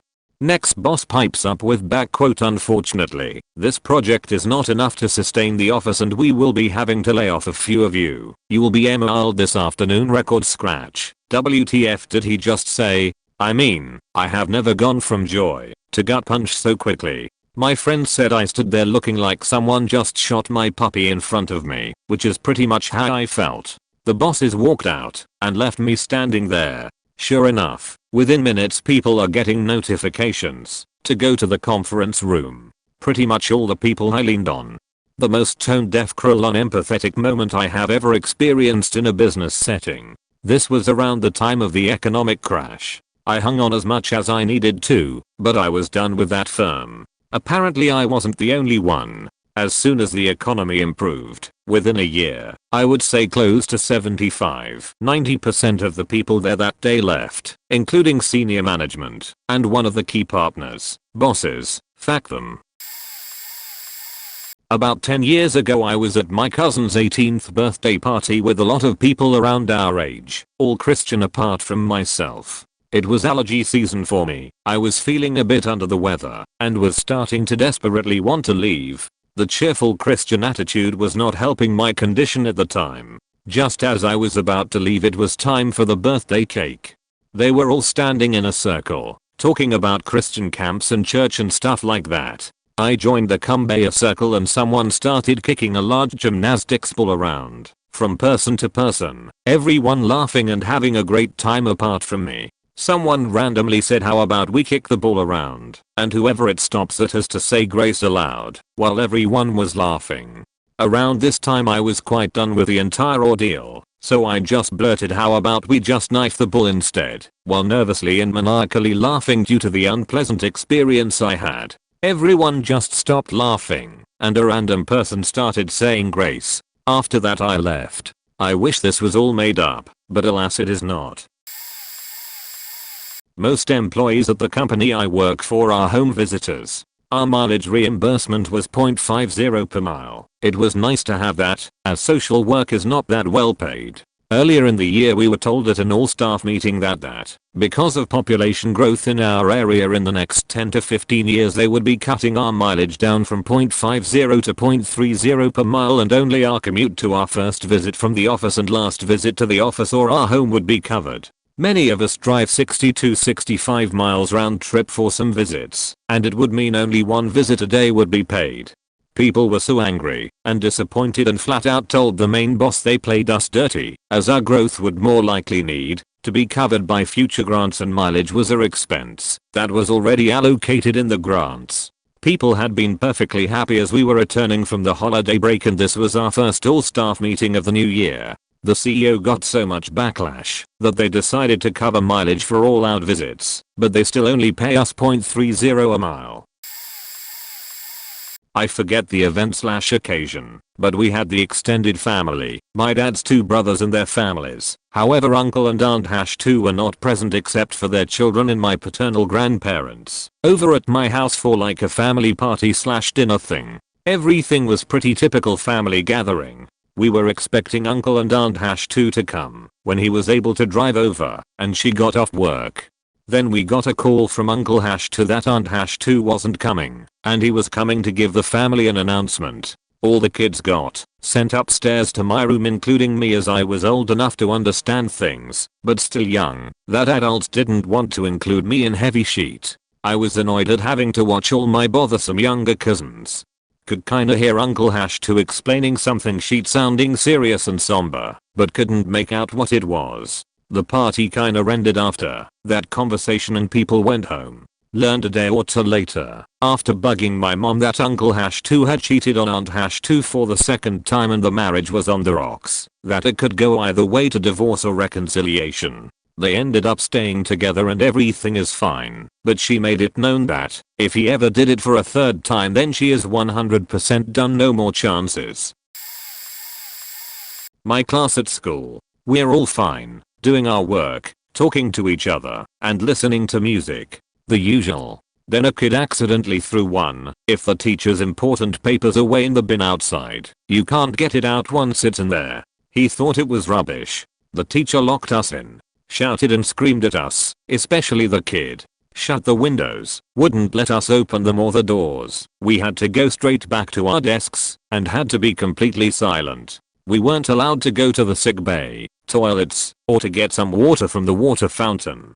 It was a heat wave too, and he forced us to put our warm thick school sweaters on. There's a teacher aide in the classroom who helps a couple of kids with learning disabilities. She's horrible too. We were all muttering about how unfair it was, writing and passing notes to each other in code. The teacher aide keep on shouting at us about how we don't have a choice, and that the teacher is one of the nicest ones she's ever met. Thing is, our teacher keeps doing this to us. He doesn't give a fuck. You're going to piss yourself? Whatever. You have a headache and a fever and you desperately need to go home, or at least get a drink and some fresh air. You have to suffer. Never in my elementary or intermediate school education have I ever come across a teacher who likes to torture us by not even letting us open a window, or letting us take off a warmer sweater that is 2 inches thick. We know this is not right, and we've reported to the deputy principals. Their excuse? He's a male teacher, and they find it very hard. Try to get along with him, okay, as they glance around to 20-odd 12 over 13-year-old kids. Guess what? I've had 2 male teachers in the past. They've never bothered me. I doubt that what he does is actually because of gender. Thank you very much. I'm so glad we only have 7 days until the summer school holidays fun. Just in case, I'm going to change the names of the people involved. My best friend is Sarah. My old housemate and long-term friend is Alex, and her boyfriend is called Jonas. Alex and Jonas lived together and we, Sarah and I, were invited to their farewell party because Alex is leaving to study in another city. We arrive at the party and it turns out only one other girl, Ella, made it. We don't really know Ella that well, but Alex and especially Jonas are good friends with her. Everyone is in the mood for a party and we drink and play some games. After a while we also get a little bit stoned, and the mood is great. Jonas and Ella are particularly friendly to one another. Sarah and I notice, but we don't really think anything of it, because we know they are close friends and Alex can see this too. However, this friendliness just doesn't stop. Jonas constantly stopped playing the game to tease Ella, or to play fight with her. We thought this was a little strange, but we weren't sober anymore, so maybe he just didn't see how this made other people feel. Then everything turned sour when they took their play fighting into the bedroom of Alex and Jonas. Everyone became super uncomfortable and Sarah and I just left soon after. I couldn't believe the farewell party was ruined by her own boyfriend.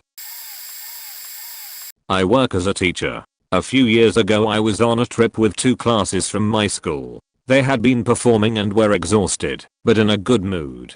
We were on the bus on our way to McDonald's late at night and were going to buy some food before going to the school where we were going to spend the night. The kids were happy, singing and laughing. Just as the bus reaches McDonald's, the driver tells my colleague that his schedule is about to come to an end. Sweden has strict laws in here when long bus drivers are allowed to drive before you need to rest for a few hours, and that he had no time to stay there while we bought food. We were left with the choice to either buy food and have no ride back to the school, which were too far away for walking, or going straight back. So back we had to go. The protests that erupted were crazy. I actually thought for a while that we were going to have a riot. We ended up going to the school and setting up for sleep, and then me and a few of the parents called the restaurant ordering food for 65 people. They thought we were joking and going by car to get it. I was at one of the final texts at college and the teacher said the exam would allow consultation, so you could use texts or books about the subject you had. Everyone went to yeah. I knew this teacher was an asshole, so I thought that might be some trick or something. Spoiler, I was right, and me and a couple friends didn't use any text or books, and under text with only our knowledge. Ended up we were the first ones to leave. I left, other friend of mine, and so on. Then the teacher said as the text is with consultation, you will have less time to do. Dude, people went bananas for it. The whole class. Some people couldn't finish it in time, others broke down, and simple stopped, and others rushed to end it. After that is where it starts. People rushed towards the teacher after the exam. He took the texts and quickly moved into the teacher's room. I was already out with my friends, so what we saw was the weird figure of the teacher walking very fast and uncomfortable, and then a group of furious students literally screaming for a second chance and for a fair exam. End up I got the best grade, and pretty much everyone who fell on the trick either did average or lost the text. We, parents and I, were celebrating Christmas with my grandparents. We were all having fun and laughing. Then my father asked me to make coffee. He said that I needed to make it faster because I was too slow for him. So I did. As a result, the coffee wasn't strong enough. My father got very mad at me and ruined the whole evening. I was making a big breakfast for us, me, boyfriend, parents, because I didn't had breakfast with my parents in 7 years. Half an hour later I was ready with a whole table filled with food, and I wanted to wake my father up. He worked late, so he yelled at me to let him sleep, and also my mother wasn't hungry. So yeah, whole thing ruined again. It was my 8th day, and I got a gift card, so I spent it on a toy. When I got back home family, just finished eating the cake.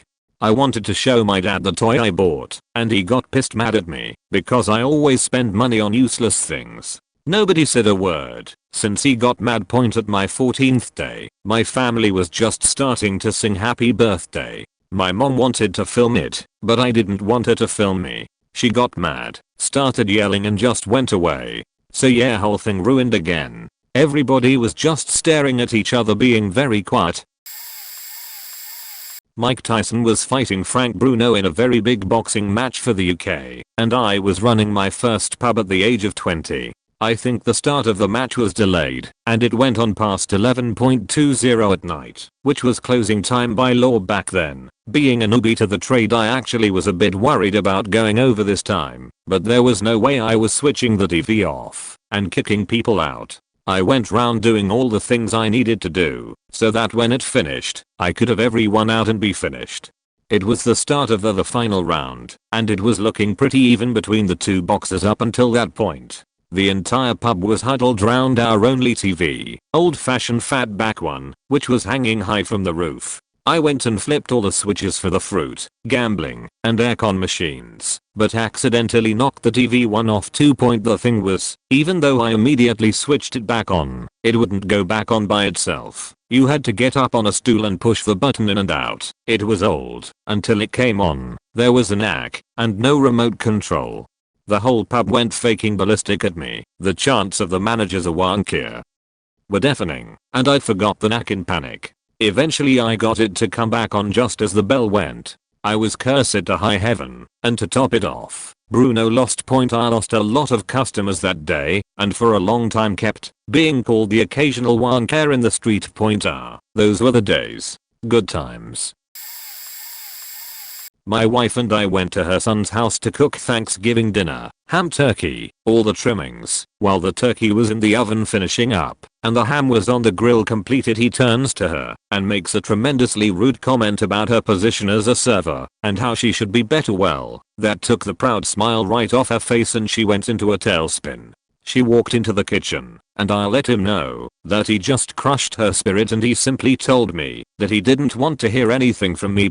I left the patio to go play with the grandchild. He went in and continued to talk to his mother. Before I knew it, we were walking out, leaving everything behind as a full house of guests were arriving. There was no food or family togetherness for us. It all vanished in an instant. There will never be an understanding as to why he did this, but from now on, Thanksgiving will be just the two of us with possibly my family. Evidently they were also shook up that nobody ate the dinner that night.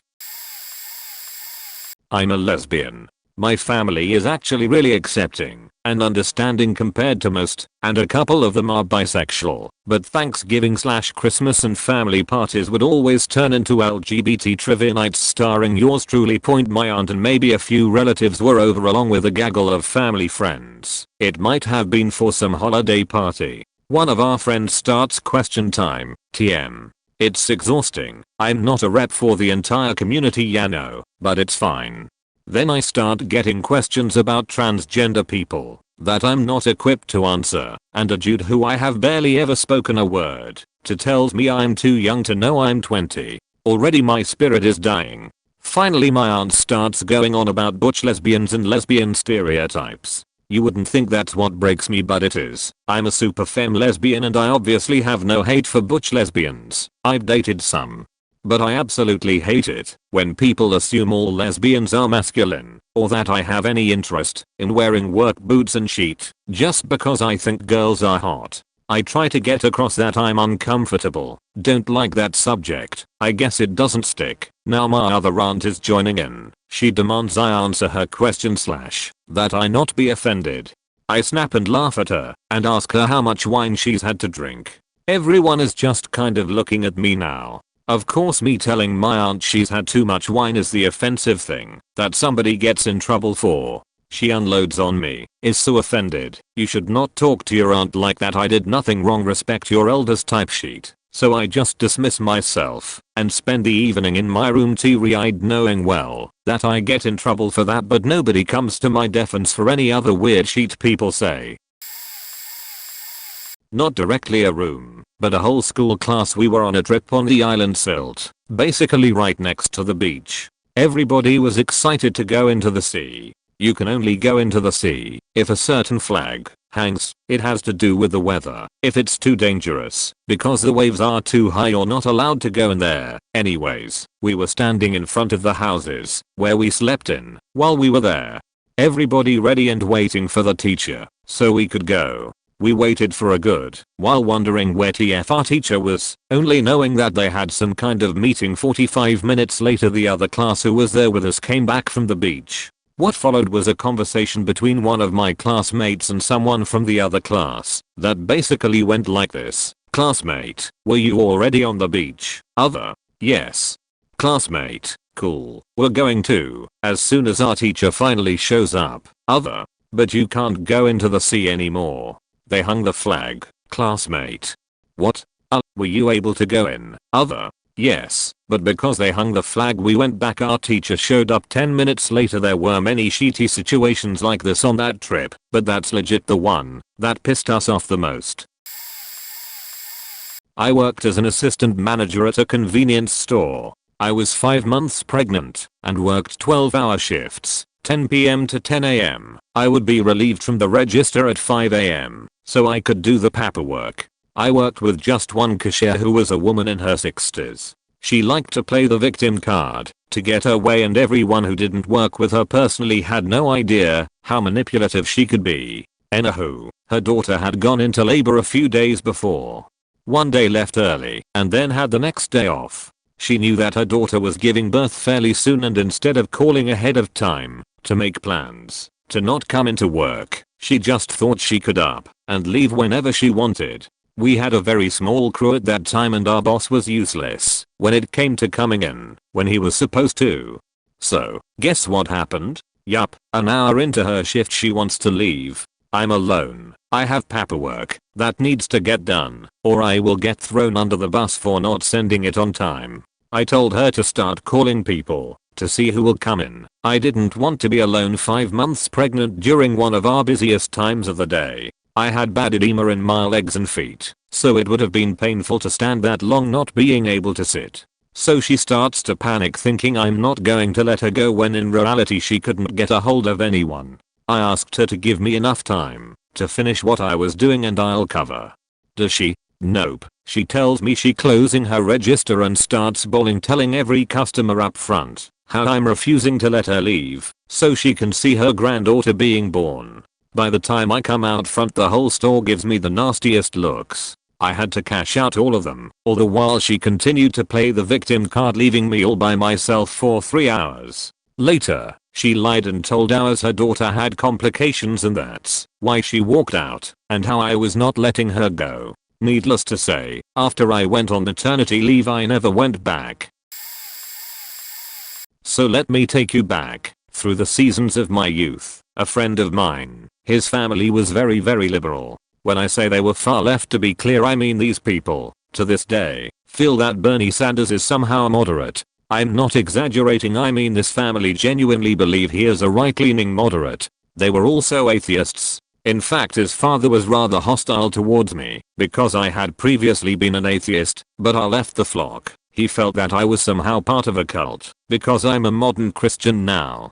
From his point of view the fact that I celebrated Christmas made me a Puritan, despite the fact they didn't, but I digress. So my friend, we were talking online during a game of Destiny, and because it's late and I'm drunk I get to discussing why I had abandoned the Democratic Party, and eventually between me, my friend who is literally a stereotypical alt-right troll, his own description of himself. By the way, and my other friend who is an evangelical Christian who talks like a humanoid chick tract, the discussion goes places and we red pill the guy. Over the course of the next few gaming meetups, immediately prior to the 2016 election, he basically renounces atheism and my older friend for all practical purposes makes him born again, and he decided he was going to tell his parents he was going to vote for Trump. The problem is he decided to do this, for some reason, at his sister's daughter's gender reveal. The daughter is 10, by the way, so that was to say the least a bad choice point purely because I'm a troll. I decided to go, along with my more religious friend, to witness the explosion that would follow. So everyone was basically listening to his sister, who looks and acts like Meg from Family Guy, and her daughter sing brave and chat up about her gender identity, or whatever. Well, that's when he drops the pipe bomb. Mind you, the three of us were in a room of about 30 people who were psychologically conditioned from childhood to believe that extremist communism and liberalism was the only conceivable way of life for human beings. One of them literally got in a screaming match with my uncle because he refused to support Barack Obama. Note, he refuses to vote at all, since his religion precludes it, which made he guy even more offended, so he just calmly states that he is no longer an atheist, that he intends to vote in his first election for Donald Trump, and he doesn't care about their opinions. My friend giggles. I maintain my composure as what I can only describe as a RL version of a record scratch drops. Cue 10 minutes of incoherent screams, tears, someone throws a beer at me and calls me a racially offensive term, Uncle Tom, as I giggle and dodge, losing my composure. My friend is literally recording this. He's practically hysterical with laughter. The mom is utterly livid, tears flowing, red-faced, screaming. The sister thinks her daughter will be executed in the streets. His brother takes this moment to openly admit he too has been writing his own name in during elections and never was an atheist either. He is a communist though. Father is literally crying and screaming at me. I destroyed his life and killed his son. From his point of view, main guy is trying to explain his point when his father literally swings on him and a fist fight breaks out. Police arrive point. Since then he's never spoken to them again, but his sister had mentioned to me after the 2016 election that if her daughter faces imprisonment because of my beliefs, that she will quote kill me, and my family point it was glorious. Worked at an auto supplier years ago. City was hit with catastrophic rain/flooding, and it was confirmed that several small tornadoes had touched down in the area. The employee handbook stated that if you were unable to make it to work due to an act of God, there would be no attendance points assessed. The governor declared a state of emergency during the peak of this storm, as local residents/businesses were hit with unprecedented power outages and the roads were rife with downed power lines, downed trees, flash flooding and the like. All non-emergency personnel were to stay off the roads, as well as a majority of employees, called in for 2 days in a row citing this act of God, while knowing management was sending everyone home as soon as they clocked in because their power generators were malfunctioning and enough people weren't making it in to work a whole shift point. So you can imagine the absolute what the fuck on everyone's faces when we were told that everyone that called in would be assessed 3 attendance points per day, despite the fact that they sent everyone home anyway.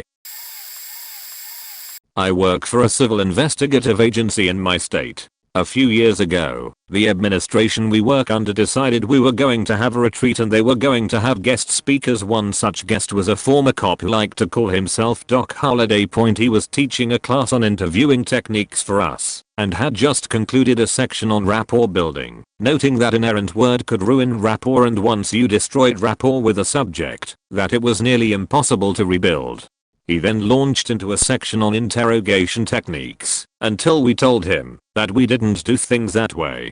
Course, you know, civil not criminal investigators. He then said, "I'm sorry, I thought you were real investigators," and the room went dead silent. I could feel the rage radiating from our program manager, who was sitting next to me, and from the class at large. It was a perfect demonstration of how to destroy rapport in a single sentence. Had our program manager not ripped him a new one, I'd have thought it was a demonstration.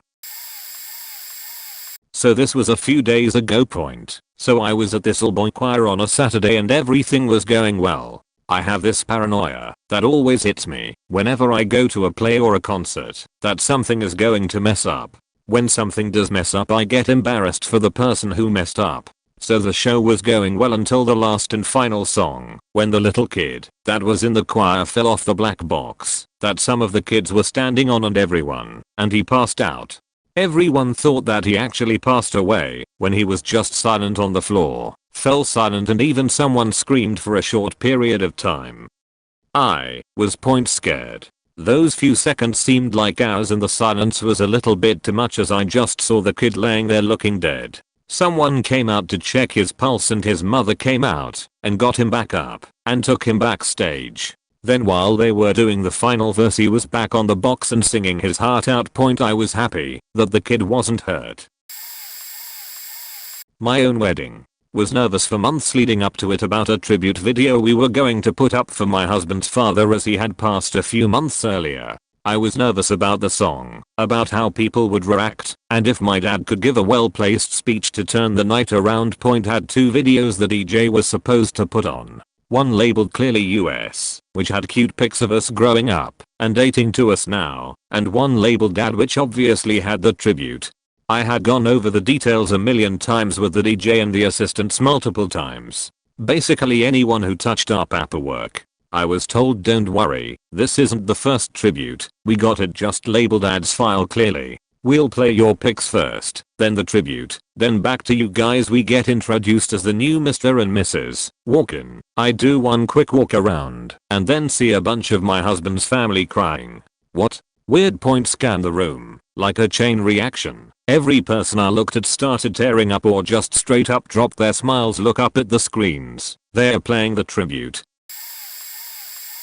Christmas Day, all of us was having a great time and was getting ready to sit around the table for dinner. Me, my mum, my nan, my little brother and 2 little sisters. Just at that point my drug addicted older sister, who was 24 at the time, came into the house, said nothing, sat down, ate barely anything, and destroyed the entire day with just 1 hour of her hostile behavior, all because her and her drug-addicted boyfriend, also 24, had argued about money for the countless time just before she had arrived.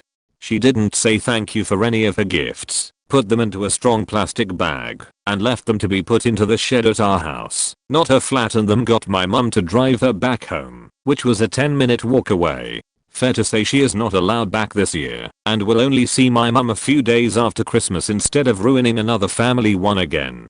Bear in mind that she is 24 years old, as is her boyfriend, while I was at the time 17, my brother was 16, one of my sisters were 12 and the other was 10, yet all four of us managed to act older than the two of them. I'd like to say after 10 years of their crap you'd get used to it, but you really don't, especially since he stole £200 from her this Christmas, and has fallen off of the face of the earth with it. But he will be back in a matter of weeks making up some bullshit story. She will take him back, and it'll just go on and on and on, like it has, don't for so many years.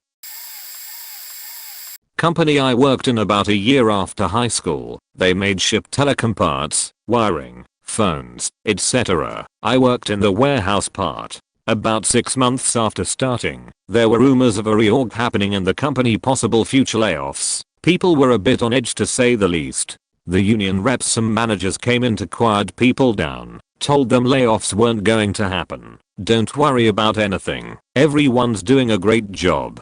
3 months later we get called into a big lunch meeting with our manager union rep. Sure enough, that day was the last day for most of the people in attendance. Company was shutting down our location to move operations offshore, save money, so almost 230 people total were being let go with severance. Funny part was that they told everyone they didn't have to stick around. They could work for a couple more weeks until the place closed, or could leave now. Their severance wouldn't change regardless. Also had a lot of guys coming up on retirement who were basically forced into it because they couldn't afford to relocate to another state to work. Most of the people at the lunch meeting didn't eat, just got up, handed in their stuff, left on the spot. Management acting surprised was probably the best part of it, since there was still work to be done. I doubt they had enough people to finish it before the 2-week shutdown was done. Once, back when I was in like 4th grade, I had this really mean teacher, and her husband came to class one day. He said he brought candy for all of us, and the whole class was so happy until the mean teacher said we'd been talking so much, so she wouldn't let him give it to us. Everybody groaned and scowled. Then she just said he isn't as nice as he might seem now. I just thought who could be meaner than her, and that she was just jealous we liked him more than her within 5 minutes of knowing him. I was literally a nerd and was afraid of getting in trouble, and she tried to write me up several times because of assumptions. I just told my mom and she chewed her out enough to leave me alone the remainder of the year. The time I remember most was when I had broken my arm and dropped my pencil in class. Then some really stupid and annoying kid no one liked grabbed my pencil before I could reach it, and I went to tell her, and she just said, "Oh well, you snooze you lose." And I told my mom, and she told her off, saying she would report her to the Board of Education if she kept doing me wrong. She was really old though. I hope she retired or something so no one else has to deal with her. That was like 6 years ago though. Time really flies. I can't believe I'm nearly an adult. It's kinda scary, but at the same time, I'm ready for it. Sorry that turned into a mini rant. So a few years back in primary school I was in a peer leader type thing. We were organizing a rap battle for all the students and kids to participate in, so we can earn money. We were all having a good time, making flyers and practicing our act, happy to get out of math class. The teacher that ran the whole thing was getting upset that basically the whole school signed up and it left no one to buy tickets, but we reassured her that all the parents will be buying tickets. After all, that's what she told us last week when we started to sell them during our lunch period. "Oh no, the parents won't be coming dear," she said with a smirk. My friend informed our teacher that we already sold tons of tickets for people's families. I knew it was no problem and simple said, "Okay. We will have to send a notification telling everyone family can't come and get them refunds." She told us that only a few kids had bought extra seats, even after we reminded her about all our friends and even ourselves. Realizing that she was scamming families out of at least $15 each, we started to get upset. My friends asked if we could at least put up flyers near the table, and the teacher only said, "Why are you guys upset? You understand that the teachers would be embarrassed if the parents see them now, even the quiet kids. We're getting involved. We are not upset about that, we just don't want these people to waste their money. They said, well, if you really want you can.